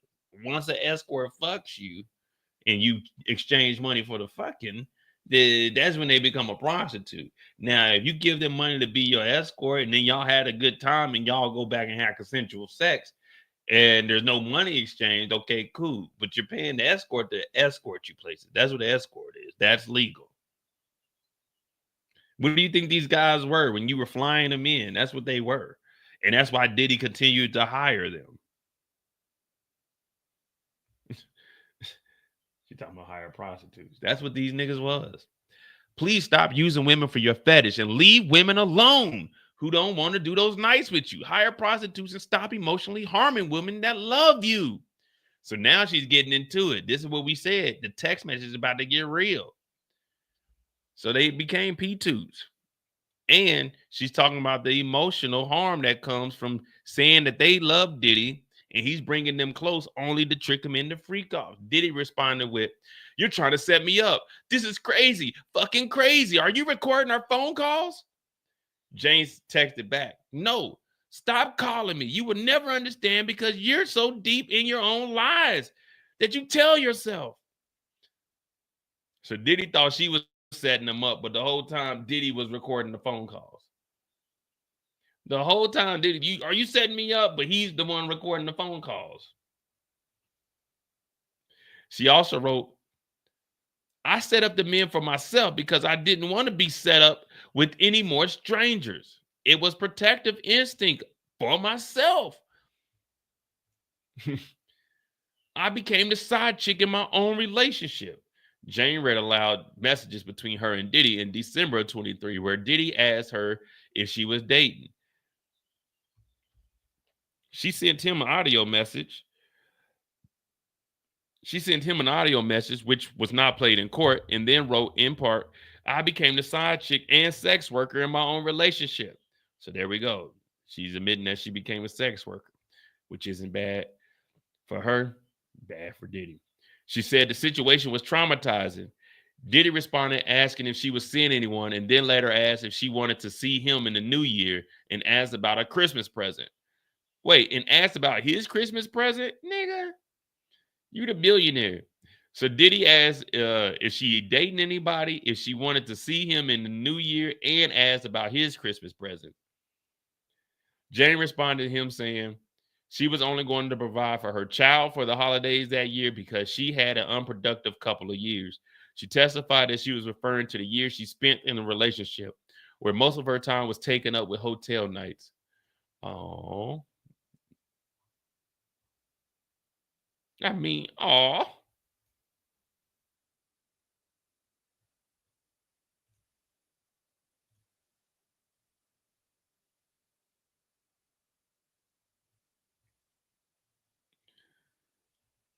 Damn, he ain't giving us no updates.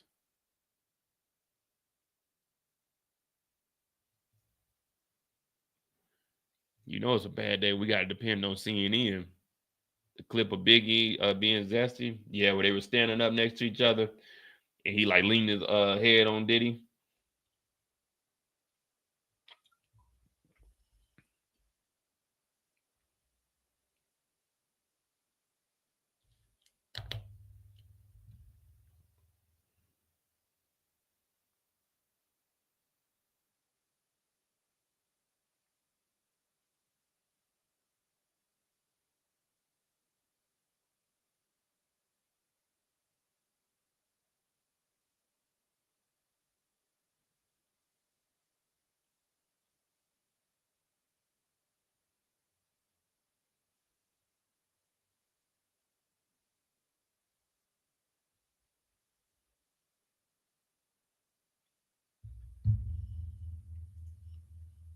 Come on, Inner City Press. Give us one update so we can see what the hell going on in the courthouse.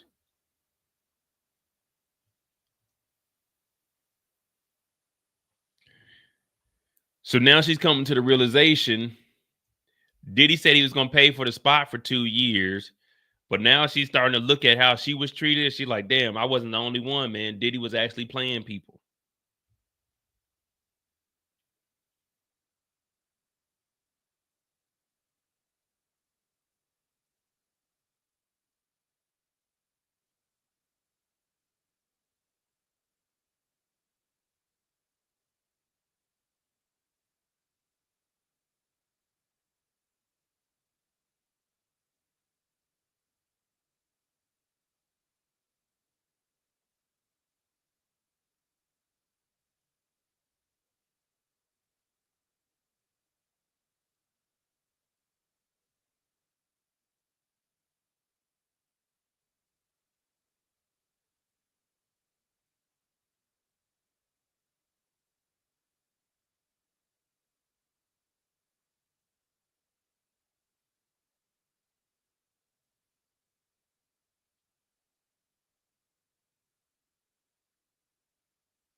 Yeah, I'm trying to see. Let me check my phone and just, so that's what I'm trying to do right now.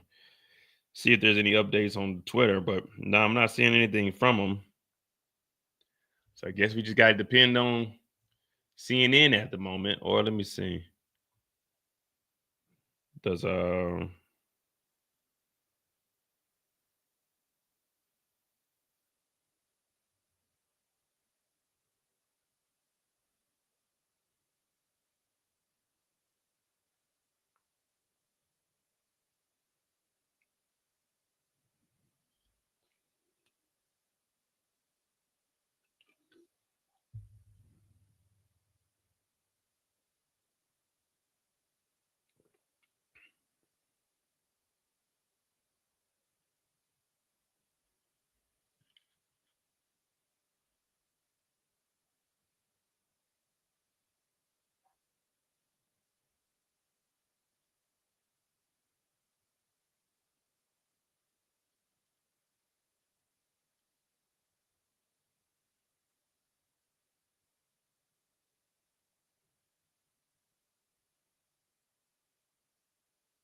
Nah, I don't see nothing. All right, well, CNN is giving us.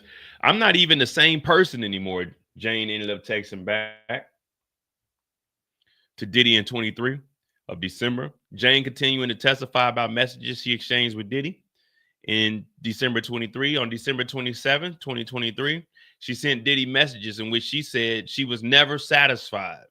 You couldn't ever handle this pain, Diddy.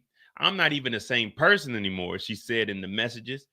Diddy asked her how they could move on and asked if she was free in the new year. Jane said she lifted him up in those rooms and took a lot to make him happy. In later messages, Diddy said, stop with the rooms and accused her of setting them up.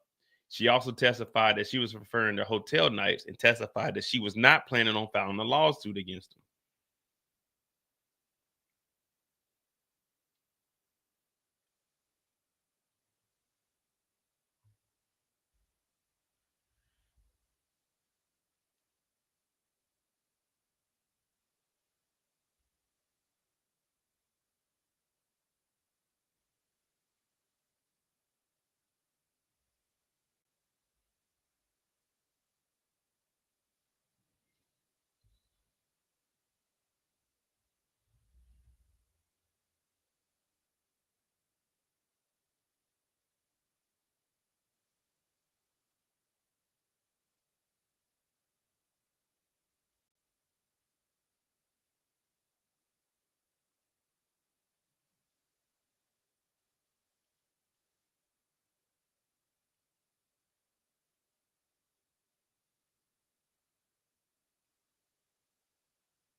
Yeah, well, yeah, we ain't got no updates.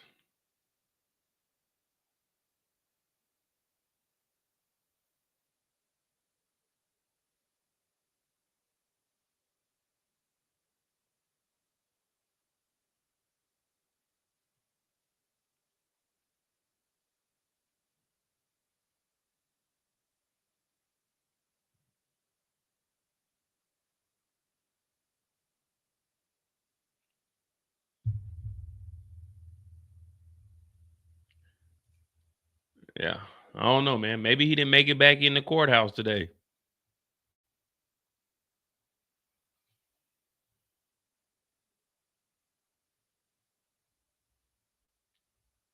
I don't see anything.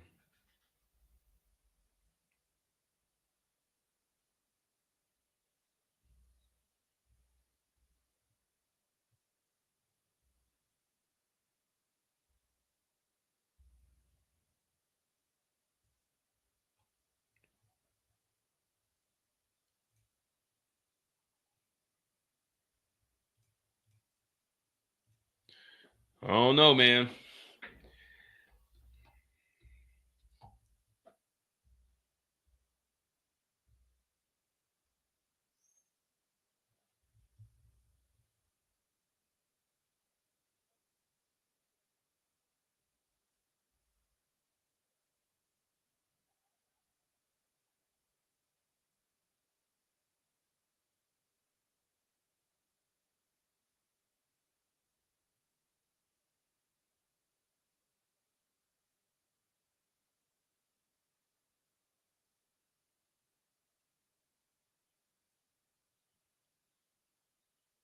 Yeah, man. We just gonna be here, man.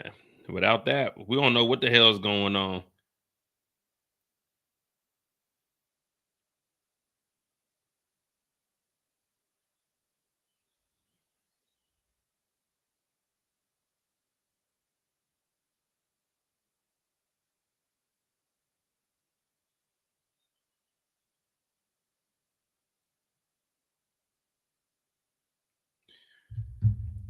Oh man. So Diddy just believes that everybody's setting him up, not knowing, man. This is on you. Now, again, she said she was with Diddy up until he got arrested. We don't know who was in the hotel when he got arrested in New York. It could either been Young Miami. It could have been her. There was women clothing found in the Diddy.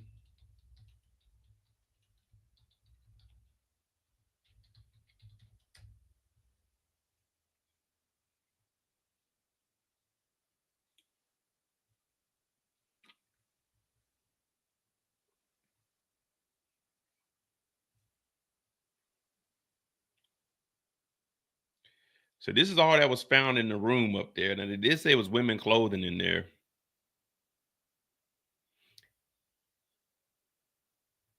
Investigators found medication, 2 clear plastic bags filled with a pink powder that appears to be narcotics, and a nightstand, Astroglide, baby oil, pills, a lighter, personal lube, Frank Black, meds to treat seizures and panic disorders, anxiety prescribed to Frank Black.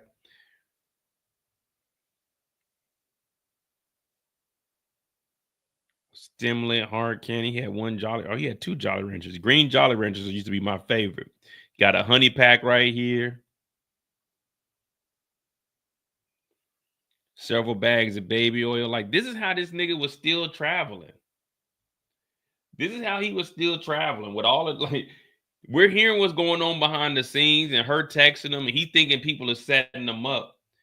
How do you think people are setting you up and you're still moving around with all the material that you had when you were committing the crimes? Like, you got cocaine, you got all these drugs and shit.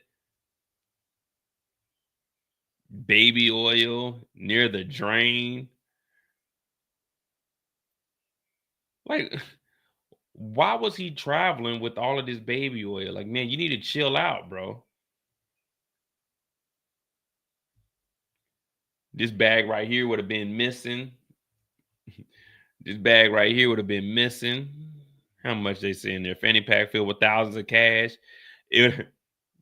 When I took this photo, the photo would have said a fanny pack filled with hundreds in cash. A couple $100 in cash. It'd have been like $300 in there when I got done with it. Yeah. Say this is 10,000. How much are y'all taking out of this fanny pack? How much y'all taking out this fanny pack if you were the first people on the scene?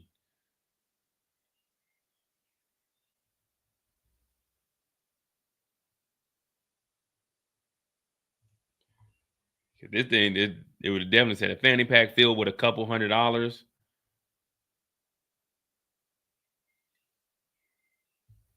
Yeah, I'm coming up out of all that. She could talk about 9,500. Yeah, I'm coming up out of there with at least, if it's 10,000, yeah, 9,500 sound good.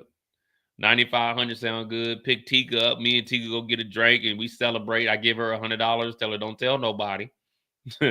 Get on out of here. You know, I cover the drinks, but here's $100. Don't tell nobody. Investigators found a hard drive. We don't know what's on this hard drive. That's what we need to be figuring out. What the fuck is on this hard drive? There's got to be something important. It got a damn fall-proof boxing on it.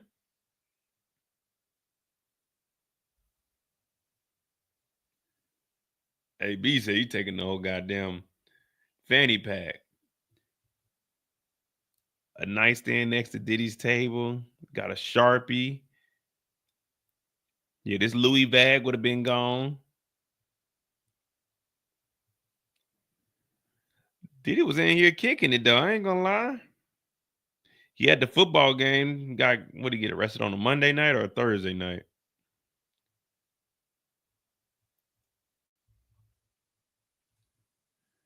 So remember, he still has to deal with these charges of all these drugs and stuff. That falls up under RICO. So having these illegal drugs or charges,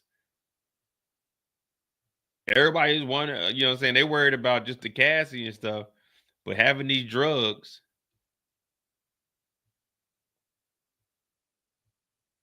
This drawer right here is the wildest, though. Some pills, some lighters, personal lubricant. Like, this nigga's an idiot. April 10th.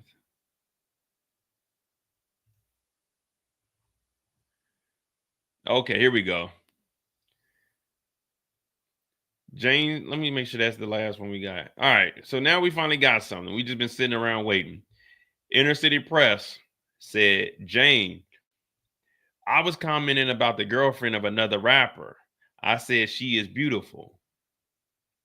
Was this rapper an old friend of yours? Yes, I was flown to Las Vegas. There was a birthday party and we went to a strip club. Other than that time, had you ever seen Anton other than on hotel nights? No. This friend, was it platonic? Yes. In the hotel room, Anton was having sex with a woman. The rapper and his girlfriend were there. There was flirting. Wait, what?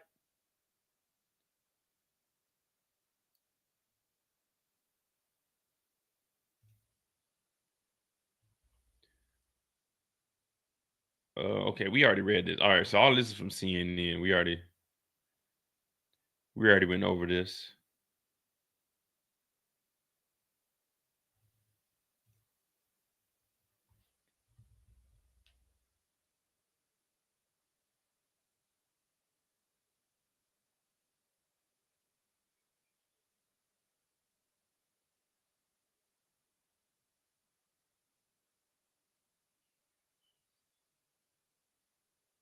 We need to find out who this rapper is.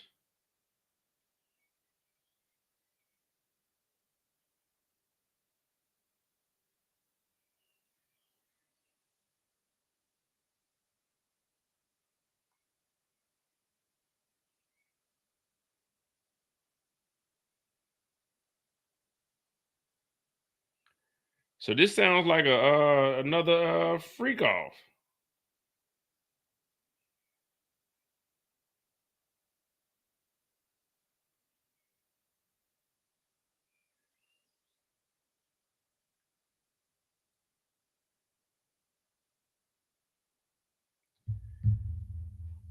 Yeah, so it says in the hotel room, Anton was having sex with another woman. The rapper and his girlfriend were there. They were flirting. Who is this other rapper in Las Vegas? Because they had an ex-worker in there that they've paid. Remember, Anton was the third nigga after Rico and Paul. She threw up, and then Anton is who Diddy said, good, she'll be ready for the third guy.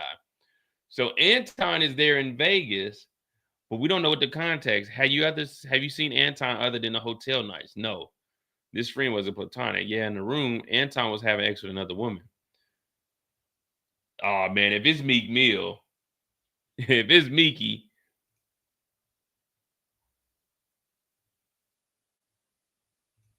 a shameful dark secret. Jane explains why she didn't tell anyone about the hotel nights. Jane is testifying more about the text message she sent to Diddy in December of 23. She said she felt manipulated and violated. And she said she was venting to the only person she could because she never confided in anyone else about the hotel nights. When asked why she never told anyone, Jane said because it was just shameful, dark secret of mine. In the message, Diddy asked to see her, but she wasn't answering him for a time. Jane testified she was trying not to answer Diddy because he would gaslight her in a way that wrapped her sense of reality. Every time I would speak my truth or how I would really be feeling, Diddy would just give me a different version of it and say it wasn't this and it wasn't that. She said, so we got Diddy manipulate. Nah, man, it ain't this, man. You tripping, man. At some point, they got on a FaceTime call. Jane testified that Diddy told her on the phone repeatedly to charge him an amount that would help her move on.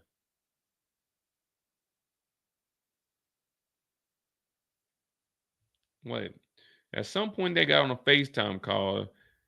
Diddy told her on the phone repeatedly to charge him an amount that would help her move on. So Diddy's trying to tell her, listen, give me a price and I'll pay you and you move on from it. According to Jane, Diddy said things on the phone like, charge me for your resentment.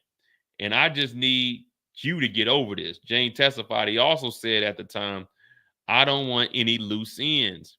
So Diddy knows that he's in trouble and he's trying to pay her off. Ah, good one. But do we have that in the text? Do we have that in the text? Let's see. After that call, Jane sent the text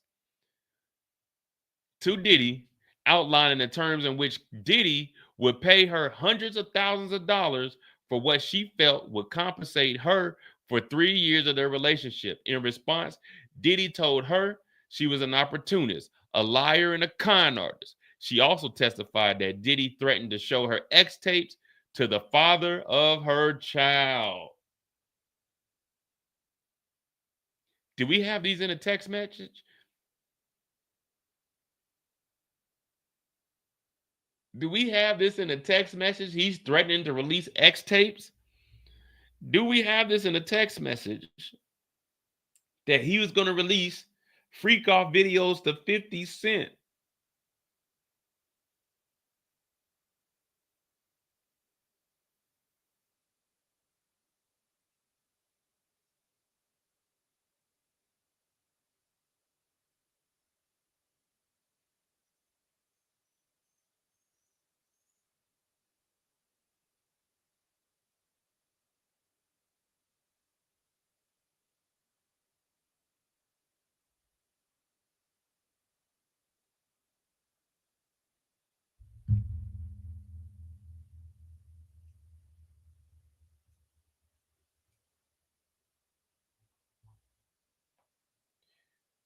How were your finances in January of 24? Better. I decided to do an OnlyFans. What kind of content did you create? Lingerie, swimwear, implied nudity. What's that? Your hands cover your body. I want to stand on my 2 feet. I was also getting child support and some money from Bear. I actually advertised his brand on social media. He offered me money. Actually, he just sent it to me. How much? $9,000. He said, if you want to post for my brand, do it. No big deal.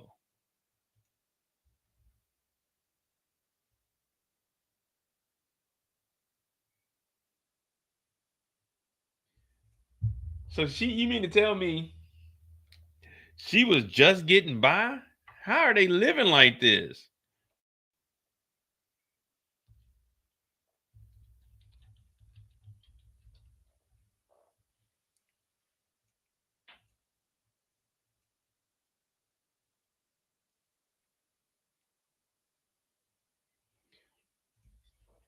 All right, here we go. Jane told the chief of staff about Diddy's threat to release sex tapes. On December 28, 2023, Jane texted Christina Courtroom, Diddy's chief of staff, that Diddy threatened her about X tapes. He said that he would expose me and send them to my child's father. He has been bothering me for 2 months, she wrote Courtroom. Jane said she talked to Courtroom on the phone the next day, and Courtroom agreed to hide the phones and the tapes that were on them. Well, hide the phones that the tapes were on. Courtroom then suggested that James give Diddy each other space. Jane said Courtroom told her, I always tell him all the time to just give those things space. So Christina Courtroom, she know it has been going on for years, so she was always there. Otherwise, we end up in situations like we're in now. Jane said she understood Courtroom was referring to Cassie's lawsuit. Yeah, but I mean, no kid in America needs $6,700. If you can't survive off of $6,700 a month, paying your rent and taking care of the kid, you don't need custody of that kid. You're obviously not a good parent. That's how I look at it. $6,700 is too much money for a kid. A kid don't need more than, like, I say $2,000 a month, and that's on the high end, and that's spoiling the kid. But if you get $6,700, let's see what she was doing back in January of 24. December of 24.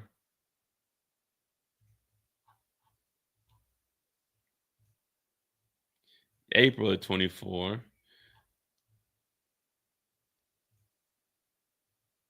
Here we go. Beginning of January 24.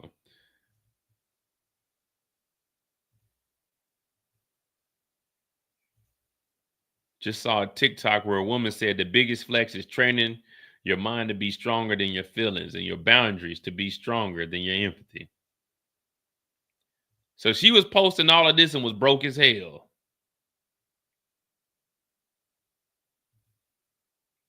When your goals are more important than sex, alcohol, and parties, welcome to the 1% Club.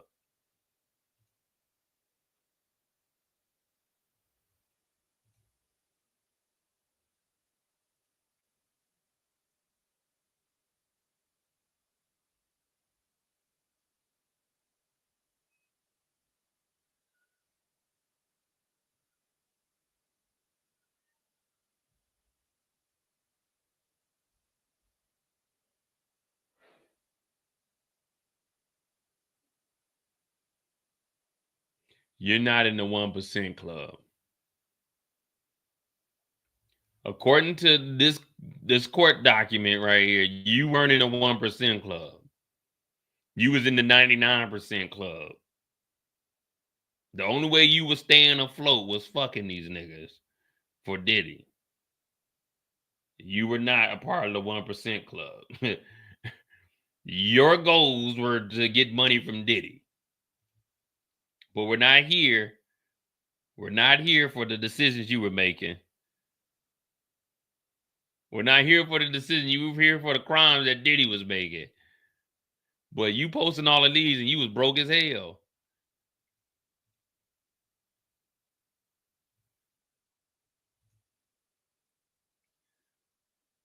September 23. So this was 2 months before. 2 months before the lawsuit dropped. What's your love language? Mine is quality time and physical touch. Yeah, I bet it was. But we're not here for the decisions you made. We're here for what Diddy did. Yeah, you right, Eric. Brokey.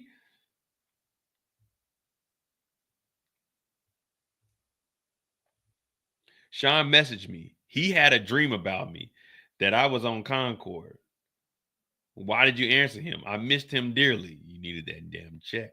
He said, so what you want to do on your birthday? I said, I'm traumatized by my past birthdays and what they led to.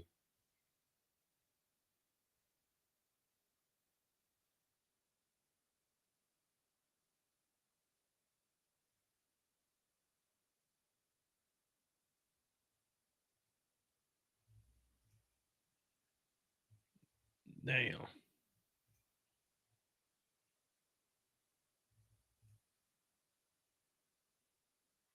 A little commotion for the dress. Okay, let me see. What hotel is this at? Freak off tail.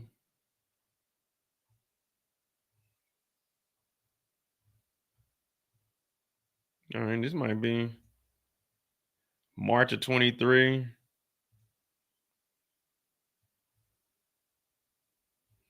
And look at all these suckers in the comments too. Little did they know he winning though.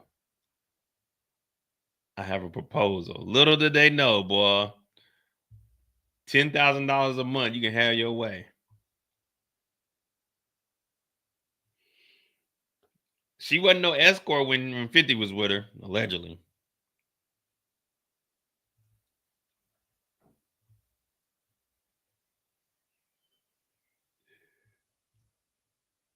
Yeah, man, it's crazy, man, you know? Again, we're not here for the decision that she made. We're here for the crimes that Diddy committed.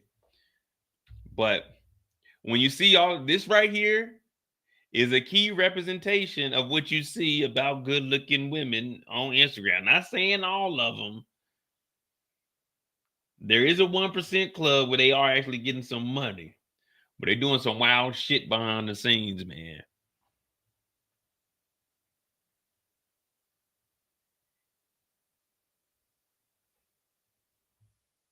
Shit, my dating preferences ain't changed at all. I still go for what I know. What did Sean write? He said, if you change your mind, I miss you. Stay happy, love. What did you write? That I'm just being mature. I don't think I'm ready to see you. Did you see him for your birthday in February of 24? Yes. All right, let's go find February of 24. January.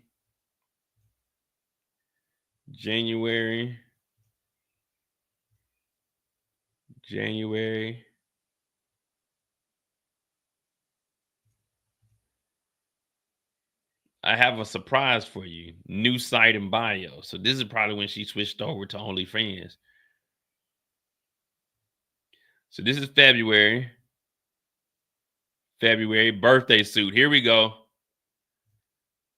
Oh yeah, you know Diddy was freak off ready. Diddy was hotel party ready. Happy Valentine's. Oh yeah, you know Diddy was acting a damn fool. Then she done limited the comments on all of these. Man, you ain't gonna let us get in here and comment? Show our support? February. So yeah, this is when Diddy was back around. February 24. Dang, man, not little 50.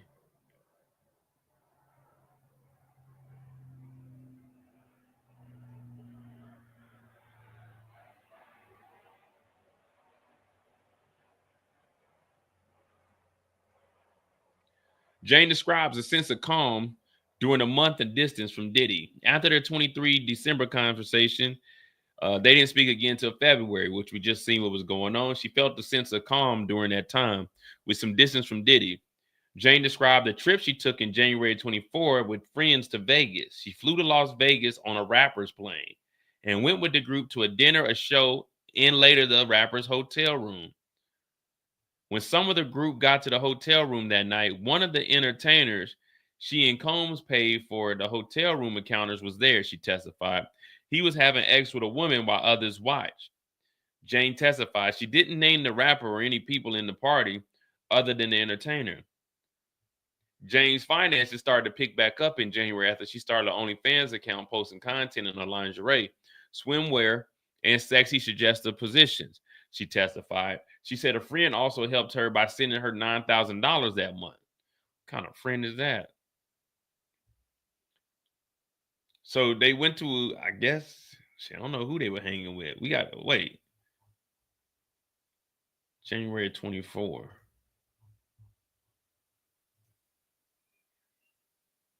Could have been around here. Could have been here. Does anyone know this building?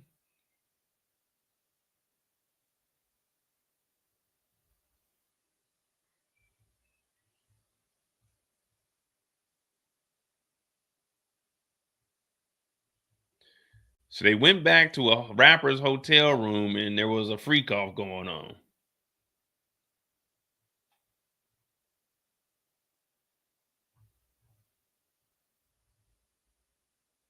Jane said her and Diddy got back in touch in February 24. She texted him saying, well, he texted her saying he had a dream about her, testified. She responded because she missed him. In the message, Diddy said he missed her smile and told her to send a picture of them pretty teeth.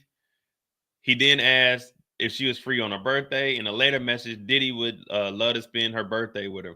She said, I'm a little traumatized from my past birthdays. And what ultimately led to the end of that night, she texted him. Jane testified she was referring to hotel nights that occurred on her birthday in the previous years.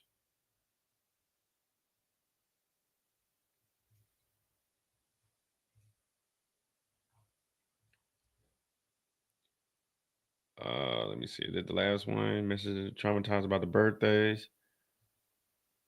Did you see him for your birthday? All right. How was it in Miami? Sean had candles. My heart was beating super fast. And I think his was beating fast too. That's because that nigga was on crack or meth. That nigga's heart always beating fast, man. We were oddly in the same color. I thought it was nice. What happened at dinner? Balloons and a 5-course dinner. We used X. Then Sean asked, do you want to see Don? What was your reaction? I was high. I said, okay. Me and Don had X in 1-star. Then we rested a couple of days. Then we flew to LA. We were back together.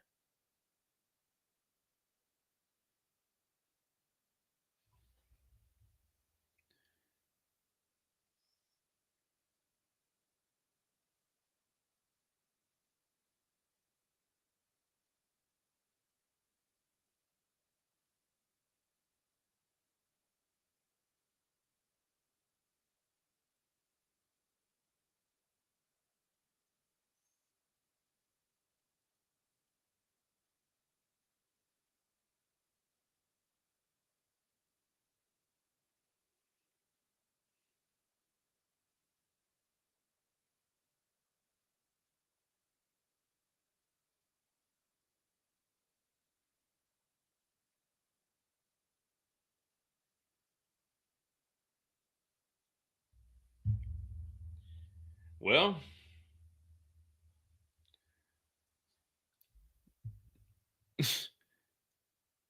they used X, then Sean asked to see Don, and then they had X with Don.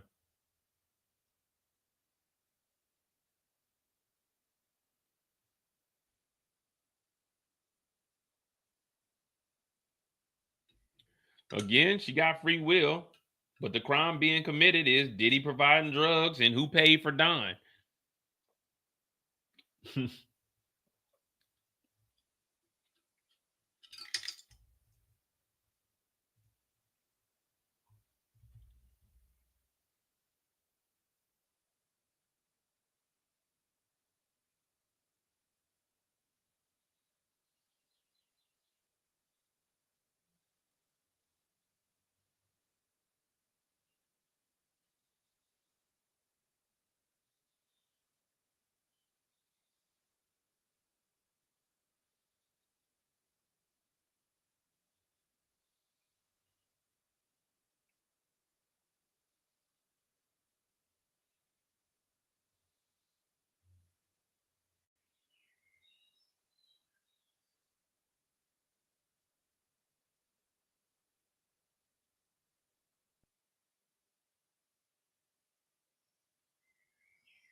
All right, man.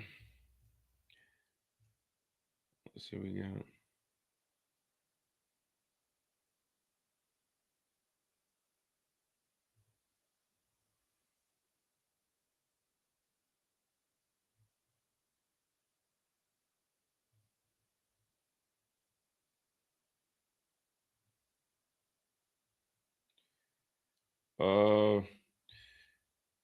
Then they went back to LA. They were together. In 24, where did you visit Sean? Miami in May, July and August. At my residence in LA a couple of times. Did you and Sean go out in Miami and LA in 24? No, things had really hit the fan. A lot was going wrong in his life. The press was after him about Cassie lawsuit, with which entertainers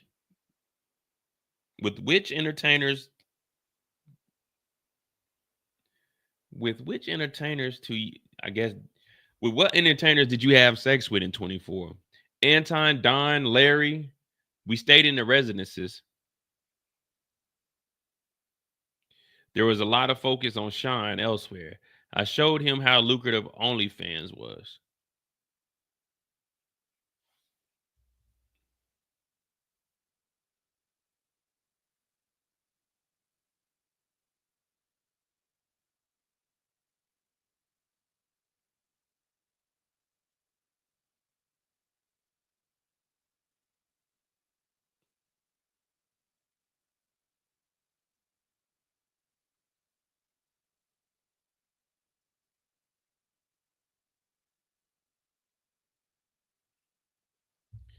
I showed him how lucrative on. So niggas is paying to see this. Niggas is donating cash to see this on OnlyFans just with her just covering herself up. Nigga, this is not worth paying for.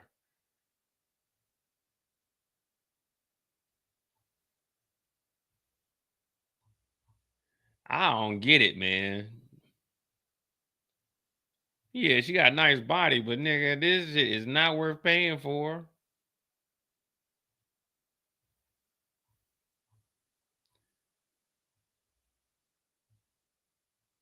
Shit, I'd rather spend my $1.99 somewhere else. Give me a second. I'm gonna take this off the screen. I'm gonna go click on this link and see how much it costs real quick. Let me see.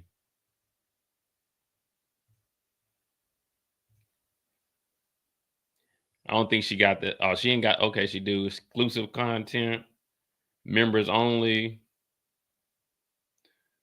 only fans. Let's just read these numbers, see what she got.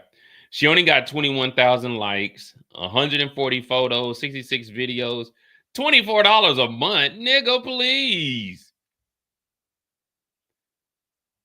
$24. She's out of her fucking mind. She think niggas want to pay to see this goddamn ran through body. $24 just to see some lingerie and swimsuit pictures, nigga. Please. Yeah, this shit talking about $24.99 a month.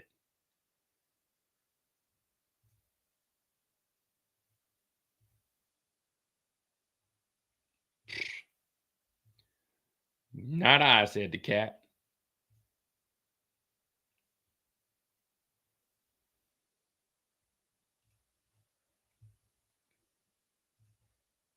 Jane testifies how she got back with Diddy. The jury saw a long text message between her and Diddy about whether they should spend their birthday together.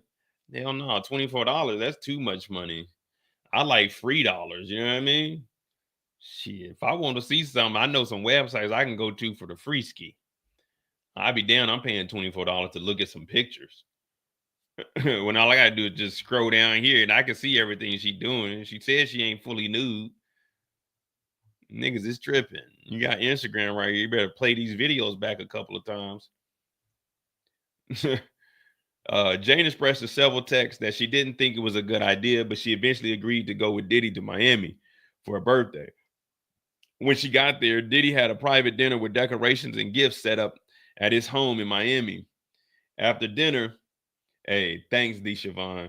Twitter is free. Anything you want, you can find it on Twitter. You can find the most disgusting shit on Twitter.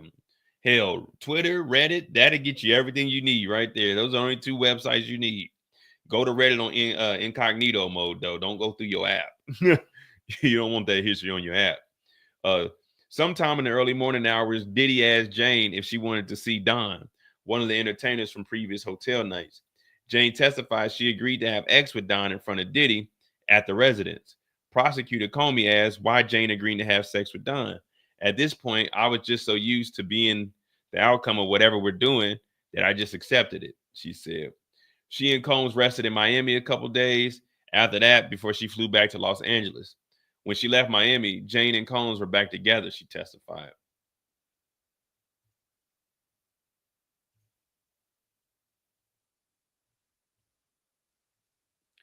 Diddy was putting on music, and he went to my phone. He asked me, "Who's Bear? Why are you texting like this with him?" The money thing came up that Bear had sent me money. He started getting dressed. I started crying. I felt misunderstood. What did Sean text you? He wrote, "What's going to happen if I come over tonight?" I said, "I do." I said, "Do you want me to be alone? I can arrange that." I wrote back. He said he's supposed to see his mother, in air quotes. I meant another woman. He wanted a party. Who the fuck is Bear?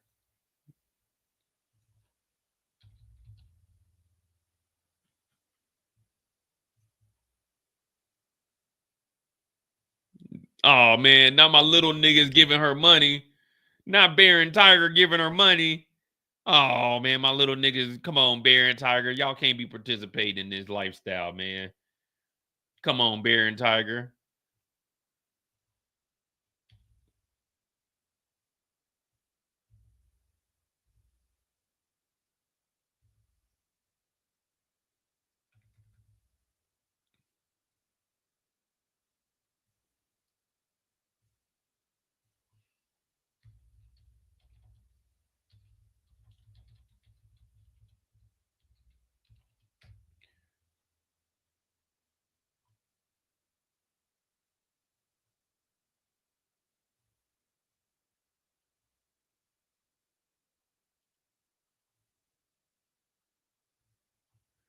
So she said she was modeling a nigga named Bear shit in January.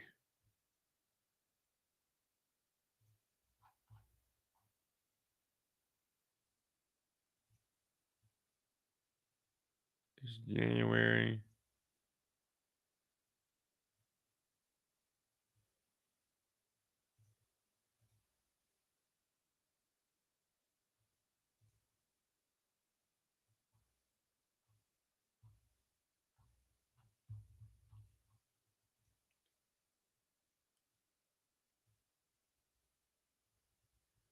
Who the hell is Bear? We don't know who Bear is. Oh, Christopher Brown, baby mama. She over here in Germany too. I met her way back when. I think in like 2014 or something. Amika. Well, I know all of her homegirls.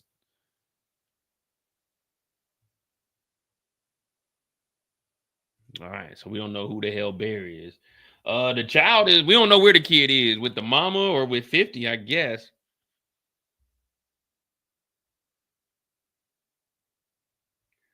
We don't know where the damn baby's at.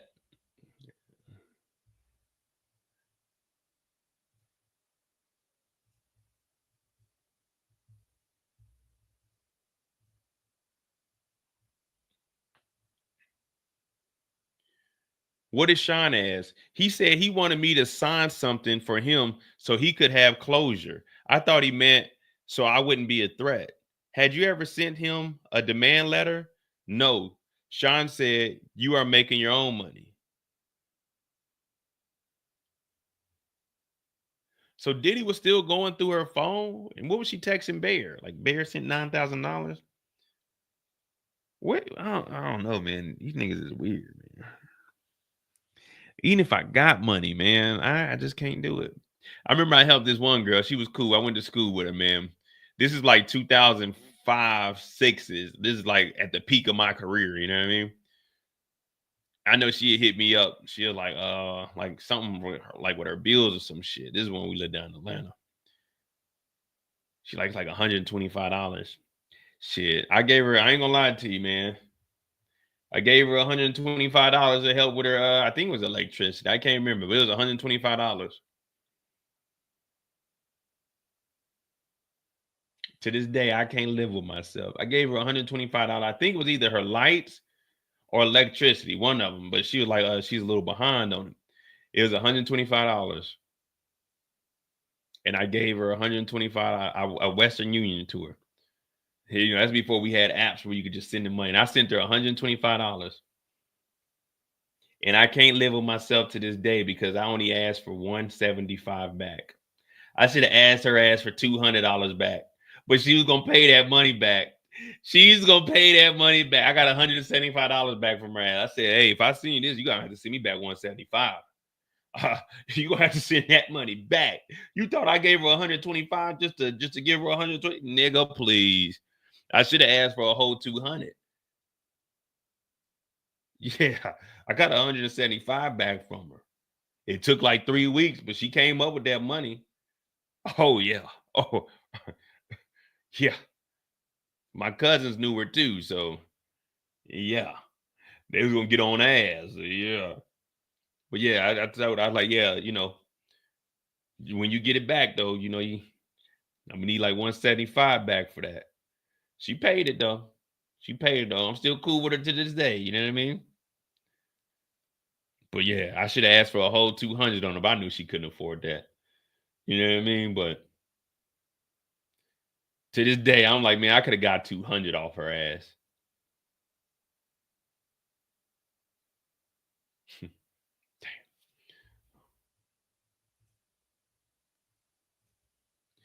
I know you didn't think I was just giving 125, and we wasn't fucking around. We was cool, like we talked, but ain't nothing ever come out of it. But my check say Mo on that motherfucker. It don't say we. It don't say us, me and random motherfucker, you and your kid. It say me on that motherfucker. I'm gonna need the money back. I'm about to go on the road. You do what you need to do. Shit, but I need that money back. The whole thing. The whole thing. So when you Western Union that 175 back, you're gonna have to come up with like 180 because they're gonna take 5 off the top. So you're gonna need to do what you gotta do. Jane and Combs had more hotel nights after they got back together in 24. They got back in 24. She took 3 trips to Miami to see Diddy. He came to LA a couple of times. They didn't go out in public because things had really hit the fan for Diddy. Jane also testified that they would have hotel nights at Diddy's house or her house. Man, we're not having no damn hotel night in my house.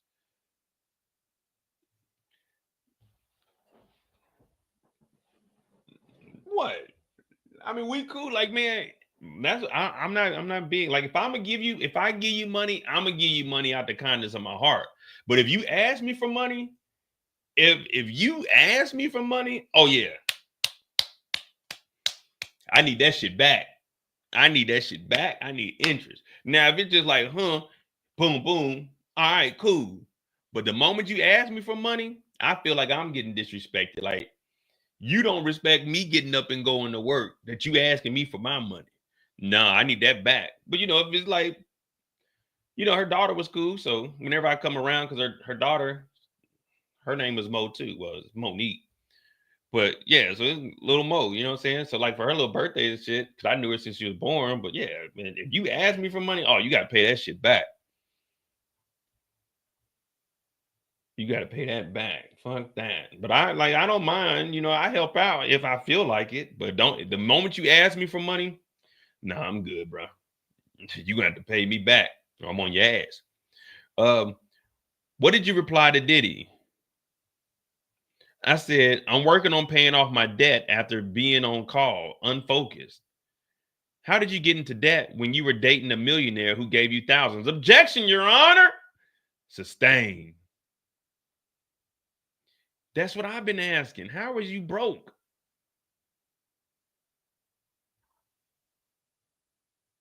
I did get it back tenfold. I got $50 on top of the 125. That is tenfold. 10 $5 bills. Fold them motherfuckers up. That's tenfold in my book. $50. 10 $5 bills. Fold them motherfuckers up. Tenfold, baby. All right. So she's working off debt. And we want to know, how were you in debt when you were dating a millionaire with $6,700 coming in a month from 50? I've been asking this for the last 3 days. But the judge ain't want to hear that shit. Ask a different question. What did you write? I said, I'm tired. You can't even make it to the 2 years without bringing it up to me. What did Sean say here? Bear, my colleague, I said, I hate living in fear. The roof over my head was just going to come off.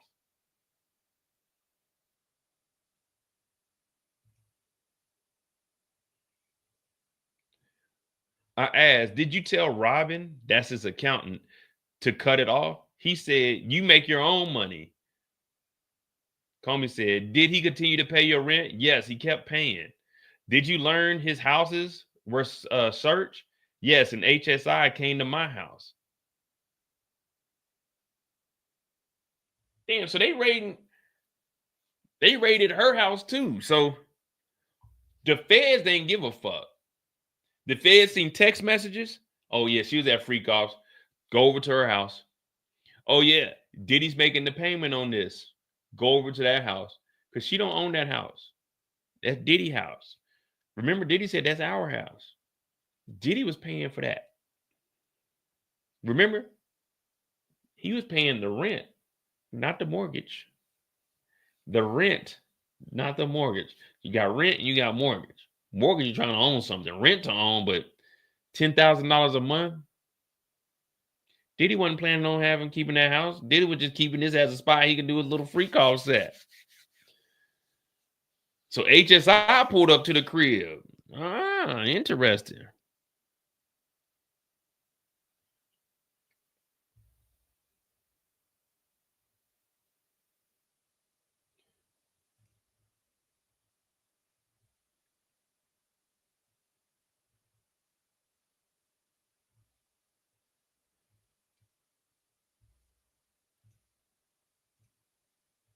Now they said they may have put something over there, but they said the phone call came from the two phones. Remember, there was two phones that were seized that they got from Christina Courtroom. Now I know there were two phones that were found. Remember, there was two phones found in that boot in Miami. There was two phones found in that boot, so it may have been one of those phones. We don't know, but they said they got it during the arrest. Okay, we went over that. So HSI kicked in the front door, waving the fofo. Who hired you a lawyer? Sean did. Is Sean still paying for your lawyer now? Yes. Damn, Diddy thought if I continue to pay for the lawyer, she won't get up here and testify. Boy, was he wrong. This is just a dumb nigga thinking that money is gonna fix every situation. Now, regular people it will, but when you in this kind of shit, it won't. Did you talk to Sly after the 24 searches? Yes, he called and said he had a tape and he intended to release it bit by bit on the dark web. So Sly, oh, then they trying to get Sly knocked up. So Sly, he got a tape and he's going to release it bit by bit. How'd he get a tape? I asked Sly how he got the video. He said that Shine picked up his phone and recorded it. I asked Sly Carbell how much he wanted. He said 10,000. I told Shine Carbell just text me to extort me. Shine was crying. Damn, they said Diddy was in here crying. We're done, man. They fucked us up, man. They got us. Diddy over here crying because niggas got tapes. But again, I'll take the blame. Mo, you bring it down a black guy. Yeah, Mo, you picked up Sly's phone and you recorded this shit.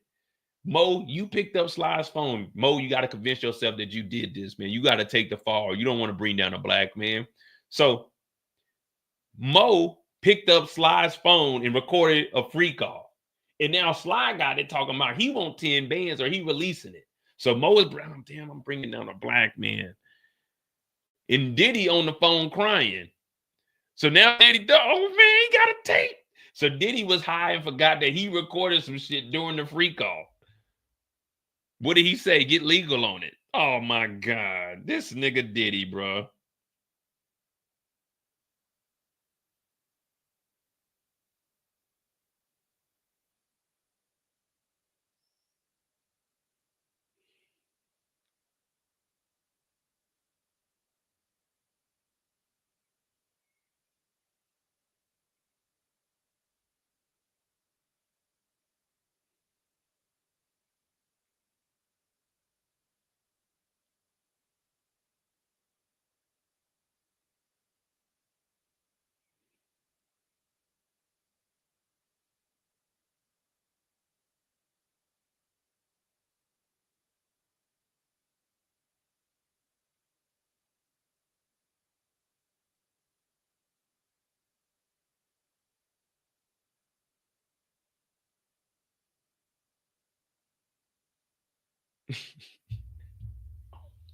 Oh, they got us.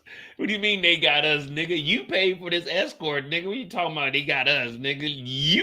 You bought the hotel, nigga. You paid for this, nigga. What do you mean they got us, nigga? You did this.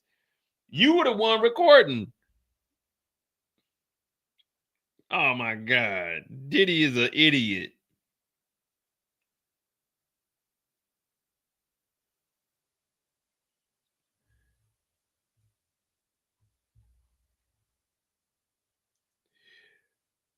Did you speak to Carbell? Yes, I told him this was sextortion. Sextortion. And I would not talk with him. Then a media company called me and said they bought the tape and did I have a comment? I fainted. Oh man, damn, they just sold it. Did the media company ever publish the video? No. Do you know why? No. Then the hotel video of Shine and Cassie came out. I was with Shine in Miami. How did you first learn about it? There was a knock at the door.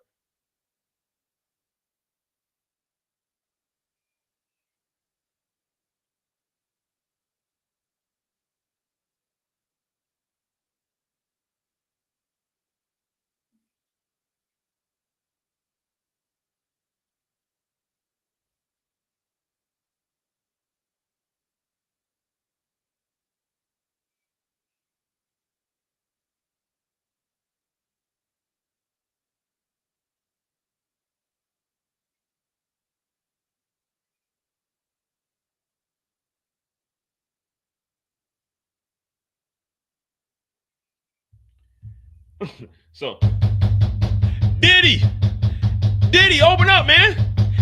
Diddy, put some drawers on, nigga. What are you doing?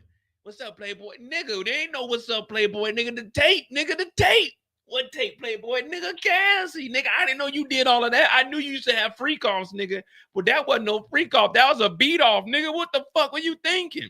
So now they didn't got the goddamn knock at the door. Oh, it's getting interesting. We don't need to hear about this splitting peacefully bullshit. We good on that. We need to know what the hell happened. You got your own money. Yeah. We need to get back over here. It's going down. It's going down.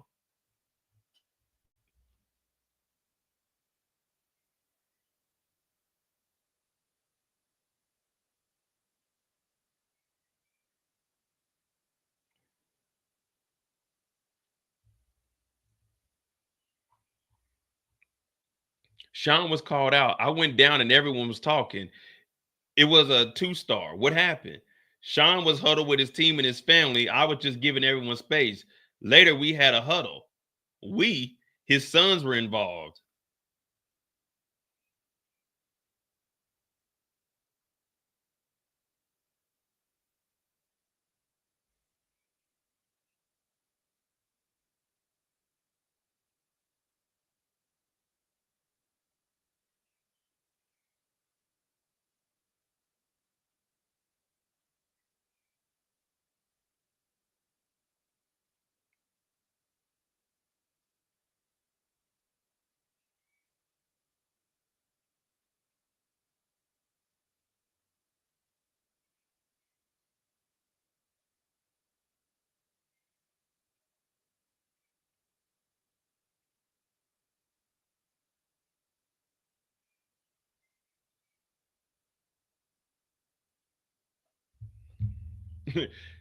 So everyone was at the house when this shit dropped.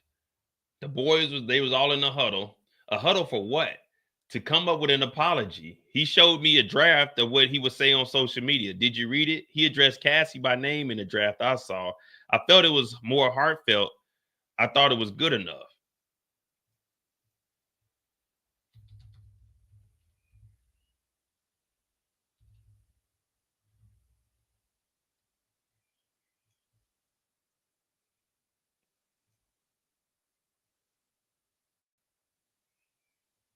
Reflect on the darkest times in your life.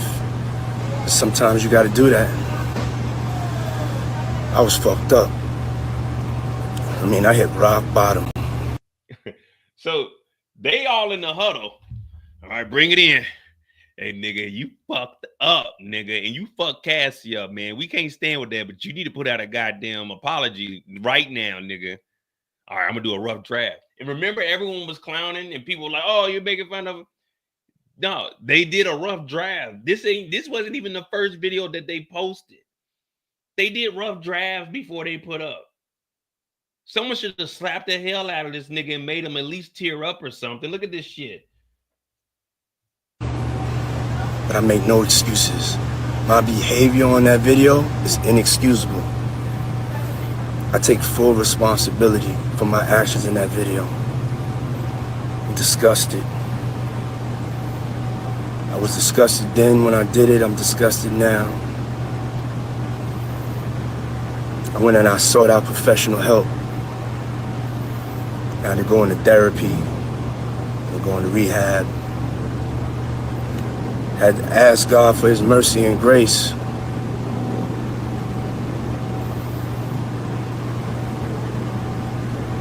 I'm so sorry. But I'm committed to be a better man each and every day. I'm not asking for forgiveness. I'm truly sorry. It's so difficult to reflect on the darkest times in your life. But sometimes you got. So all I did was I just if you can't see it here, I just asked him what draft was this. You know what I mean? I want to know what draft was this. Was this draft 2, 3, 7? How many drafts did you do before you released this?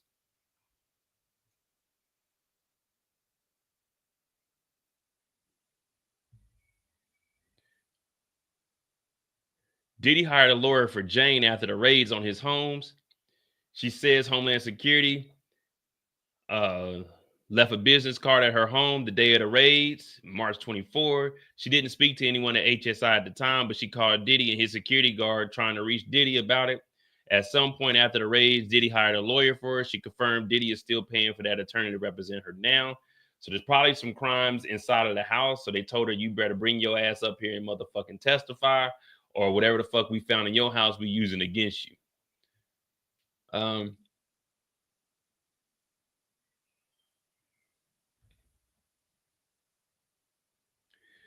Did you talk later one-on-one with Sean about the video? Yes. He said that Cassie hit him too. Come on, Diddy. We didn't see Cassie hit you, nigga. We seen you put foot to ass. Then I was told that KK was coming and I had to go into another room. I did, and I went back to LA. Do you recognize this? Sean's IG apology. You gotta do that. I was fucked up. I mean, I hit rock bottom. But I make no excuses.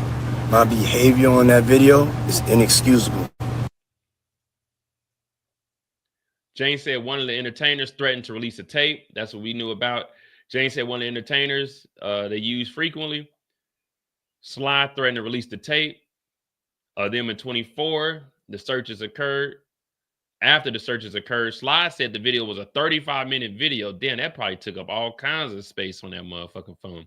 It was a 35-minute video of he and Jane during a hotel night because Diddy had recorded the video on Sly's phone instead of his own.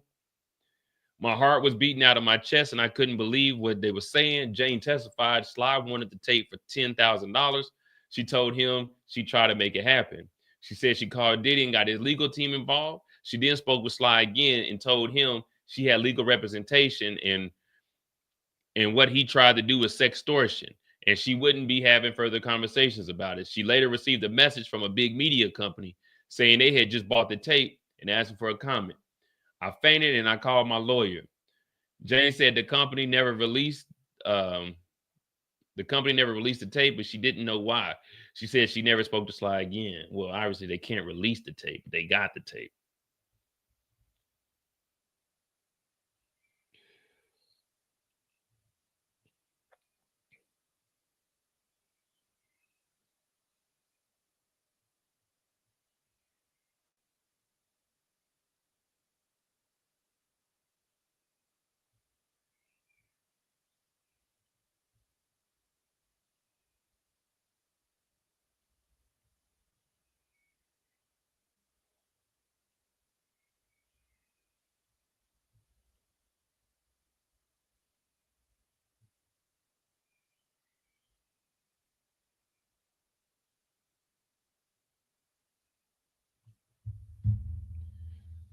Now, you think I thought this is a real apology. I take full responsibility for my He takes full responsibility for his actions. actions in that video. I'm disgusted. I was disgusted then when I did it. I'm disgusted now. So he said he was disgusted both times, then and now. So I don't know, man. We got to take him for his word or we don't believe him. All right. The video played to the jury, not on the public screen in the gallery. Disgusting. I have to ask God for his mercy and grace. I'm truly sorry. How did you feel about it? I was disappointed. I felt there was no heart. Sidebar, and judge said, sure. All right, here we go.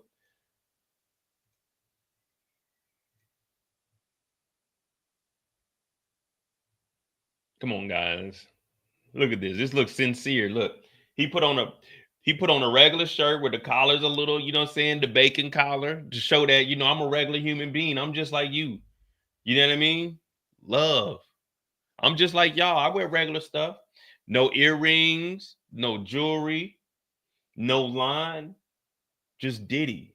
Matter of fact, it ain't even remove the Diddy, just shine Combs.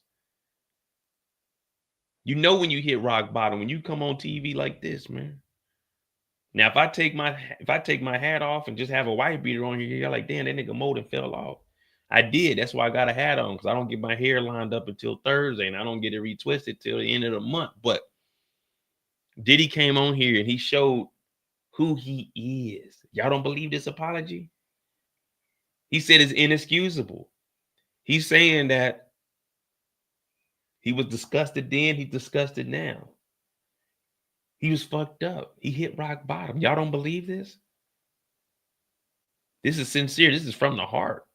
Now, it may be draft 17. It may be draft 27. It may be draft 206. But it's the thought that counts. So at least he got out there. He tried to get out there and let people know, I'm sorry for 2004. Wait, that's Ruben Studdard. This is 2016. So we got us a sidebar.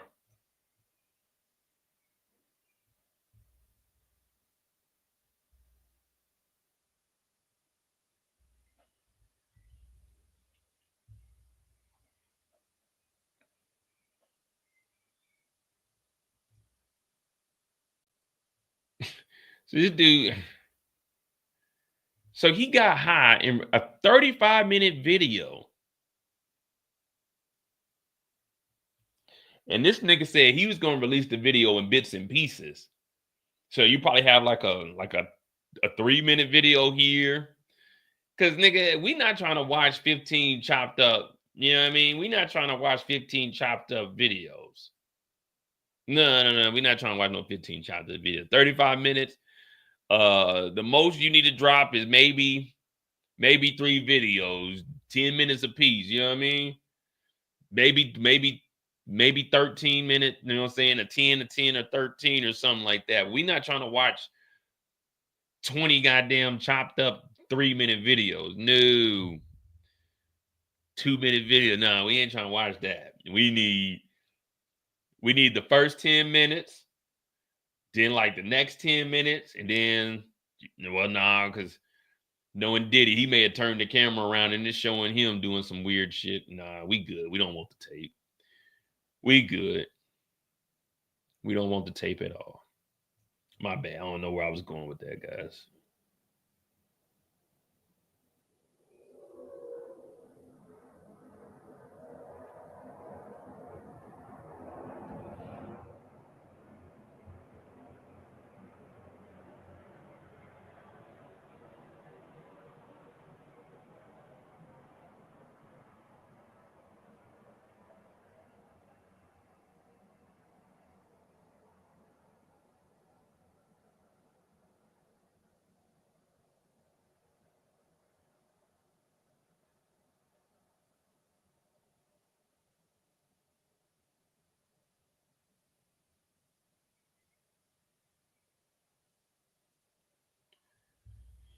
All right, man. Well, this is where we at. We at 3, so I guess they're gonna finish up within this hour. I know last time we stayed even a little bit past 4 o'clock. We almost went to 5.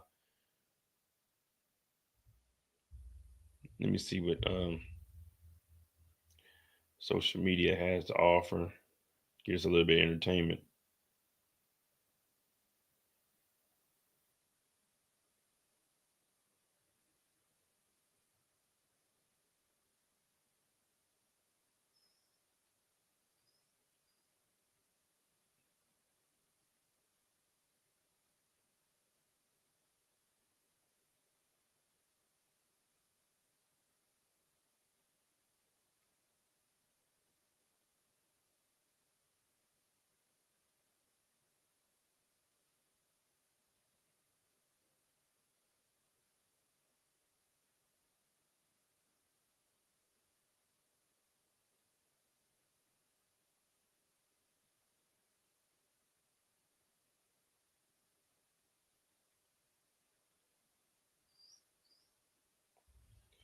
All right. Well, we're just waiting on any update, any of these updates because we got a sidebar and it ain't looking good, man. Of course, the defense, when they get up here tomorrow, we will see how they tear this down. But they still got to defend. We got to remember, they got to defend the drugs. They got to defend paying the escorts. And they got to defend having them fly to different locations and having X with her. She can be a willing participant. But when you give somebody drugs, that's illegal, whether they want it or not. When you buy drugs from a drug dealer, you wanted those drugs, but if you get caught, y'all both going to jail. This person for distribution and you for purchasing the drugs. So even if you give somebody drugs because they want drugs, that's distribution. So they got to defend that. So we don't care about making her look bad.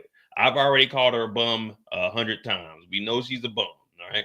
We know she made dumb decisions, but that's not what we on trial for. We on trial for the things that Diddy did. So they got to defend giving drugs. They got to defend paying for these escorts who turn into prostitutes once the change is, you know what I'm saying, the exchange is given the monetary value. So they got to defend Diddy paying for that. They got to defend Diddy paying for the hotels. They got to defend the drugs. And they also got to defend her having sex with the people that Diddy paid to have sex. Then that's the trafficking, the commercial sex trafficking, bringing an escort from a different city or state to another state. So you got to defend that. So remember that when we're looking at it from the defense standpoint. Again, I'm not here to say if Diddy's innocent or guilty. We're just here to see if the laws were violated.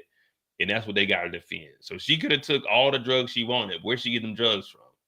The distributor, Diddy. She could have had all the sex she wanted. 35 niggas in one night.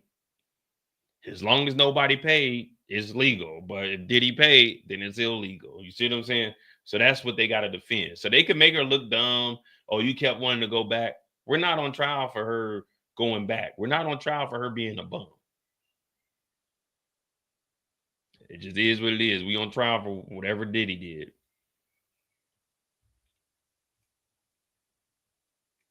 Jane says she was with Diddy the day the hotel video dropped. She was with Diddy at the Miami residence. The Intercontinental Hotel showed Diddy assaulting Cassie.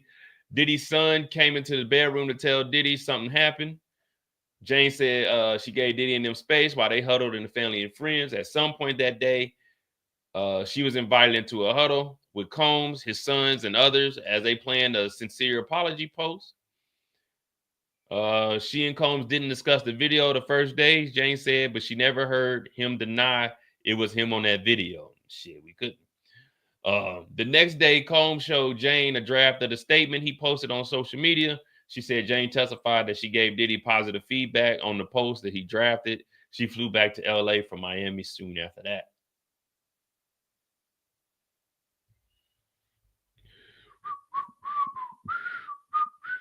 And that was March of 24. What was going on in March of 24? November, April, May.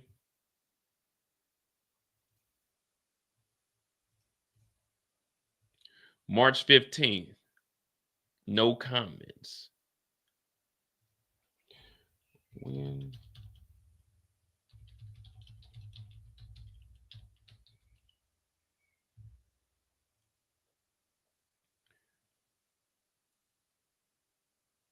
Wait, when was it? Was it in May?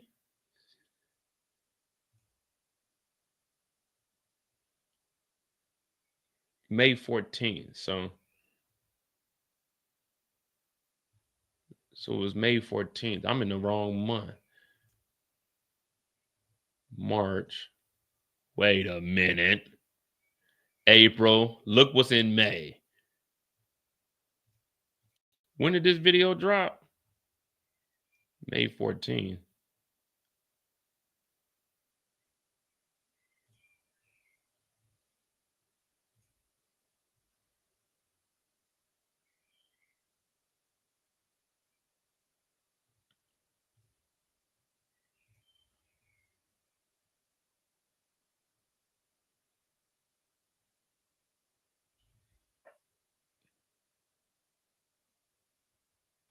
So I guess it was May 14th.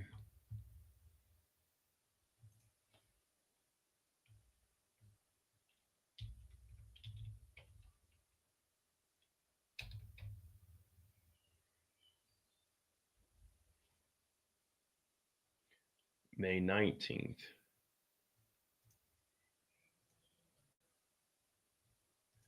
So that was the last thing posted. The photo of her son from May all the way into November. So she had to lay low for a little bit. Like Whitney Houston said, you better lay low. All right. Sidebar. Are we still on the sidebar? Or are we back yet? All right. The jury's been taking a break. Ms. Comey, you have a proffer to the relevance. Judge, Ms. Comey, can I get a proffer as to relevance? If I can't compare the drafts, I'll strike the last question about comparing the drafts. We want all those questions stricken. Mark said, I also advise not to name Cassie as she might be a grand jury witness, so privilege. Our next questions are about Combs' violent assault on Jane and forcing her to have X with her. Oh, there we go. There we go. Wait, there's more. There's more. This is what Jenny was talking about. They gave us all this information. Wait, Your Honor. We got violence also. Hold up, Your Honor. Hold up, Your Honor. We want to, first of all, we want to show all the drafts. We want to show all the drafts that Diddy had. And our next questions are going to be about Diddy's violent assault on Jane and forcing her to have X. So wait a minute. Everyone that said she wanted it, let's talk about the violence. Let's talk about the violence that happened. Because y'all said she wanted it. Well, it seemed like some of the text messages said she didn't want it. And now we got violence.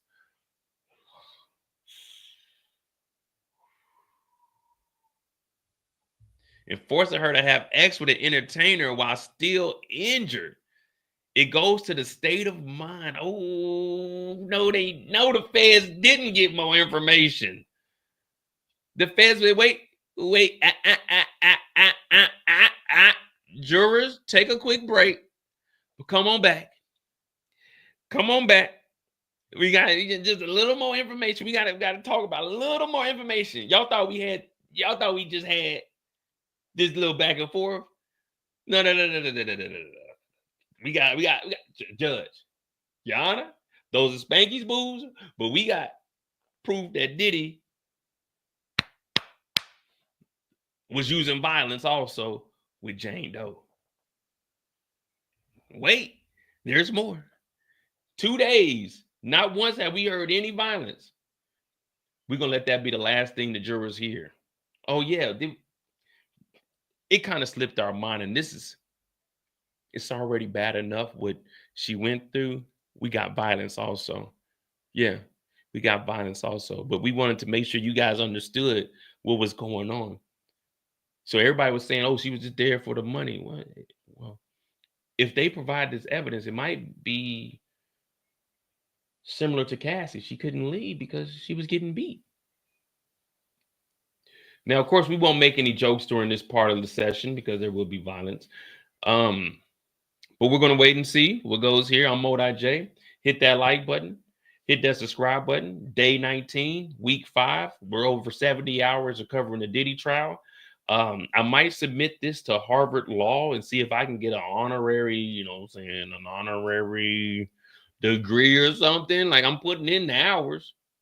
I'm not biased. I'm going from a defense perspective. I'm going from the prosecution perspective. So it looks like we got a little bit of violence on our hands.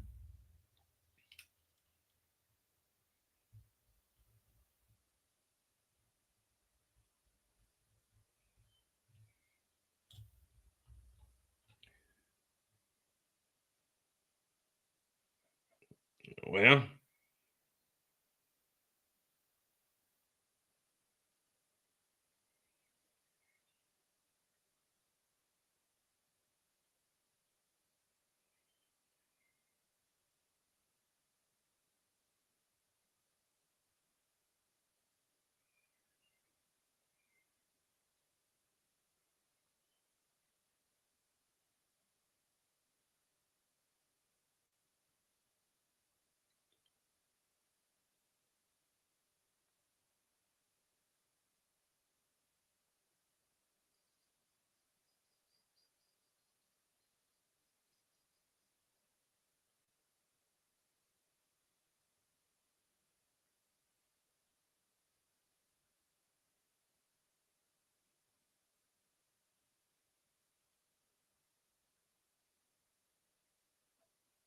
dang.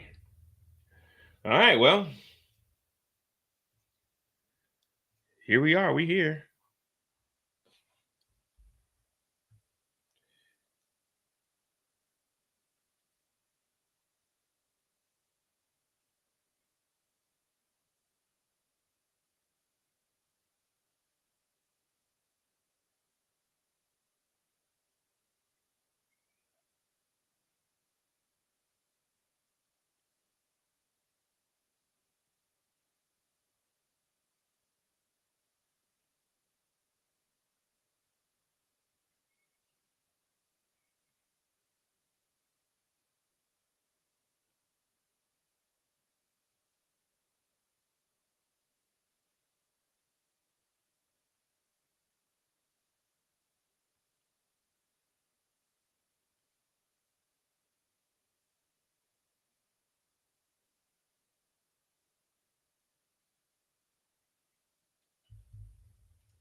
So that's why they were talking about that apology video. And that's why they were asking her, how did you feel about Diddy's video? Diddy's apologizing for beating Cassie. How did you feel about it? Did you think he was sincere? What were your thoughts when they were putting together drafts? Because now we get her mind state of she thought it was sincere, but wait a minute. You were also abused by Diddy. So they did. You got it. I know. It's fuck the feds, but you got to give them some credit for this build up. They gave us 2 days of hotel parties, medical reasons, and then they say, "Well, what about the apology video? How did you feel about that?" So now everybody's thinking, "Okay, we're about to get up out of here. It's 3 o'clock, 4 o'clock ish, 3 o'clock ish. We about to get out of. Wait, the apology video." I went and I sought out professional help.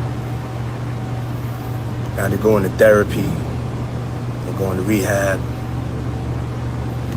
Had to ask God for his mercy and grace. Y'all remember last week when I was telling you when they were having a sobriety party and I was asking Diddy, when did you go to rehab, Diddy? That was October 23. That happened in 2016. When did you ever go to rehab? So the whole time, this apology video, you were lying because you didn't go to rehab. You didn't ask God for forgiveness because you was assaulting Jane Doe. So when did you? So the prosecution is showing this nigga's a liar. The prosecution is proving that this nigga is a liar. You seen that apology video? How did you feel about that? So did he go to rehab? No, he didn't. Remember, she asked him to get sober in 23. They had the sobriety party, which turned out to be a 12 to 18 hour hotel party where he was high on drugs. So he never sought help. He didn't give a fuck about beating Cassie. He continued to do it. Oh man, the prosecution. Oh man. Oh man.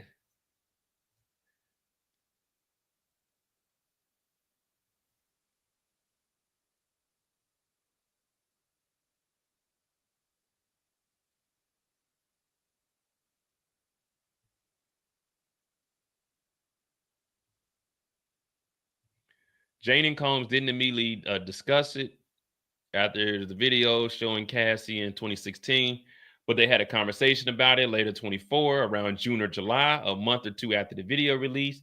He said that was the only time they had physical violence like that.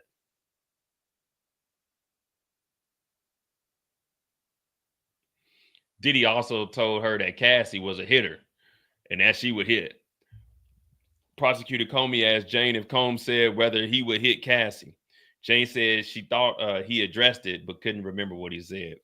So I don't know if this is them back on the stand, or I guess this is right at the end before the apology video.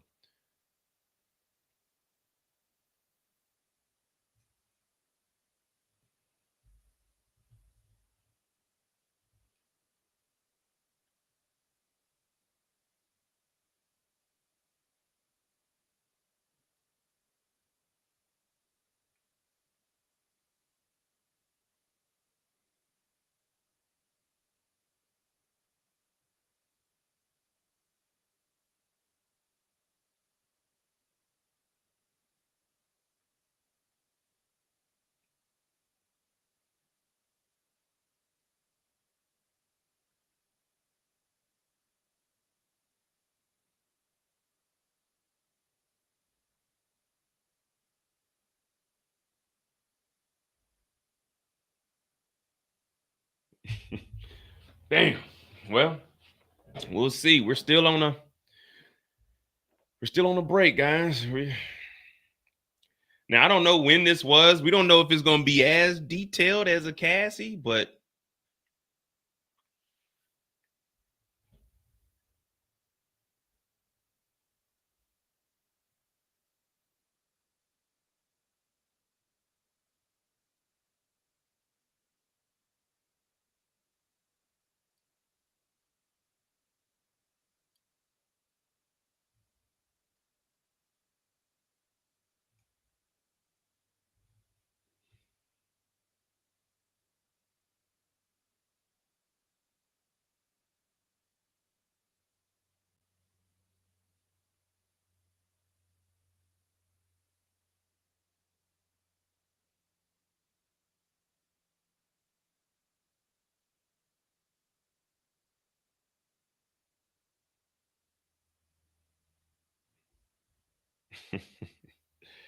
Damn, man.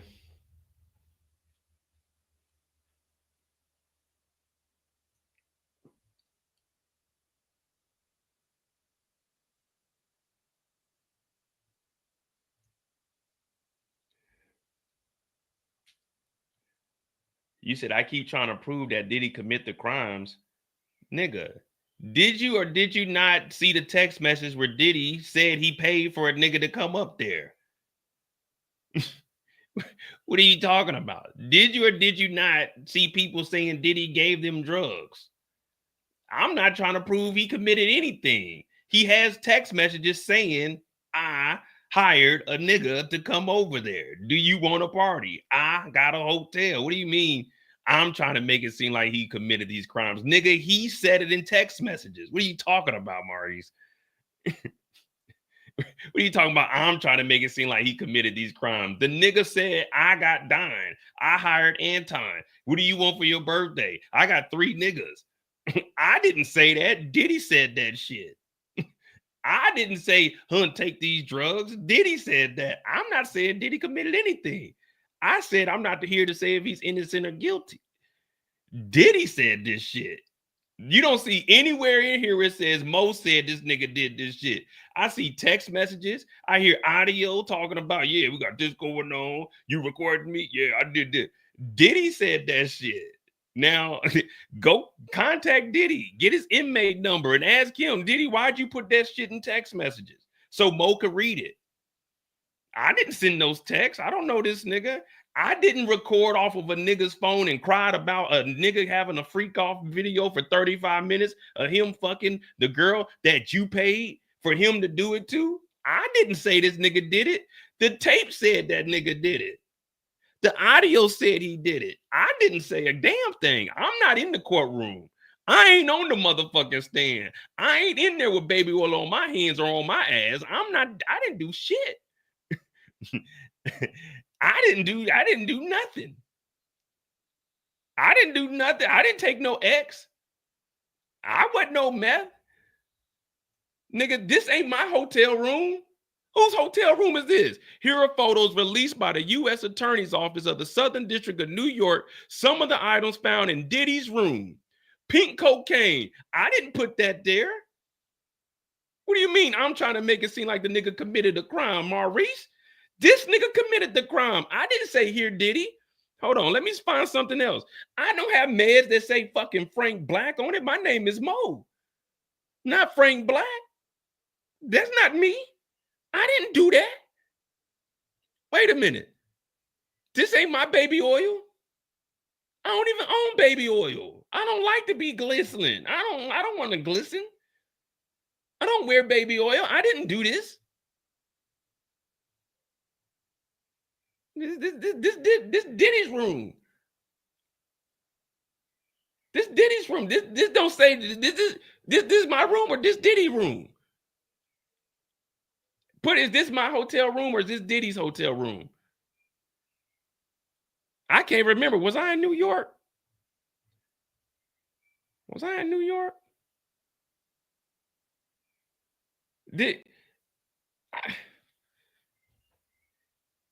Was I in New York?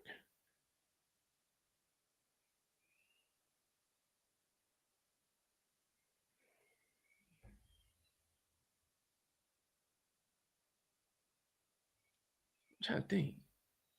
Last time I went to New York was in 2014. March of 2014 is the last time I went to New York.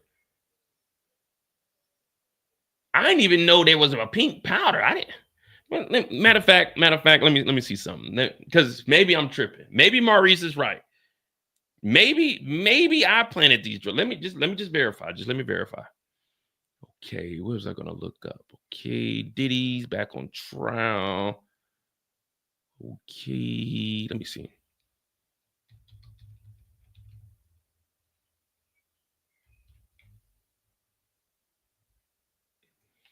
Okay, let's go here real quick. Just give me a second, guys, because I got a terrible memory. I'm bad with names. Guys, don't put this pressure on me, man. Pause. Let me see. Let me make sure.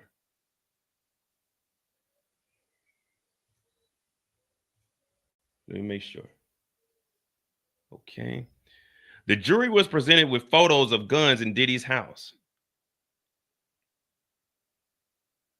Okay, so there's 2 AR-15s here with serial numbers scratched off. Did I scratch them numbers off? Okay, wait. Did I scratch these numbers off? So March 24, 2024. March 24, 2024.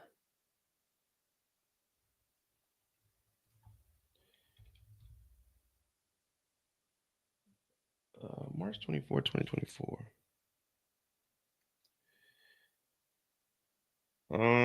Give me a second, guys. I can't.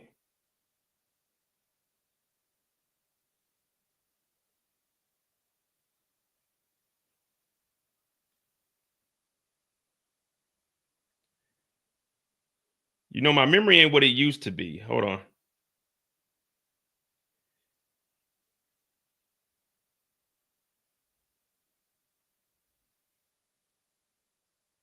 March 24, 2024.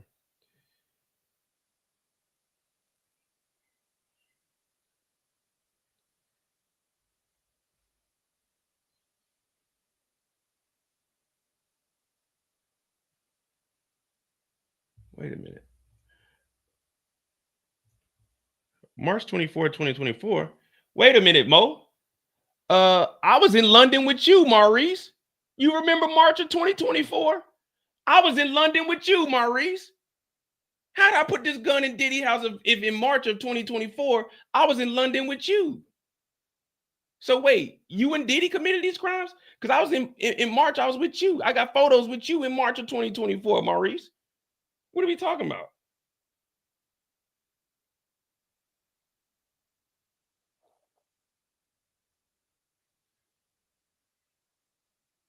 March 2024. Wait, I was in London with you, Maurice. How did I put this gun in Diddy's house? Maurice, I was with you in London. Remember we were going to the, man, remember we went to Box Park? Yeah, nigga, I got photos with you, nigga. You remember me and you was up there. Me and you, nigga. How I put this, wait a minute, let me see. Let me just see that there might be some more shit. There might be some more shit. I put this shit over here. I put these drugs over here. Wait, Maurice, me and you was in London in March of 2024. I was up there for 4 days, 5 days. So how did I do this? So the raid going on, I said, let me go to Miami, put these drugs in here, put these guns in here, put these high heels, this lube, these dildos in the security closet, and then flew to London to hang out with you. Oh, damn. I'm guilty. I'm guilty. Damn, they got me, guys. Damn, they got me, guys. They got me, guys. Oh, I went from Miami and New York and LA to, you know, I planned all that shit in the LA house, the Miami house, and then flew to London to go hang out with Maurice of all people. Yeah. Yeah, my bad, guys. Damn. Ain't that about a bitch, man? Damn, man. That's on me, guys.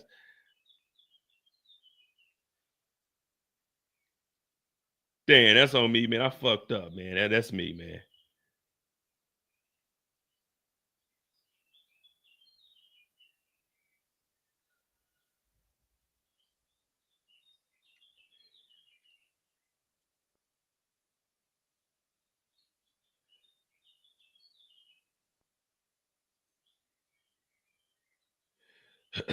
All right, let me see if we got something back. Nah, shout out to my dog Maurice though.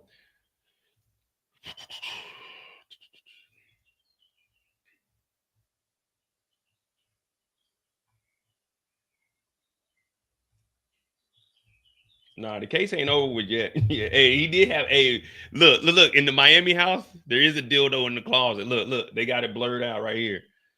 Like right here. You see it in the security closet.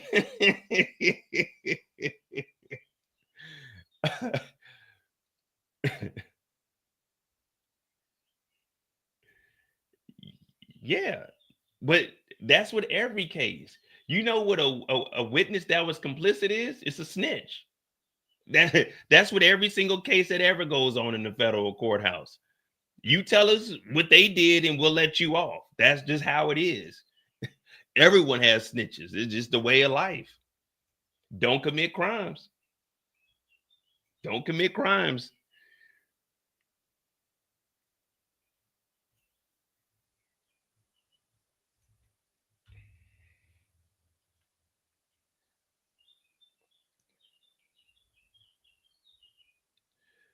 Okay. We back.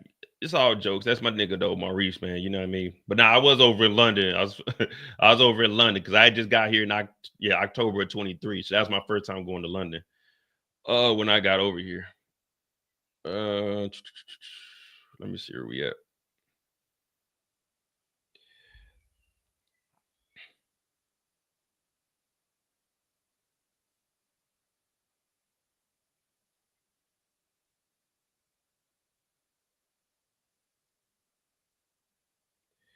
We got an upstate.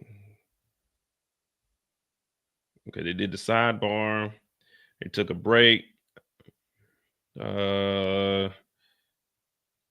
so they are back. Okay, so the last thing we seen was them talking about the assault.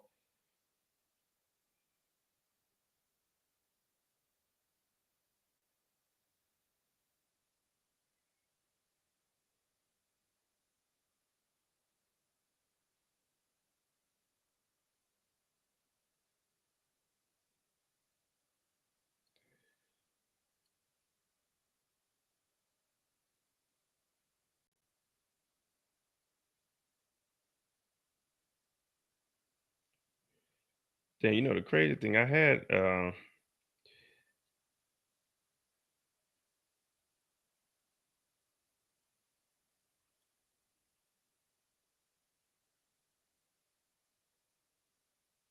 right, so we back. We got the last part. I think they might be staying late. Let me see, 5:33. We'll get this thing started.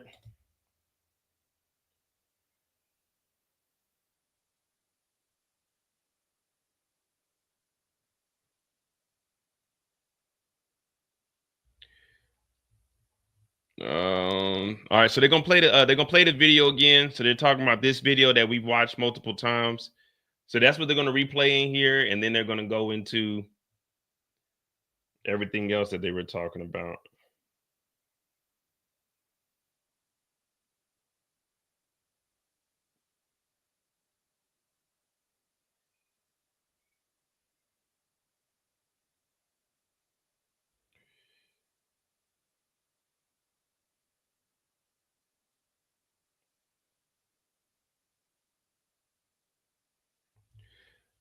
All right.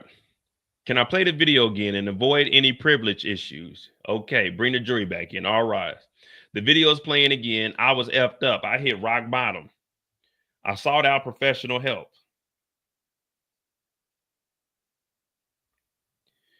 I'm going to therapy. I'm going to rehab.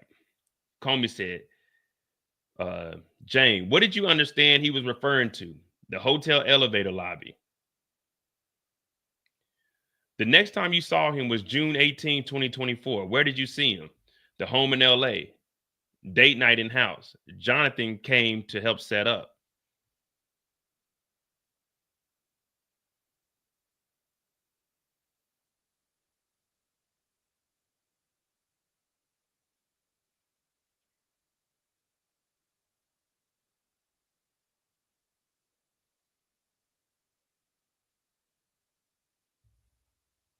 What did Jonathan do?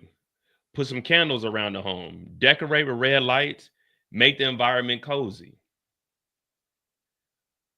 What the plan was the plan to have an entertainer? No, I wore a long brown dress. I opened up our patio, which has a really nice view.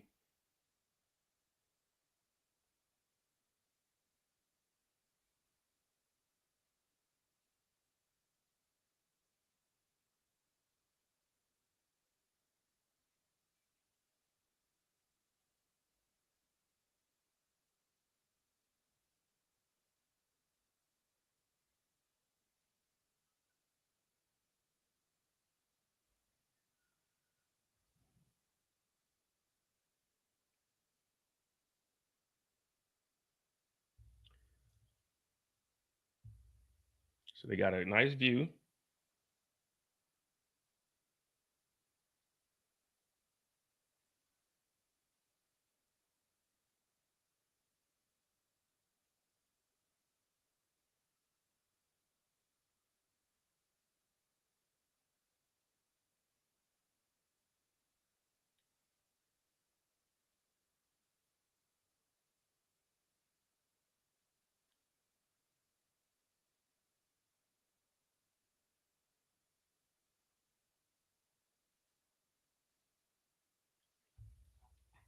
Yeah, come on.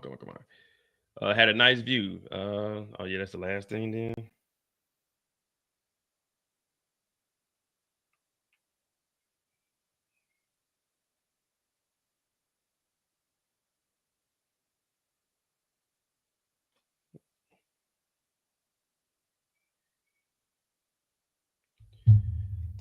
No, I don't know if this is Jonathan Oddie. Oddie got arrested in 18. This is 24. I don't think he's. I think this might just be an assistant.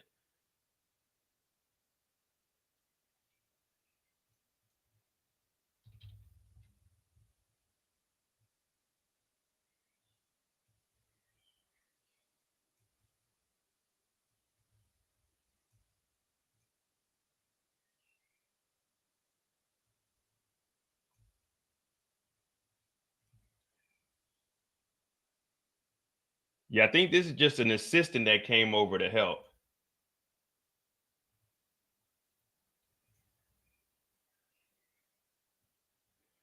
But just so you guys can understand, I did not set Diddy up. I just want you guys to know I did not set Diddy up. And I got the proof for you. March of 2024. This is where I was in March of 2024. With this gentleman right here. With this gentleman right here. Mr. Oil himself. This is where I was in March of 24. So I didn't set Diddy up. I don't know if Diddy committed the crimes or not. This is where I was in March of 24.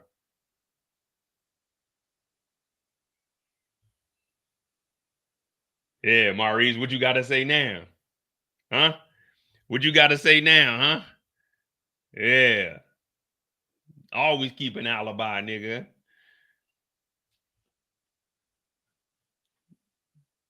Trying to say I said Diddy commit them crimes. I wasn't there. I ain't playing none of that shit.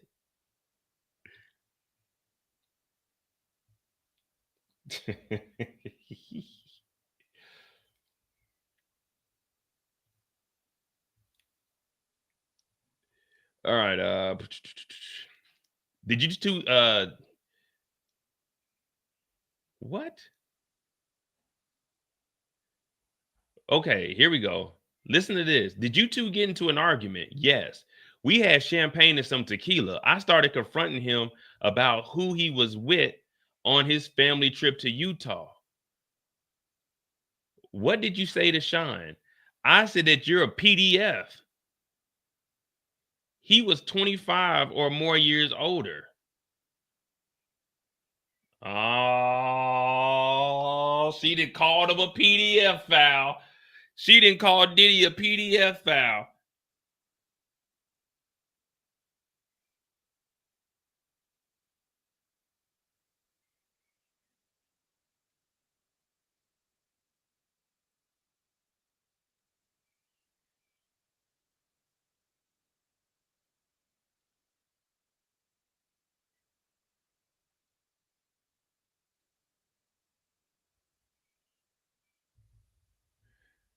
She said, well, wait. He's 25 years or older, but like, come on now.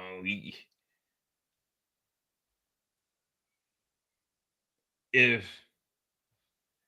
just because you're 25 years old don't mean you're PDF foul. And that's like under the age of 18 now. But is there information we don't know about? Well, if it's 25 years old, Diddy was 55 or 53. So who was he fucking with then?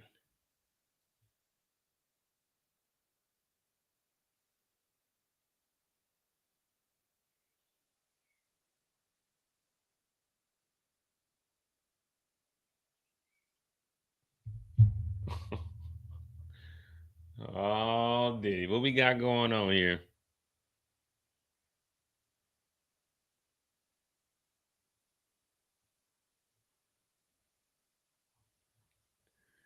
Yeah, it can't be Young Miami. They talking about Young Miami. Well, I mean, yeah, that'd be like 20. That ain't no PDF file. Maybe that shit means something different in their country. Unless there's some information we don't know about.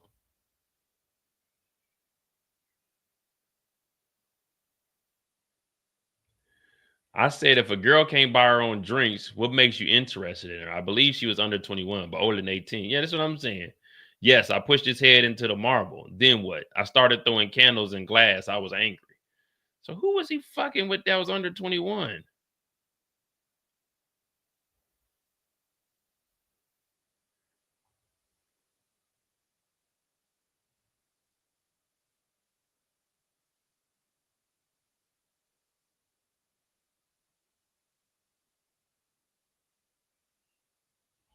Who is Ann bargaining?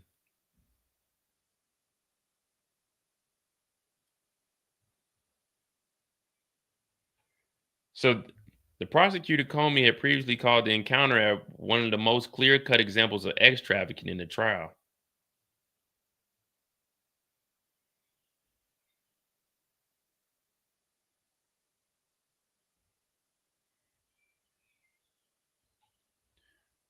So what? Diddy flew a 19-year-old or a 20-year-old out to Chicago? I mean, to Utah?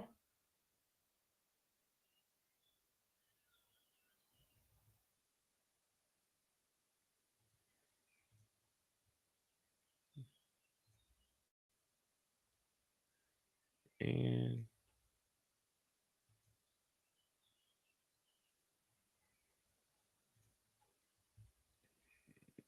I don't know.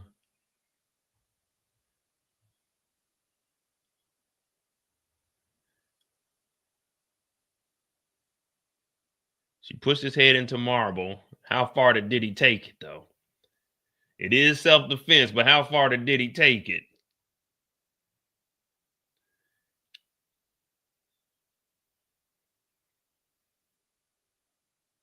He was probably cursing and calling me crazy. I wanted to lock myself in the master bedroom. Did Sean touch you then? Not yet. I locked in the bathroom door, but he kicked it down. Then he kicked down the bathroom door off the hinges.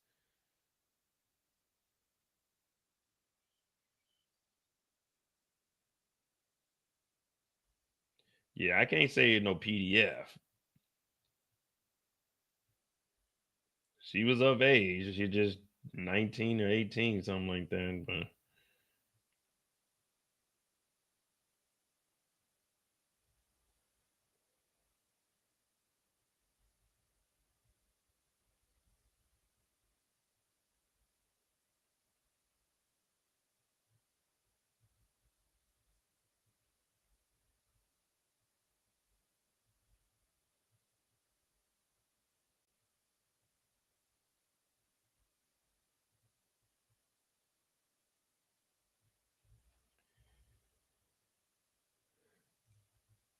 kicked the bathroom door off the hinges.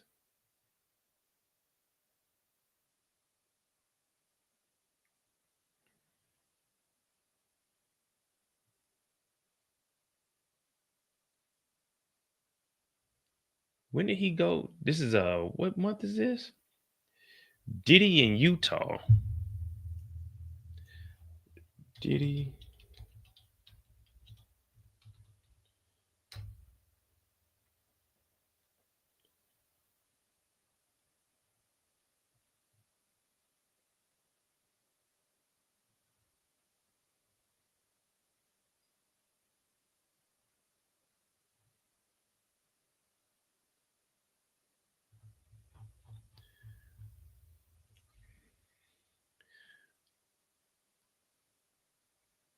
I don't know if we're gonna find any photos of Diddy in Utah, but this photo right here is already fucking crazy enough.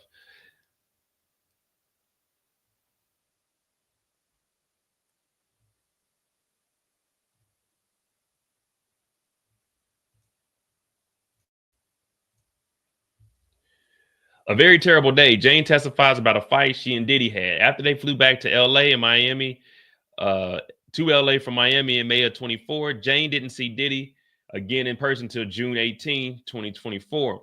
She says she testified she remembers the date because it was a very terrible day. They planned out a date night at the house where she lives with Diddy coming to Los Angeles after a family trip to Utah. Jane said Diddy's assistant, Jonathan, came over first to help her set up the house with decor and candles and to stock the fridge. When Diddy first arrived, they spent the time catching up in the backyard.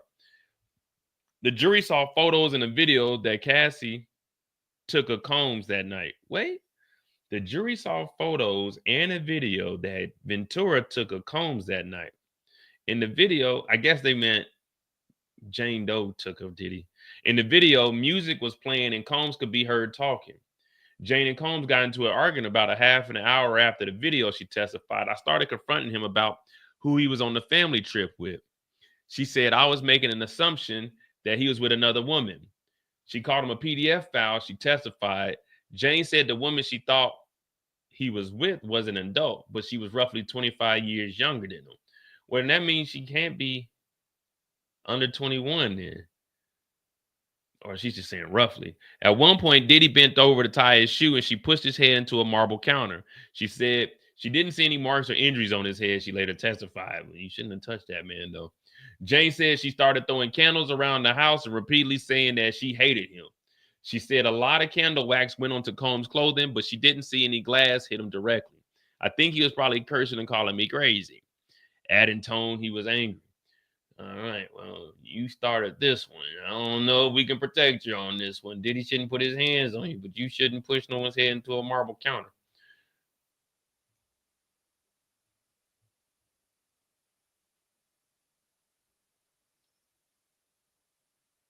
He was probably cursing and calling her crazy. I wanted to lock myself in the master bedroom. Did Sean touch you? Not yet. I locked the bathroom door, but he kicked it down. No, I locked the bedroom door, but he kicked it down. Then he kicked down the bathroom door. Man, this nigga, like, Diddy ain't this goddamn strong now. Either that or they live in a piece of shit house. If he kicking doors down where your rent is $10,000, if a nigga can kick the door down and you paying $10,000 in rent, you probably need to move.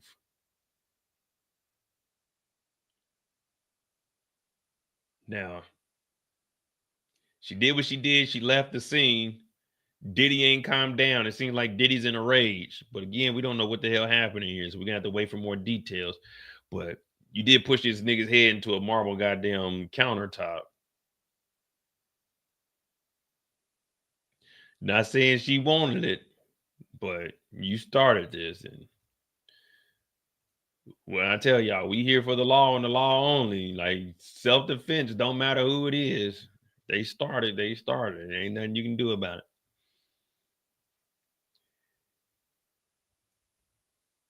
He kicked, I guess he kicked his way into my closet. I tried to run, but he kicked me and put me in a chokehold. I couldn't breathe. I went to the front door and to a wall 6 blocks away. What? How long did you hide there? 2 hours. Then I went back. I saw Sean. What? He kicked his way into my closet. I tried to run, but he kicked me and put me in a chokehold, and I couldn't breathe. I went to the front door, and I guess into a wall 6 blocks, and I ran 6 blocks away. How long did you hide there? 2 hours. Then I went back. I saw Sean. So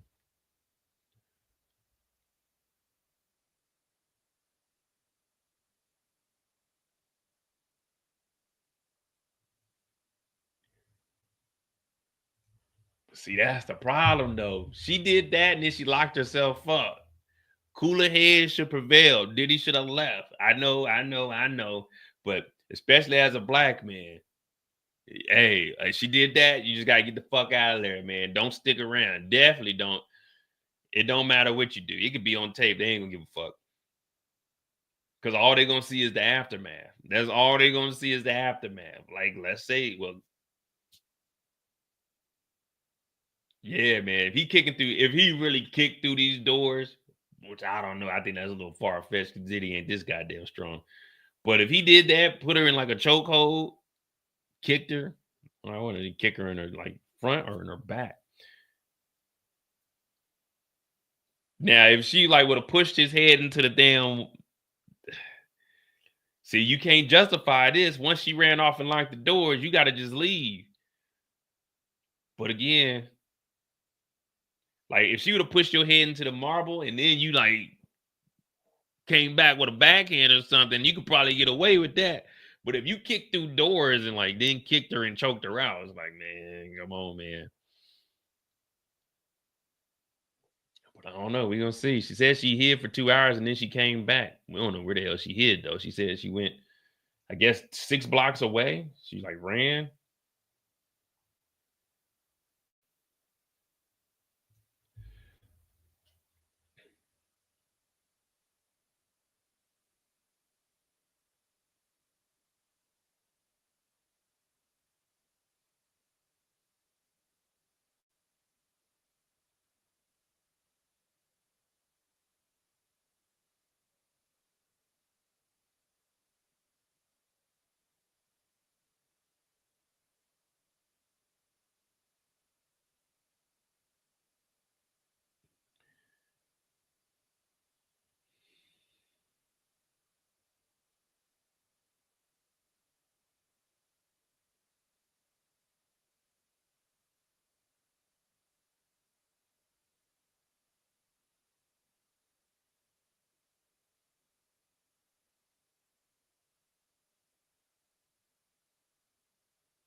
Well, we're gonna see. Were there any photos or anything taken of this incident? Because that's all they gonna care about, man. They ain't gonna care what she hit me. Yeah, then you should have reported it. It's unfortunate, man, but that's how it is for a nigga in America.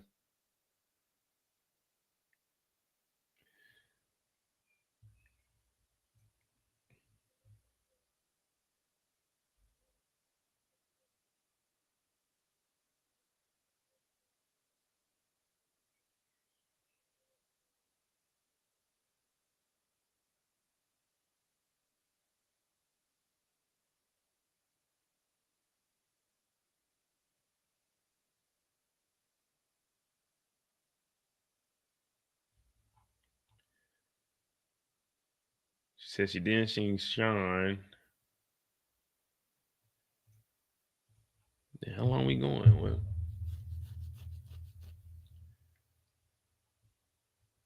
cause I don't know, man. This like the knife fight in this one. I don't know, man. The knife fight I thought was a little suspicious. In this one, I don't know, man. This nigga Diddy kicked through 2 doors. This nigga just that goddamn angry that he didn't kick through a bedroom door, a bathroom door. I'm not saying it didn't happen. I'm just saying my spidey senses is telling me that this old nigga ain't like that. But then again, I mean, we seen the Cassie video, but that nigga wasn't kicking through doors like the fucking juggernaut.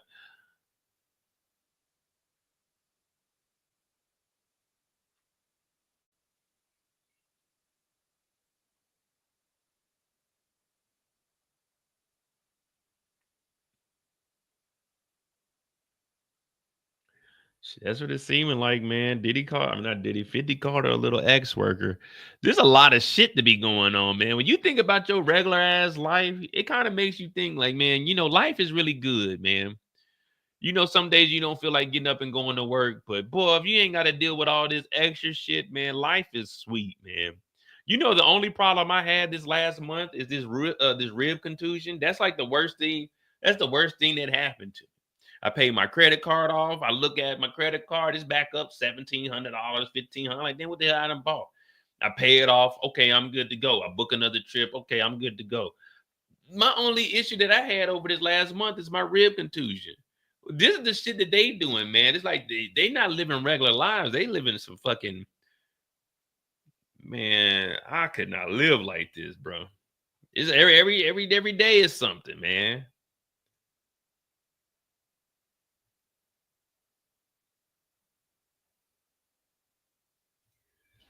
It makes you appreciate what you got, man.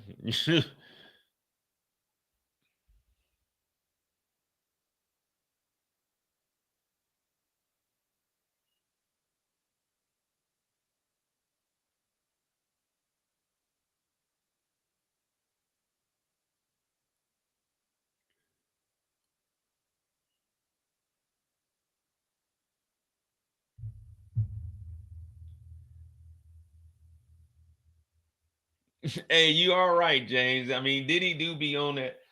Like when I bring up your comments, can y'all see the screen still? Let me go to it myself because on my screen, I don't know if it's just my YouTube or my computer, but I can't see the actual.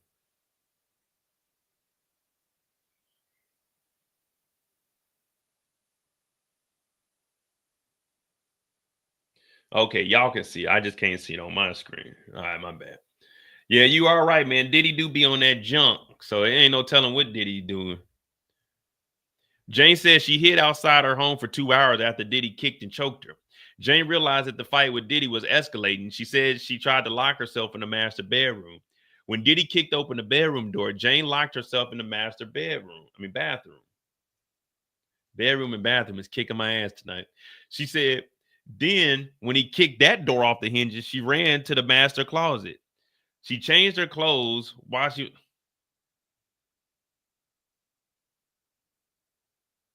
So Diddy kicked through one door, kicked through the next door. You had time to run out of the bathroom, run into the closet, change your clothes from a brown dress, and Diddy just, what is he just walking like Jason or something? He ain't like... So you had time to change out of a dress, put clothes on, and then she changed clothes while she was in the closet because she knew that she needed to wear something she could escape in. Diddy kicked open the closet door. So now we got 3 doors kicked open. And when Jane left the room and ran to the front door, Diddy caught her. Sean kicked me in the back of my thigh and I fell down, Jane testified. Then he picked her up in a chokehold and choked her. Yeah, Nicole, he got bad knees. She testified that she was able to squirm out of Diddy's grasp and ran outside. Jane testified she didn't want to wake the neighbors, so she quietly hid by a wall outside until she thought Combs would be gone. She said she thought she hid there for about 2 hours.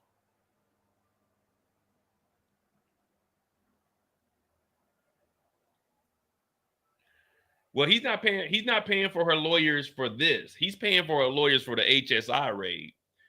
He's not, I don't think he's paying for her lawyers for this case. He wouldn't be able to pay for that. But the raid that the HSI did, he was paying for her lawyers for that.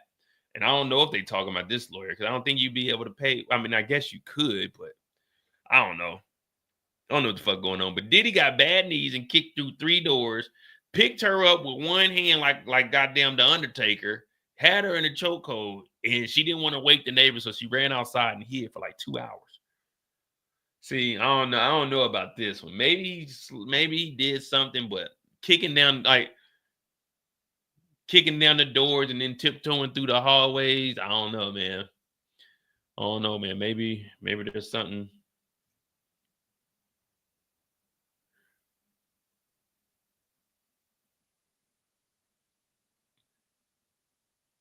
Sean kicked down the guest bedroom door. I was throwing glasses and candles at him. I shouted that I hate him. Wait, whoa, what did we miss? Because now we're talking about Diddy punching in the head. Wait.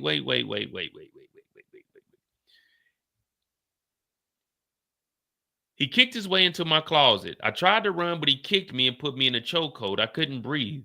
I went to the front door and ran and hid behind a wall 6 blocks away. How long did you hide there? 2 hours. Then I went back.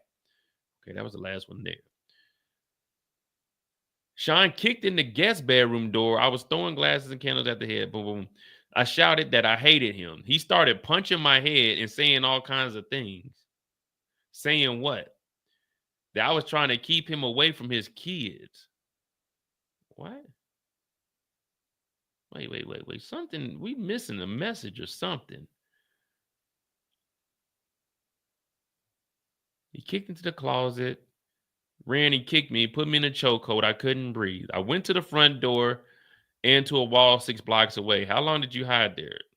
2 hours. Then I went back. I saw Sean. So when she went back in the house and then Sean kicked into the guest bedroom door, I was throwing glasses and candles. I shouted that I hated him. He started punching my head and saying all kinds of things. Saying what? That I was trying to keep him away from his kids. I said no, but he kicked me on the ground. I was balled up. Then he grabbed me by my hair and arms and dragged me back to the house. What was he saying? That I was fucking crazy. I kept saying, just leave me the fuck alone. Wait, what the fuck is going on? So Diddy ran outside and drug her back into the house?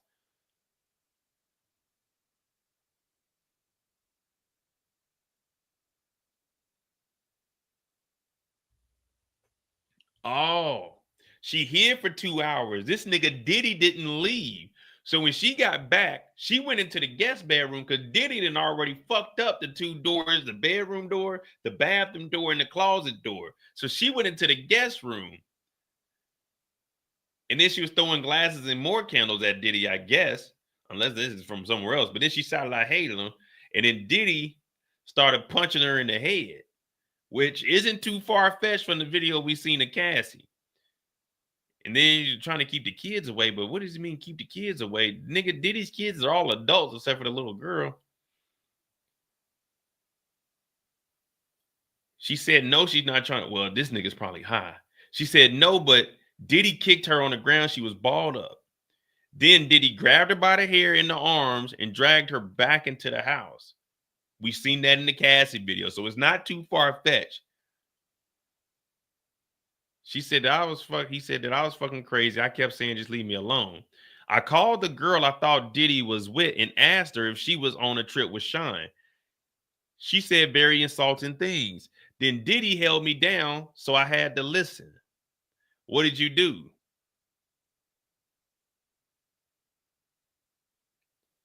I told her to shut up and that he was beating my ass. The fuck is going on here? Diddy hung up. Then he told Jonathan to tell me he wasn't with no girl on the family trip.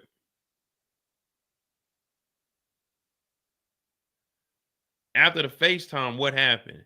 I went into the shower to cool off. Who was with you? Sean. I saw a black eye forming, welts.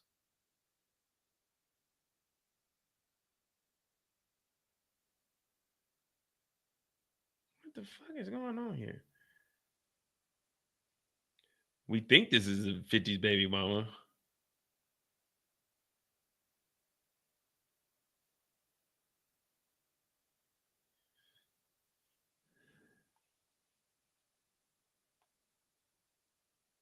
So the girl was insulting her, and Diddy was holding her down.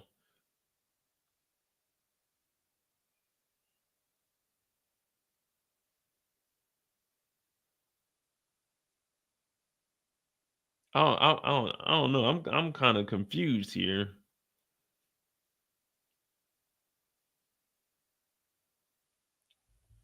Yeah, she started it, but after 2 hours, man, you still can't.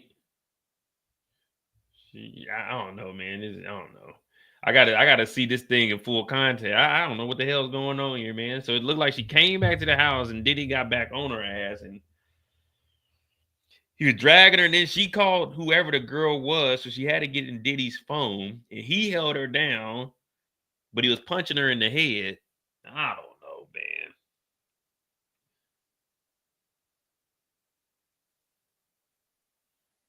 Man, say that there was a camera in the house so we can see what actually transpired.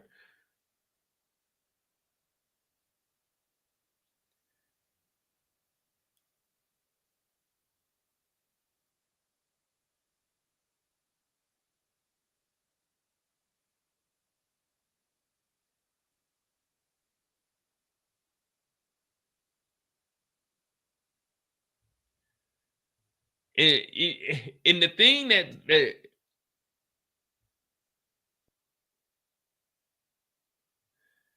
okay, how were you in the shower naked? Sean was in his pants. He slapped me. I fell to the ground. What the fuck is going on? Wait. So they get in the shower. Yeah, Diddy had to be on that stuff, man. Diddy was on that shit. This nigga in the shower with his pants on. How were you in the shower? I was naked. Sean was in his pants. He slapped me. I fell to the ground of the shower. Then what? I was exhausted. I just sat there. Sean said, put some ice on it and put on an outfit. Oh, so she had the black eye. This took place in June of 24. See, and the thing that I'm trying to say is seeing the Cassie video is like, if we seen you do that to Cassie, it's kind of hard for us not to believe that you wouldn't do it to somebody else or have done it to somebody else. You know what I mean? That's the only thing that sucks for them, because they played the apology video, but then they dropped this. So it's like, all right, Diddy, you said you apologized, but we seen the video, we seen the tape, we know that you tried to pay to cover it up. I'm not saying it didn't happen, but could it have happened? Maybe not kicking the doors in, maybe, you know, like just getting through. Like I'm thinking, when I'm thinking kicking doors down, I'm thinking like the fucking police. Boom, boom. It's probably like boom, boom, boom, and just get in there. But that's the thing, man. That tape, the Cassie tape, it kind of makes you all look like, man, well, it could have happened.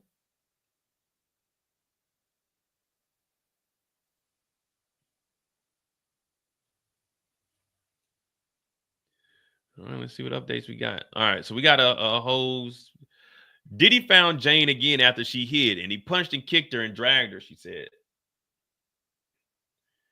Jane continued to testify about a June 24th fight she had with Diddy, in which she hid by a wall outside the house.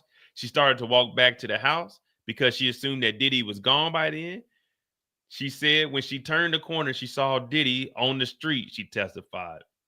I was scared, but I was quiet, and I just kept walking back to the house because I didn't want to wake the neighbors up. Oh, so she was outside walking back to the house. Jane went into the guest bedroom in the house and locked the door, but Diddy kicked that door in, she testified. She started throwing more candles because she wanted him to get away from her. She ran onto the patio and Diddy followed her. I punched him and then he punched me. Jane punched Combs once in the temple and didn't see any injuries on him after. She said Diddy punched her in the head twice, on my forehead and around my eye area. After Diddy hit her, she ran to the backyard and went into a ball on the ground trying to cover her head, she said. He started punching me in the head. He started kicking me. He started saying all kinds of things and just kept punching me. Diddy said she was trying to take him away from his kids and family, and Jane responded that she wasn't, and she told him to leave her alone. He grabbed me by my arm and my hair and starts dragging me back in the house.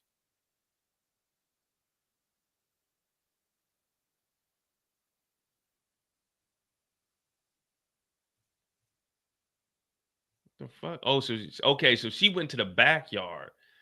Cause I was wondering, I was like, man, he drug her in from the house. But I mean,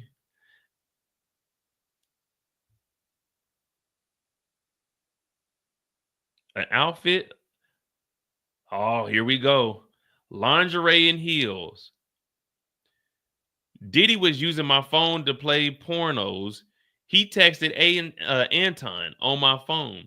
My phone screen mirrored to the TV. Sean texted, hey, what are you doing? Sean scrolled up and saw Anton's message about our mutual friends.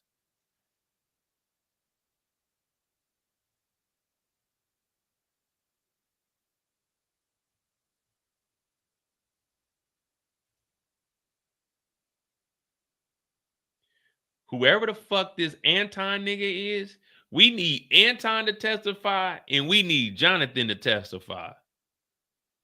Because Jonathan was there. And if Anton came over and seen a black eye,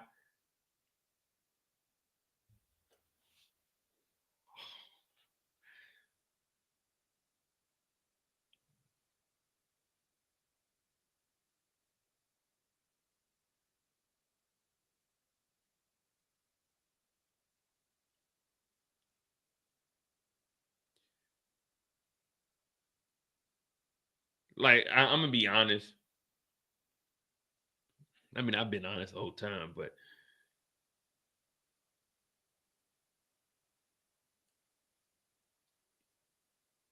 if this happened, even though she started this, yeah,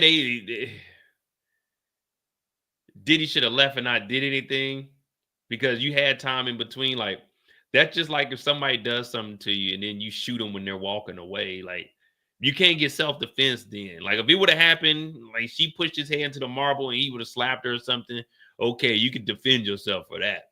But if you kicking through doors and shit to get through and then you like all this that she say is true, there's no way she could consent to have sex with this nigga Anton. If we're just being honest, if all of this happened and he did call somebody up over here, there's no way anyone could think that this was consensual. Whether there was no payment or not, it's like, come on, man, this is just too far. But what would be the benefit of her lying on the stand when Diddy paying for her place for the 2-year contract that they had, and she's not suing Diddy? What benefit would she get by losing the $10,000 monthly that's coming in? You see what I'm saying? Like, what? There's no benefit of getting up here and lying when Diddy's paying for lawyers and Diddy's paying for the house for 2 years. So getting up here and lying, wouldn't that would take away everything? Like, you would lose it, you would be cut off. So you would really want Diddy not to be in none of this shit. He's paying for the lifestyle.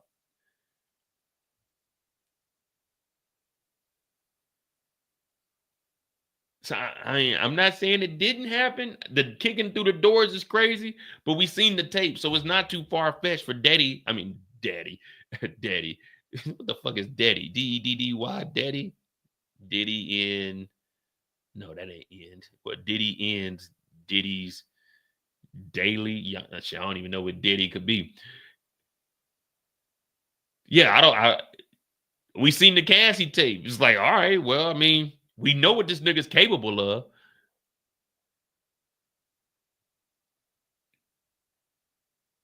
Yeah, if he would have just gave Cassie that first 30 million she was asking for.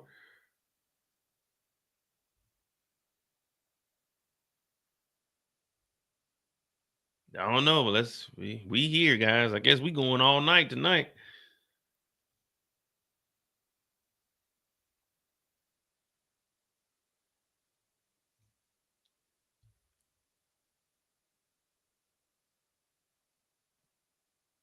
All right, so Sean scrolled up and saw Anton's messages about our mutual friends.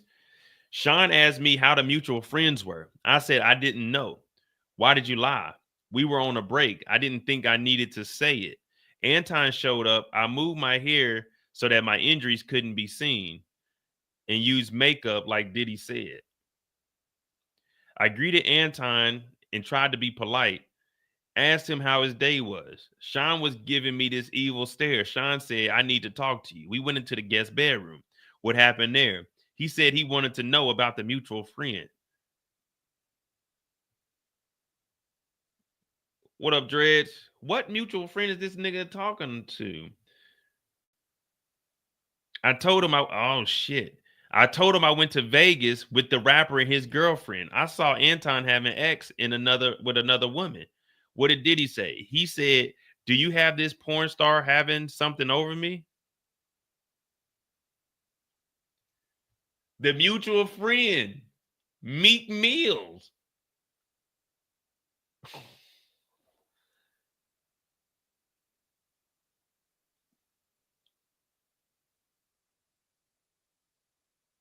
Is it Meek? It's the rapper. How many mutual friends did he have that's really out here wilding out like that? That's been around like that? It's got to be Meek Mill. Because remember, she said she went to Vegas with a rapper and went to the hotel room. Anton, the entertainer, was in there smashing a chick. And the rapper and the girl was in there and they were flirting, but they were all watching Anton smash another woman. So they're talking about a mutual friend. So I'm thinking, what friend did he have that she would be cool with? You know what I mean? So I'm thinking it's Meek Mill. That the rapper, the mutual friend, is Meek Mill.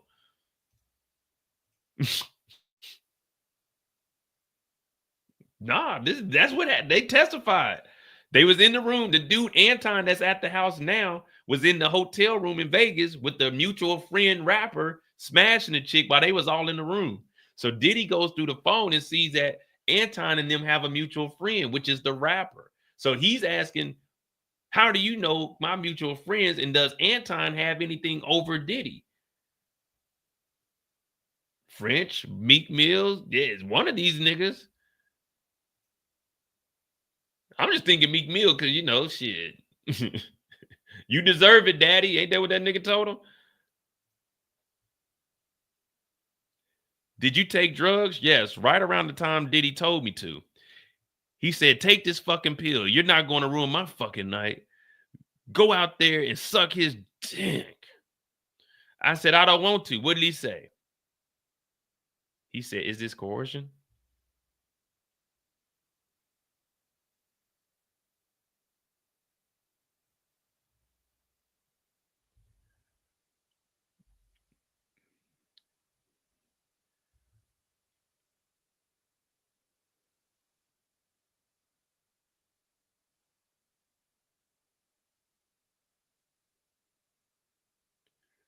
Oh, man, this is all over the place. They need to start naming niggas' names.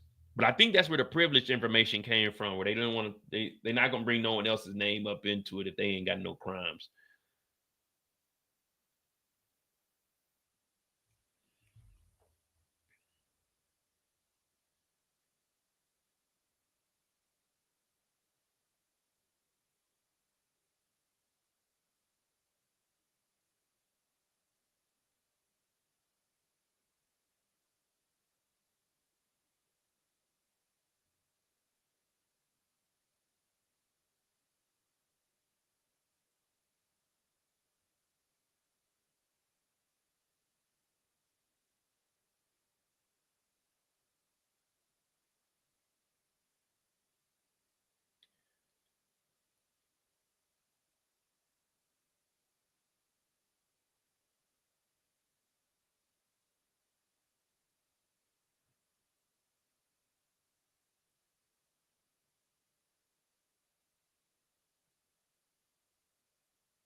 Oh man, yeah, we need to know who the hell is who. That's the only way I can properly assess what's going on here. All right. What happened to the pill? I consumed it. I performed oral on Anton. I felt sick. I was like, even in my own, I felt sick. I was like, even in my own body, I felt disgusted. I felt terrible. How did it end? When Anton finished, I excused him, tried to put on a good face. The fuck?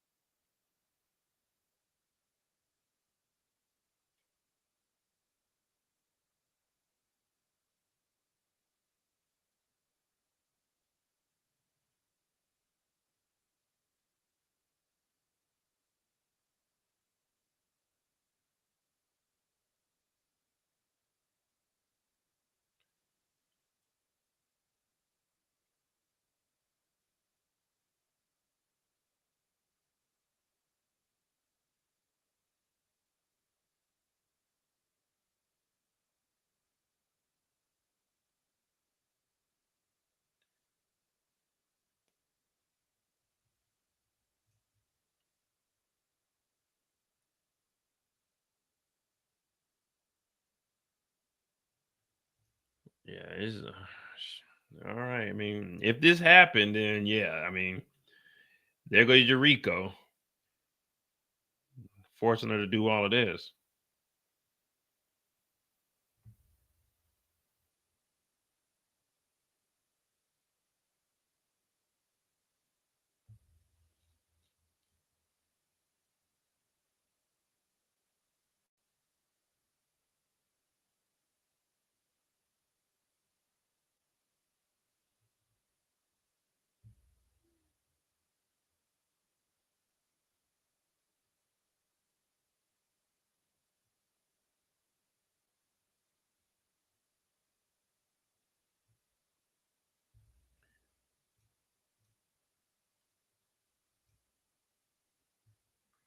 And what did Diddy do with that finished product? We know how he get down.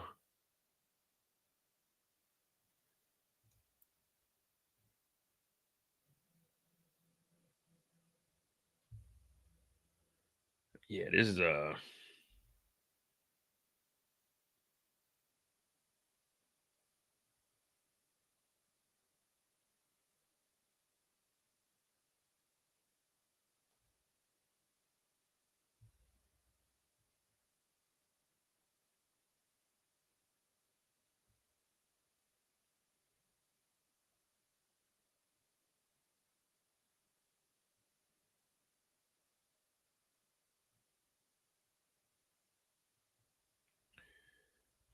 oh boy.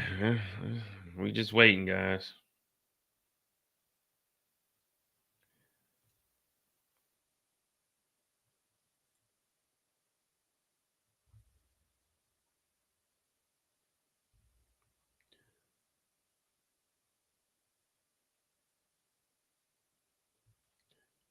Was it 10, 5, 4, 422? So they probably gonna go to 5. I don't know. They said they're gonna finish up today, so I guess this will be the last story they hear.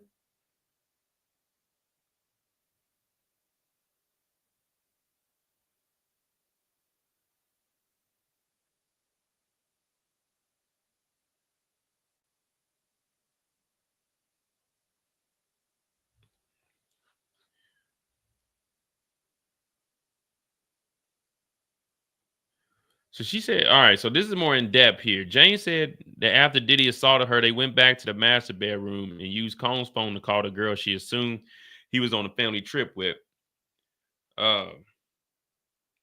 She said she asked the girl if she was on a trip, and the girl started insulting her. While the call on the speaker phone, Sean was holding me down and making me listen to the insults. She testified yelling at Diddy, was beating her, and immediately hung up the phone. She testified, well, he immediately hung up the phone.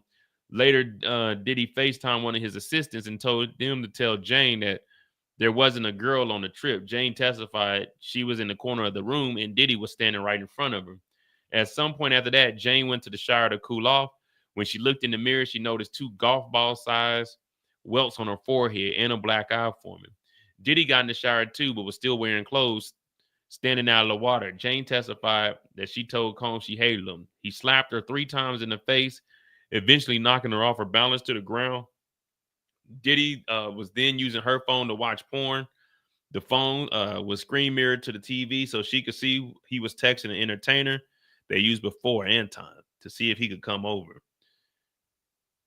She had 2 golf ball size welts on the head, man. You got to have a lot of hair to cover that up.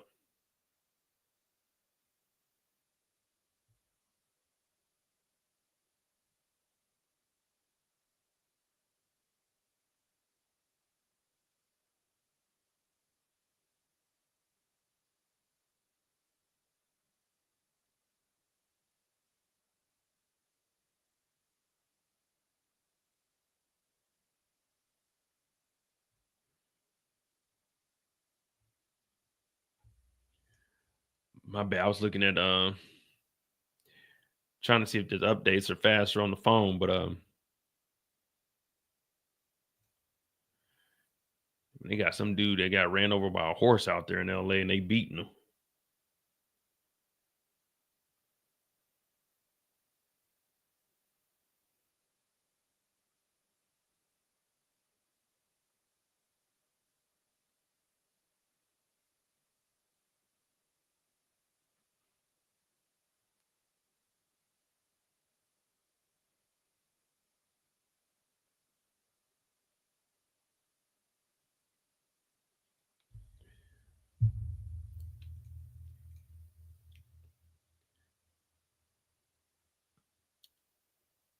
Oh shit. All right, here we go. Diddy then called me a whore. After he left, he sent his security with money to me for Anton, $10,000 or $12,000 in cash for Anton in the 4 damaged doors. What did you do with part of the money? I Ubered $3,000 or $4,000 to Anton. What do they mean? I guess they sent They sent $3,000 or $4,000 to Anton. What do you mean you Ubered it? You put it in the car and just sent it over there?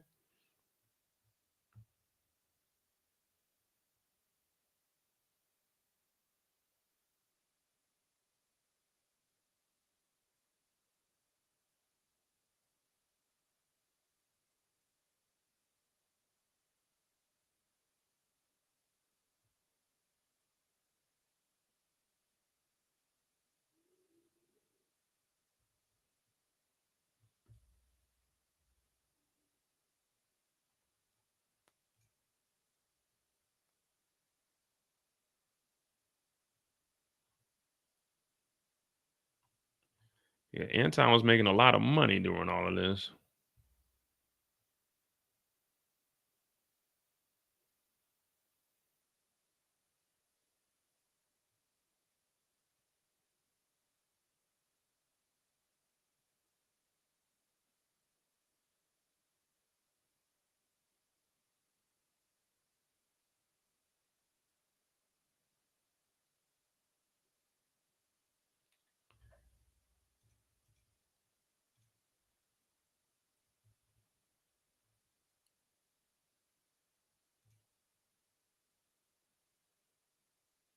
Yeah, I think it's slowing down. So we definitely probably at the end of the day.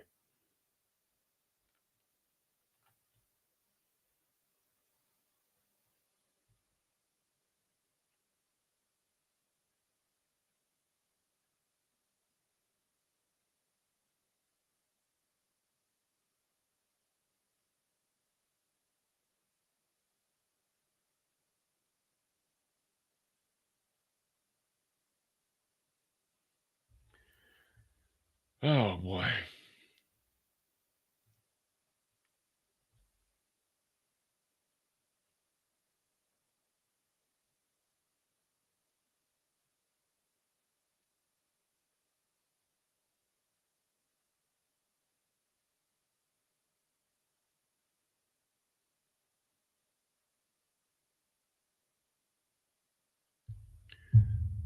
All right, we got a CNN update.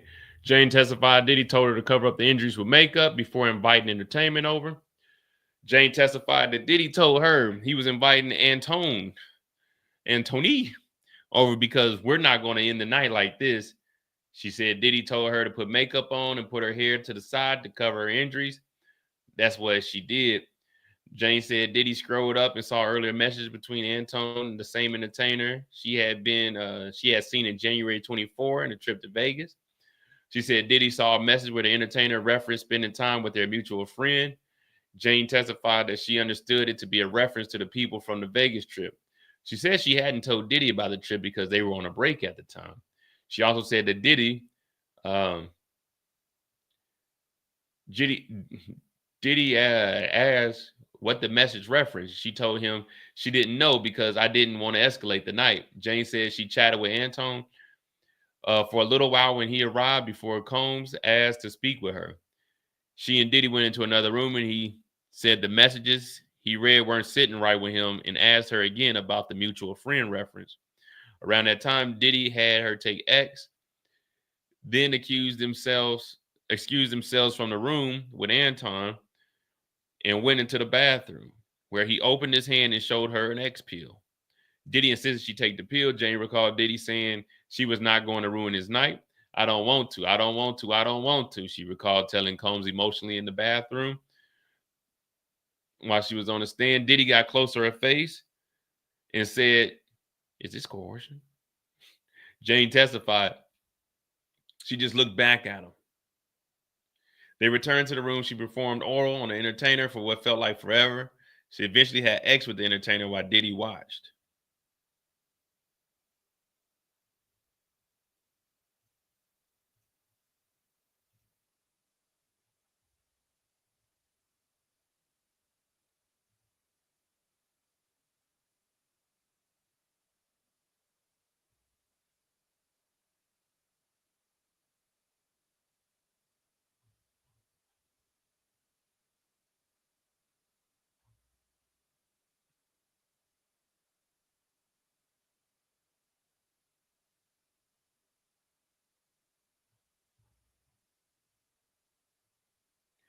Yeah, so we're just waiting to see. Is there any photos? Did she take a photo of that night? A picture of the room? Like, because I'm thinking, remember so she was throwing glasses and candles, and then she came back, they were throwing more glasses and candles. Diddy kicked the doors open. So is the whole place just like junky?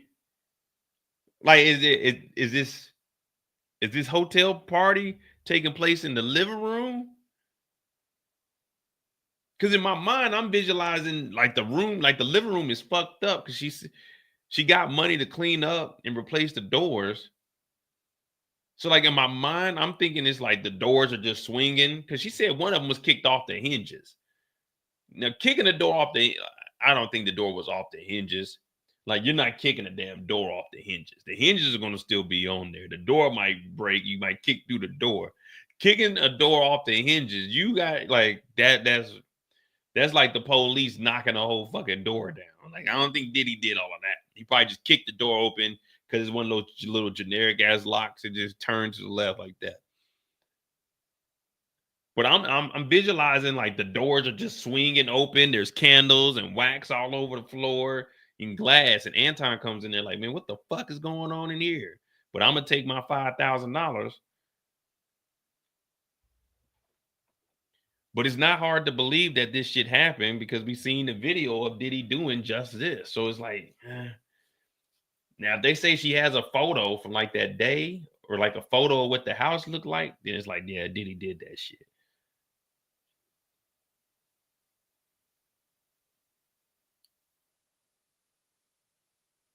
Wait, he sent the security with money to me and Anton. 10 or 12, let's say it's $12,000 in cash for Anton and for the damaged doors. What did you do with your part of the money? So she gave Anton $4,000 and she kept $8,000.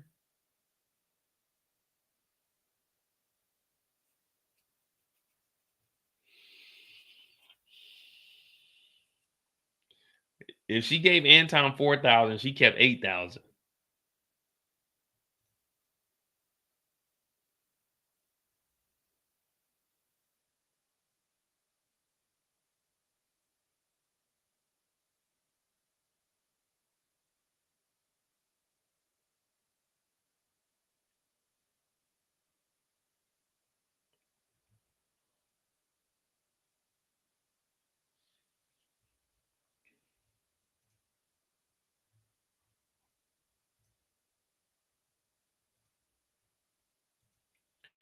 We here, man. We here.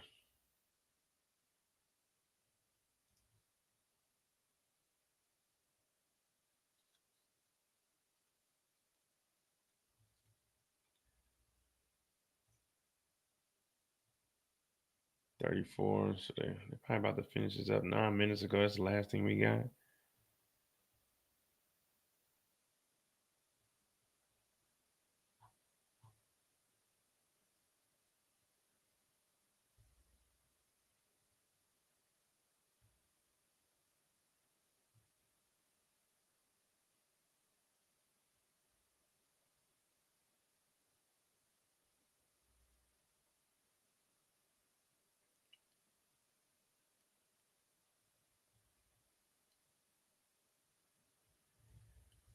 Yeah, man. I don't know, man.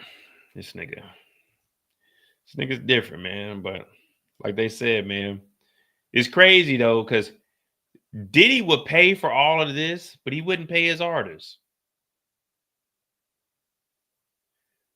From what we hearing, like Diddy paying hundreds and thousands of dollars.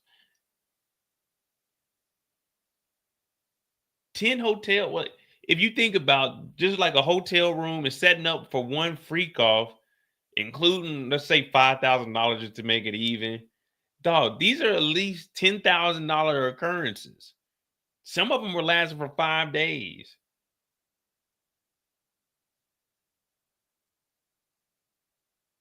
Dog, he's spending like $100,000. Every 5 freak offs is like $100,000 almost. And this is what he was spending his money on.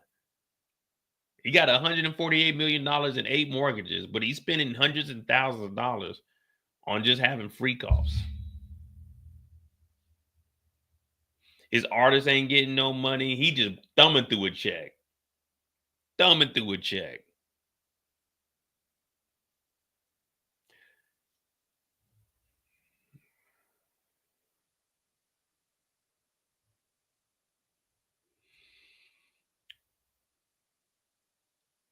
Oh, man.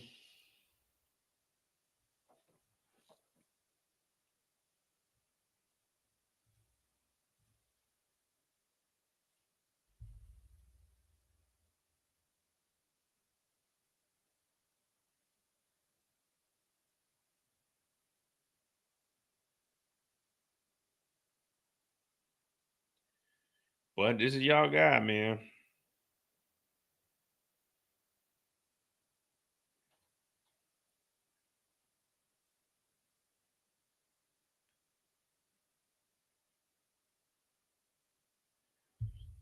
You think he in jail freaking still, nigga? Man, that nigga better not. Well, the thing is, from all the stories we heard, we ain't never heard. Well, I mean, in trial, we never heard of any story of Diddy freaking no niggas. So he might be in there watching niggas getting freaky. But then again, he what is he in EDC? He was in there with 6ix9ine and that crypto nigga. So he's like in a protective spot. He might be watching niggas getting freaky, but I don't know if he getting freaky in there. You know, he need his tools.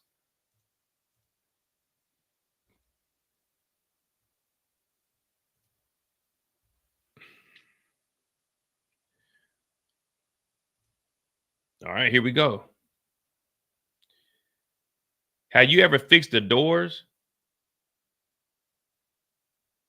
Oh, they got photos. No, there were other bills. Photos of broken doors shown to the jury, but not on screen. When did you see Shine next? A few days later. Wow, I missed them. Oh, so they got photos of the broken doors. But, dog, he's paying for the rent and he gave you money. They said, did you pay for the doors? Oh, no, I had other bills.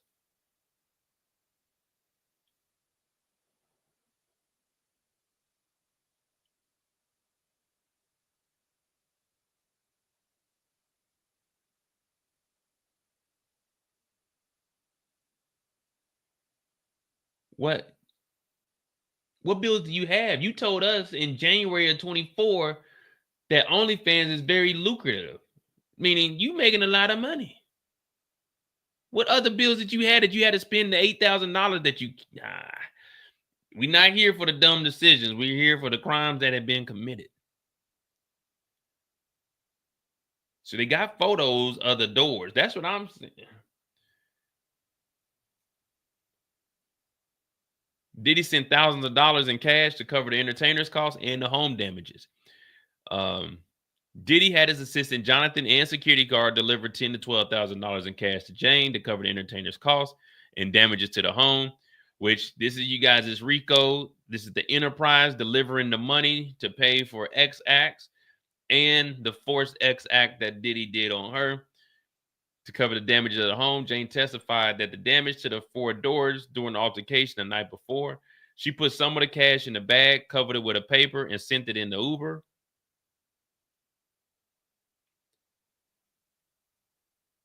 Oh, there you guys go.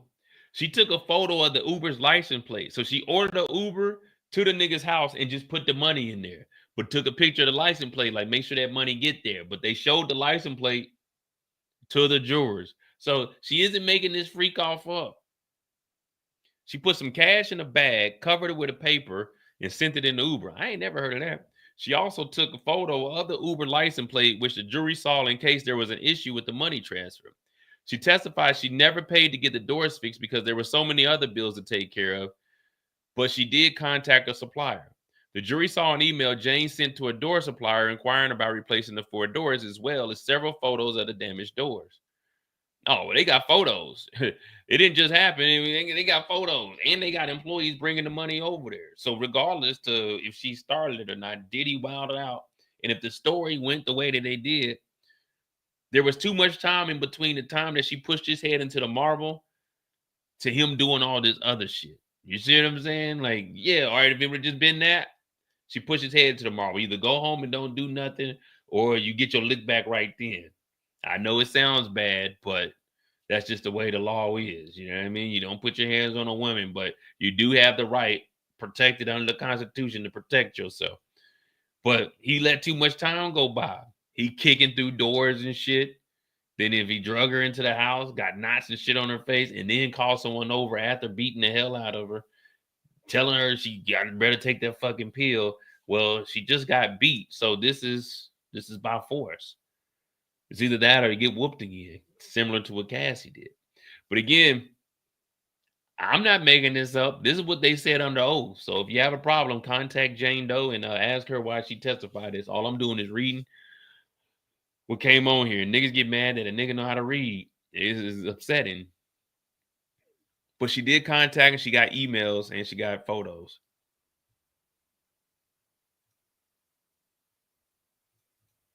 I wonder if she take a photo of herself. She said she missed him.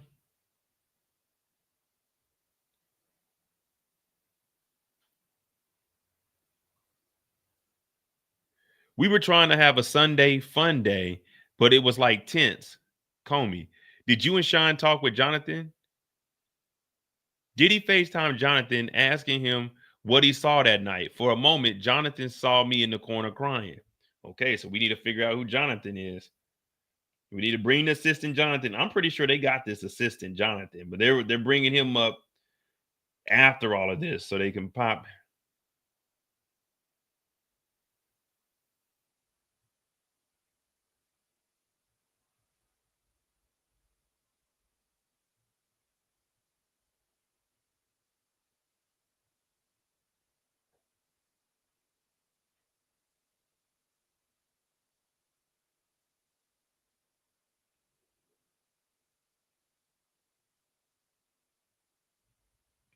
Yeah, Jonathan, come on down. 50 Cent better take his son for this woman. Yeah, you gotta. What up, G Trey? Yeah, you got to get your kid away from this woman. With all of this, he can definitely use this in court. Get rid of that 6,700 child support. If she's been moving like this and openly taking drugs,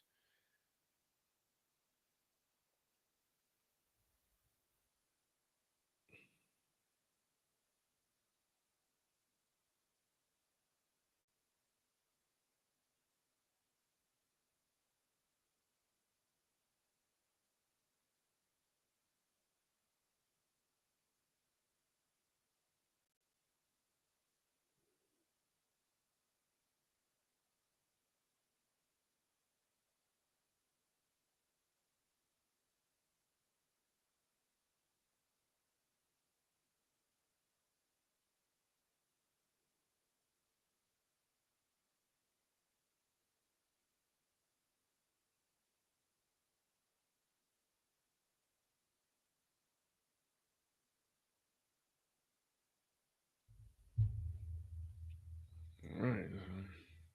So Jonathan said he saw her in the corner crying. We definitely need Jonathan to come on and testify.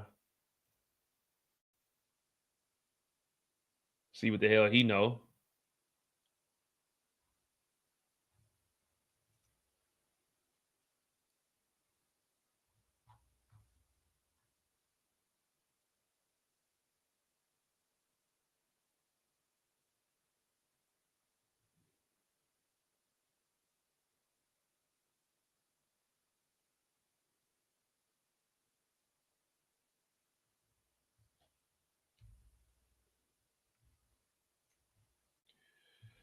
Oh man.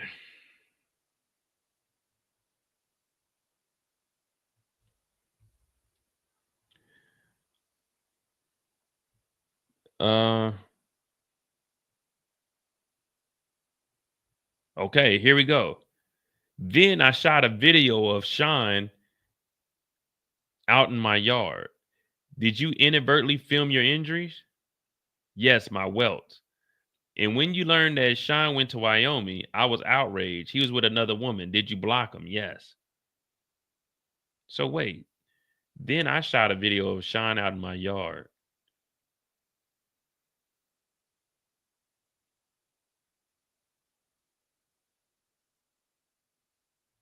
Or are they saying this is during the Sunday fun day?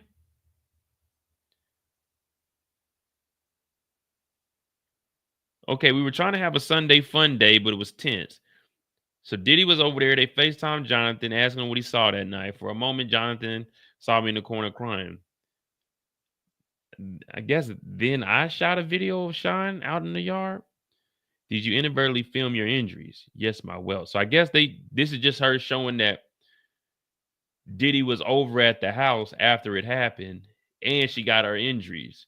So now we got the injuries, we got the house being torn up, we got Diddy coming back over, and then she blocked him because he went to Wyoming.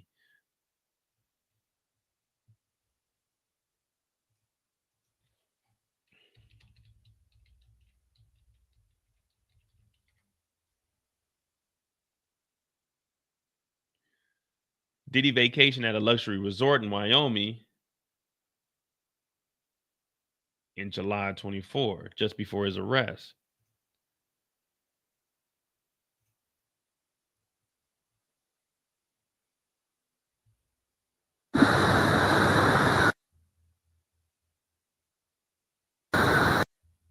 So there's Diddy, but who is this woman here?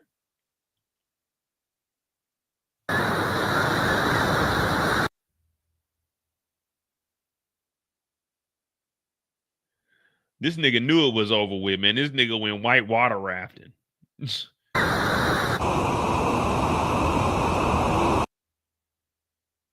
Is that Kamora Lee?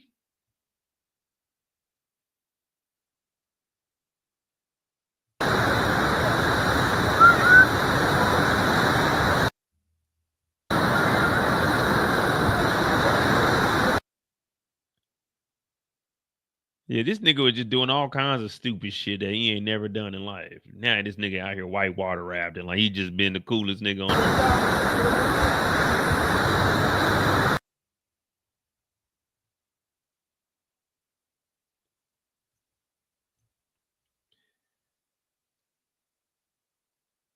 Diddy accused Jane of cheating and said they were breaking up.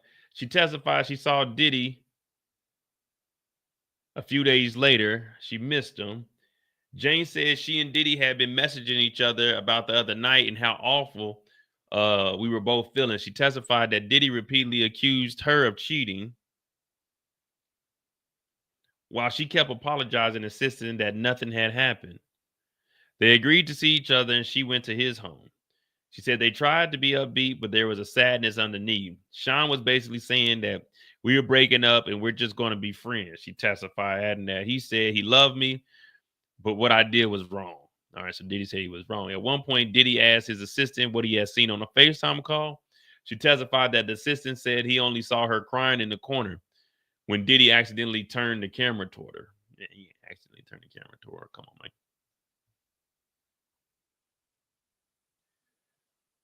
How long? 2 or 3 weeks. Wait a minute.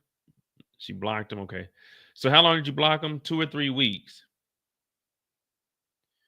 Then I saw that his mother had been hospitalized. I wanted to put what happened between us to the side, he said. I wanted to put what happened between us to the side, he said. This was just too far for me. I saw you had me in a box. Did you say the rapper's name? Did you say the name of the rapper, I guess? Who's the name of the rapper? Who's the name of the rapper?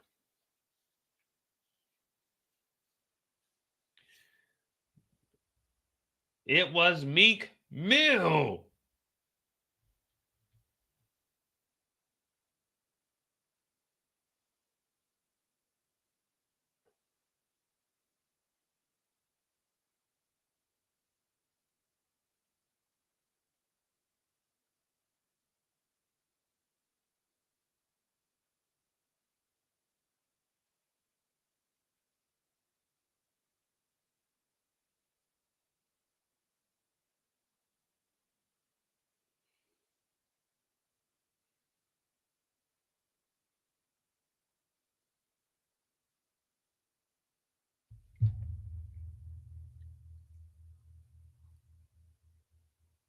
Did you say the rapper's name? That's the last one we got.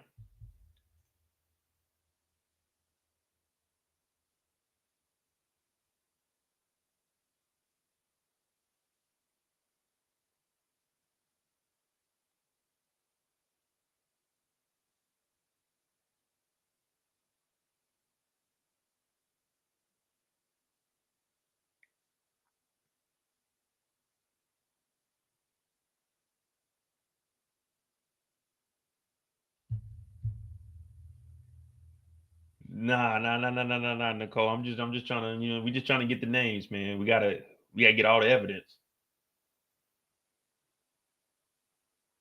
That's all it is. We just making sure we got all the evidence.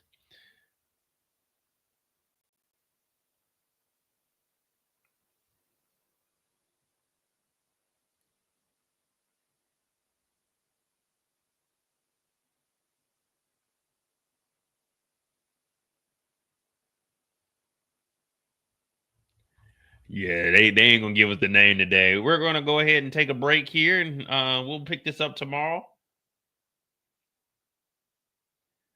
No, just leave today on a bang.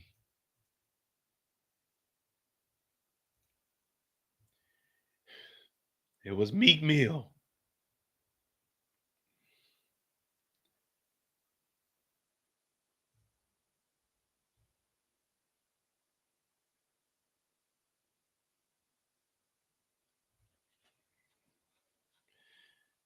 But Kanye wasn't in Wyoming, and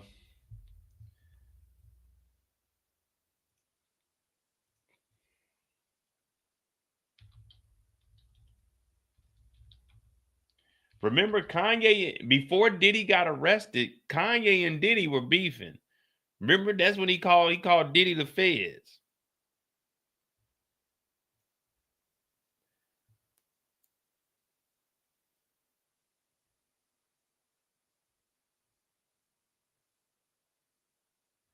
Yeah, see, Kanye was in Russia. Because Kanye got sued, and then Kanye went over to Russia. Yeah, remember last year Kanye was doing all those shows. Yeah, Kanye was on the road the whole time of June last year. Kanye West was traveling extensively through visits of Tuscany, Paris, Russia, Japan, the Maldives. Yeah, Kanye wasn't in the States. Man, y'all not putting that on my dog Ye. I know he wilding out right now, but my nigga Ye ain't had nothing to do with these freak offs. Yeah, Kanye was gone. All right, did you say the rapper's name? Yes. I flew on a red eye to meet Sean. And what did you do? We had a really nice time, Sean said. You could tell me when you're tired.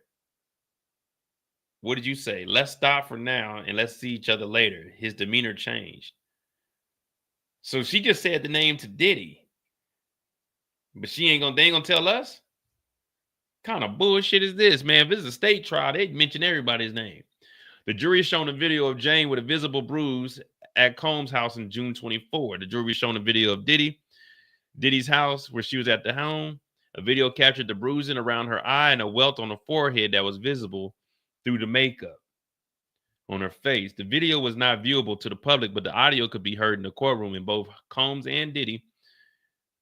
COMBS is Diddy. COMBS and Jane confirmed the bruising was visible in the footage. So even Diddy acknowledged that there was, you know what I'm saying? You know what I'm saying? There was bruising. There was 2 welts on the size of golf balls. So they got audio of Diddy saying that, yeah, you can see that bruising, Playboy.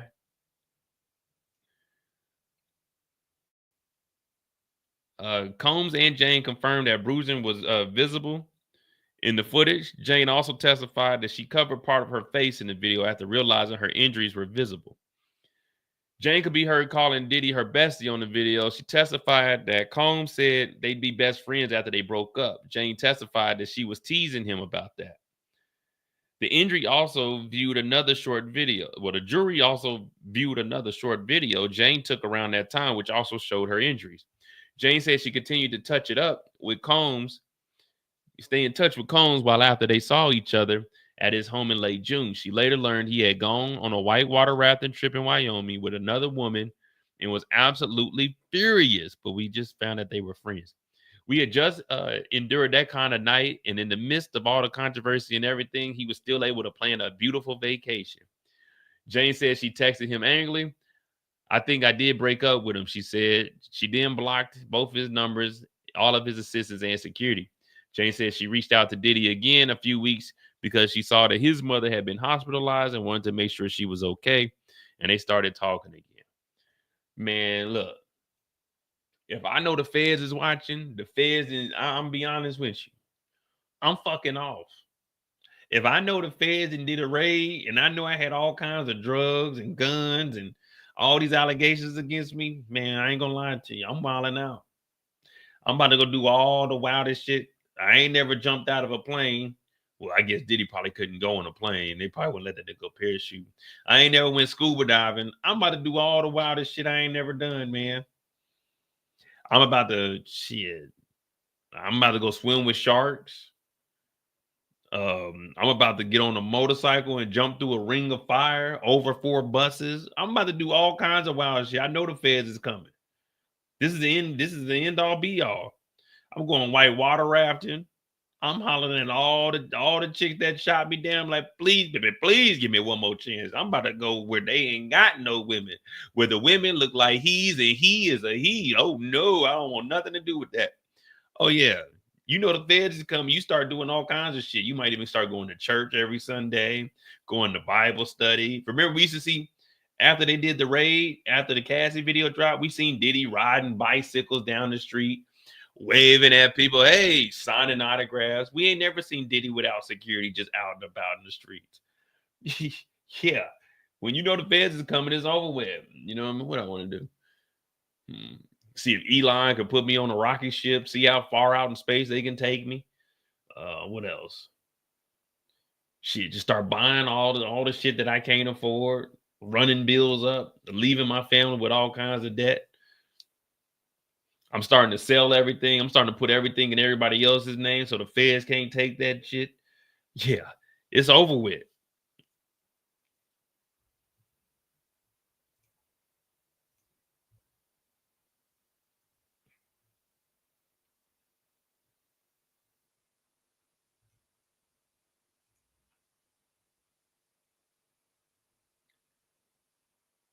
From the Wyoming trip, TMZ covered it. That's what I'm saying. Is that Kamora Lee? After the meal, we are told that Diddy got into a verbal argument with the woman he was traveling with, and things were tense. Oh, shit.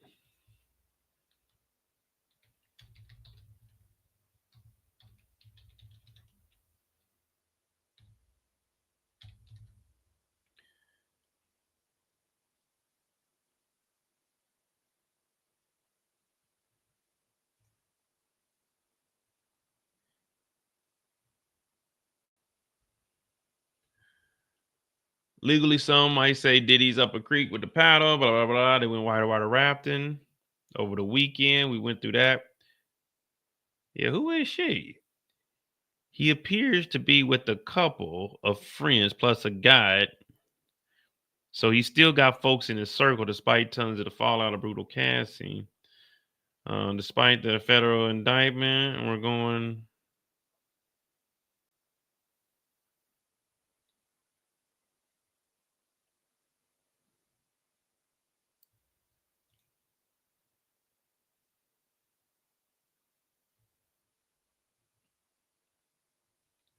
Let me see what that tweet said. After the meal, we're told Diddy. After the meal. After the meal, we're told Diddy.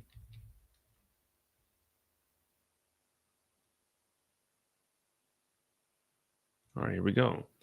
January 14th, Diddy living it up before arrest, fancy resort fights.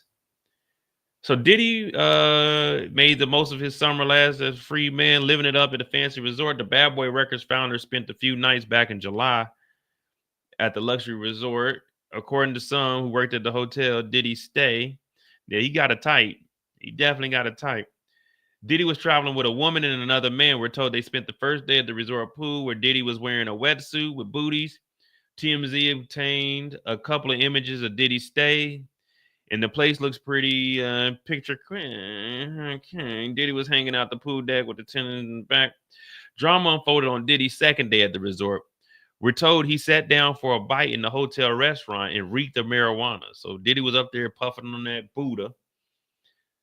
Sounds like he had the munchies. Diddy ordered a steak and fries, washing it down with ketchup and some sparkling water. After the meal, we're told Diddy got into a verbal argument with the woman he was traveling with, and things were tense. The woman was upset and pissy, and she stormed off to their room after the fight, according to the hotel employee, who notes things never got physical between Diddy and the woman. Diddy's Wyoming vacation also included whitewater rafting. The guy's long way from Wyoming, now sitting in Brooklyn jail. Oh, okay. So Diddy was up there arguing with a motherfucker. That's all this nigga do, ain't it? That's all this nigga do is argue with women. Let me see.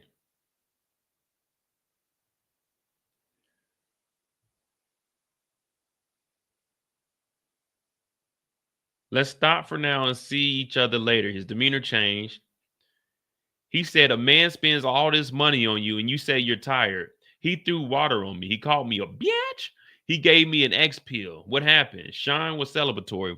He said, let's go. Did Paul come to Miami? So god damn, this nigga just doesn't give up. This nigga is buying dick everywhere he goes. Did Paul come to Miami? Yes. Did Paul come to 2-Star? Yes. I was given a spray bottle, liquid Molly in my... What I tell y'all, when we first went over the hotel stuff, they had the MDMA. It was liquid form in the eye droplets. I'm telling you, Diddy was squirting that in bottles. Remember, I was saying that in week 2. Oh, Lord. So they had a spray bottle with liquid Molly. So squirt it in the mouth. Remember, Jonathan Ivey said that they were transferring liquid cocaine through the Ciroc bottles. Oh, man. Maybe I did set Diddy up. Damn it. Where did I set Diddy up? Here we are 5 weeks, and I was talking about this way back when. So it's liquid Molly. They were putting it into the mouth. That's what I'm saying. Diddy had it in the eye droplets going around, just dropping it off in glasses. So you wouldn't have known if you was taking X. You'd have just been drinking it because it wouldn't have had no taste to it. You'd have just been drinking it, and then you'd have been getting off. What the fuck going on with this rock, nigga?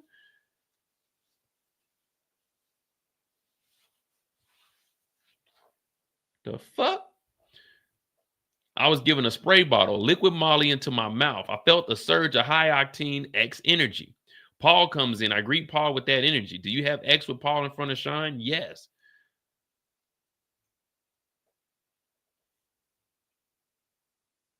When was the last time you saw Sean in person? August 24 at 2-Star. Did you have X with Don in front of Sean at 2-Star? Yes. One last text message. The last one we'll ask you to look at. Oh, what the fuck is this?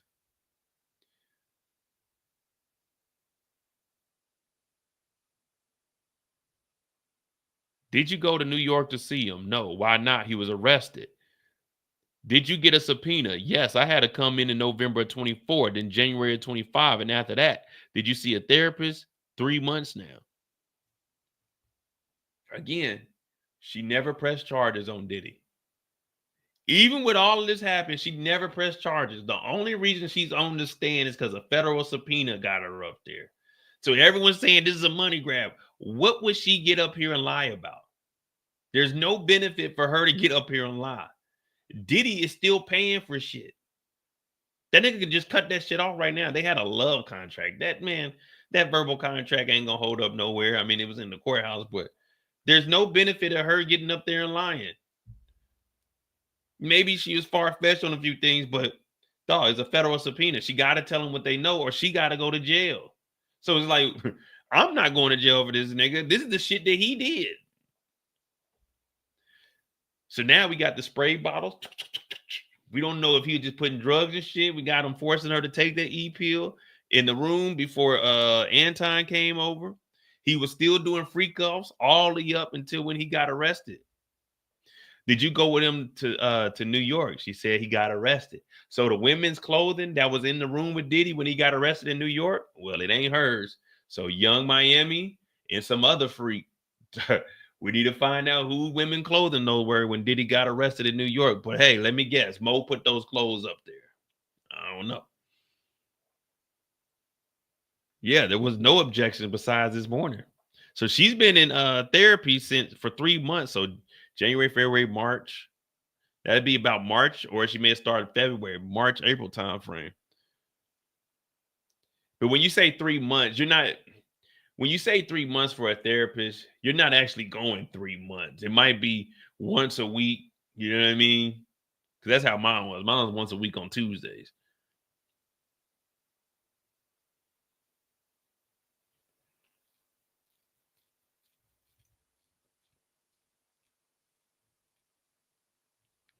Do you have an attorney for this case? Who is paying? Sean, I'm still processing. Nothing further. Jurors, you may go. So Diddy is still paying for this lawyer. So why would a lawyer that Diddy's paying for want her to I guess it's Diddy's paying for the lawyer. So she's telling the truth. Because why would Diddy be paying for a lawyer that wanted her to get up there and lie on him? Said this lawyer is separate.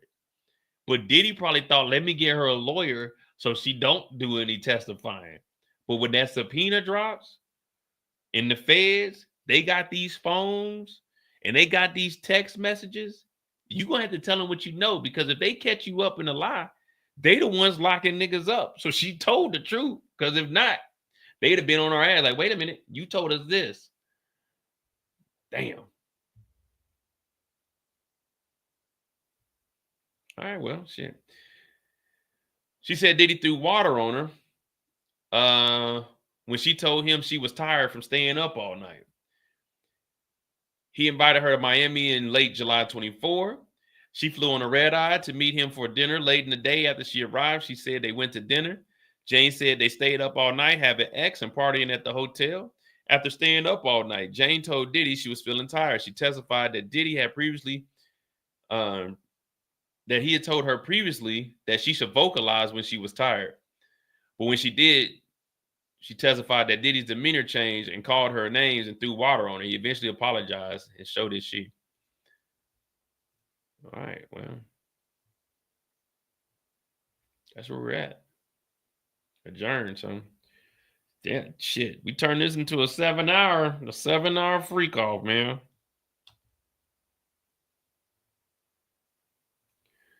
Nelda said he's still paying lawyer fees. Yeah, like this dude is wild, man. Like this nigga still paying.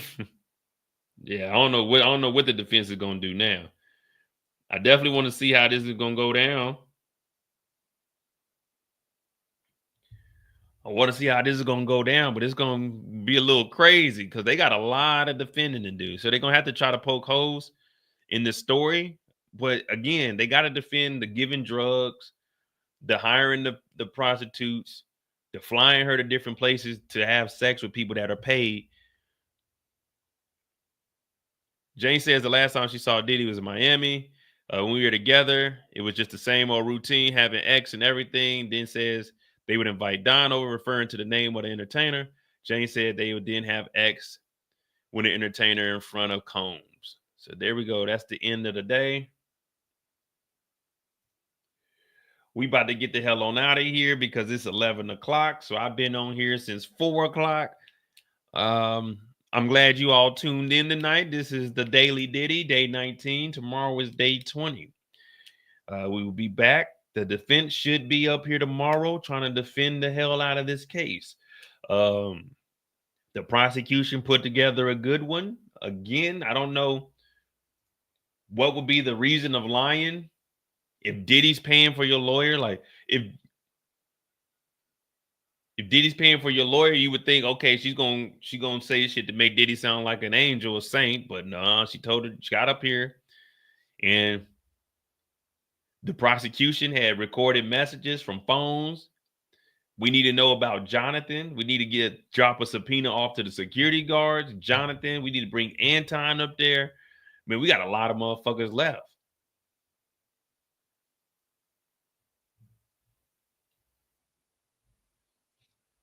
Yeah, so that's where we at, man. I'm Mo.J. This is The Mo You Know. Subscribe to my other channel. The Mo You Know is pinned in the live. I mean, not in the live, but in the chat. Join the Discord. Support the channel. Cash has pinned in the chat. MOEDOTJ. We got a good 7 hours in. Jeez Louise. It looks like we're gonna be going till 5 or 6 every single day until they get this over with. Because I know they're trying to get it done before the 4th of July.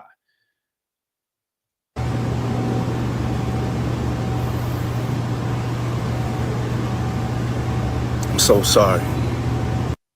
Diddy said he's sorry, guys. Diddy said he is sorry. Cassie, come on. What's up, BT? What? Yeah, think about it. Today's the 10th. Well, tomorrow's the 10th. The 4th of July is 2-3 weeks from now. So, yeah, they definitely gonna try to get this done. It just, I don't know, it ain't looking good for him. But then again, I ain't here to say if he's innocent or guilty. All I'm doing is reading what went down. And when the raids happened, y'all know where I was.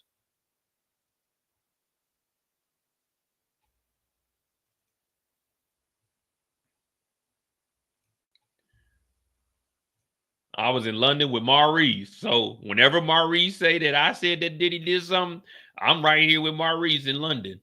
I ain't had nothing to do with Diddy head. I was over in London, nigga. I was over in London. So whenever y'all see Maurice coming here talking about Mo, hell no, nigga. I was with you over in London, nigga. It's the no. If I did something with Diddy, that means you did something with Diddy. And I ain't do nothing with Diddy. Hit that like button, hit that subscribe button. Subscribe to The Mo You Know is pinned in the chat.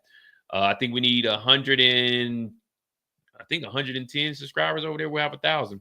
Support the channel. Cash app pinned in the chat. Make sure you hit that like button, hit that subscribe button. I'll see you guys tomorrow for day 20 of the Diddy Daily. I'm Mo.J. You can run, but you can't hide. Diddy, you can't hide.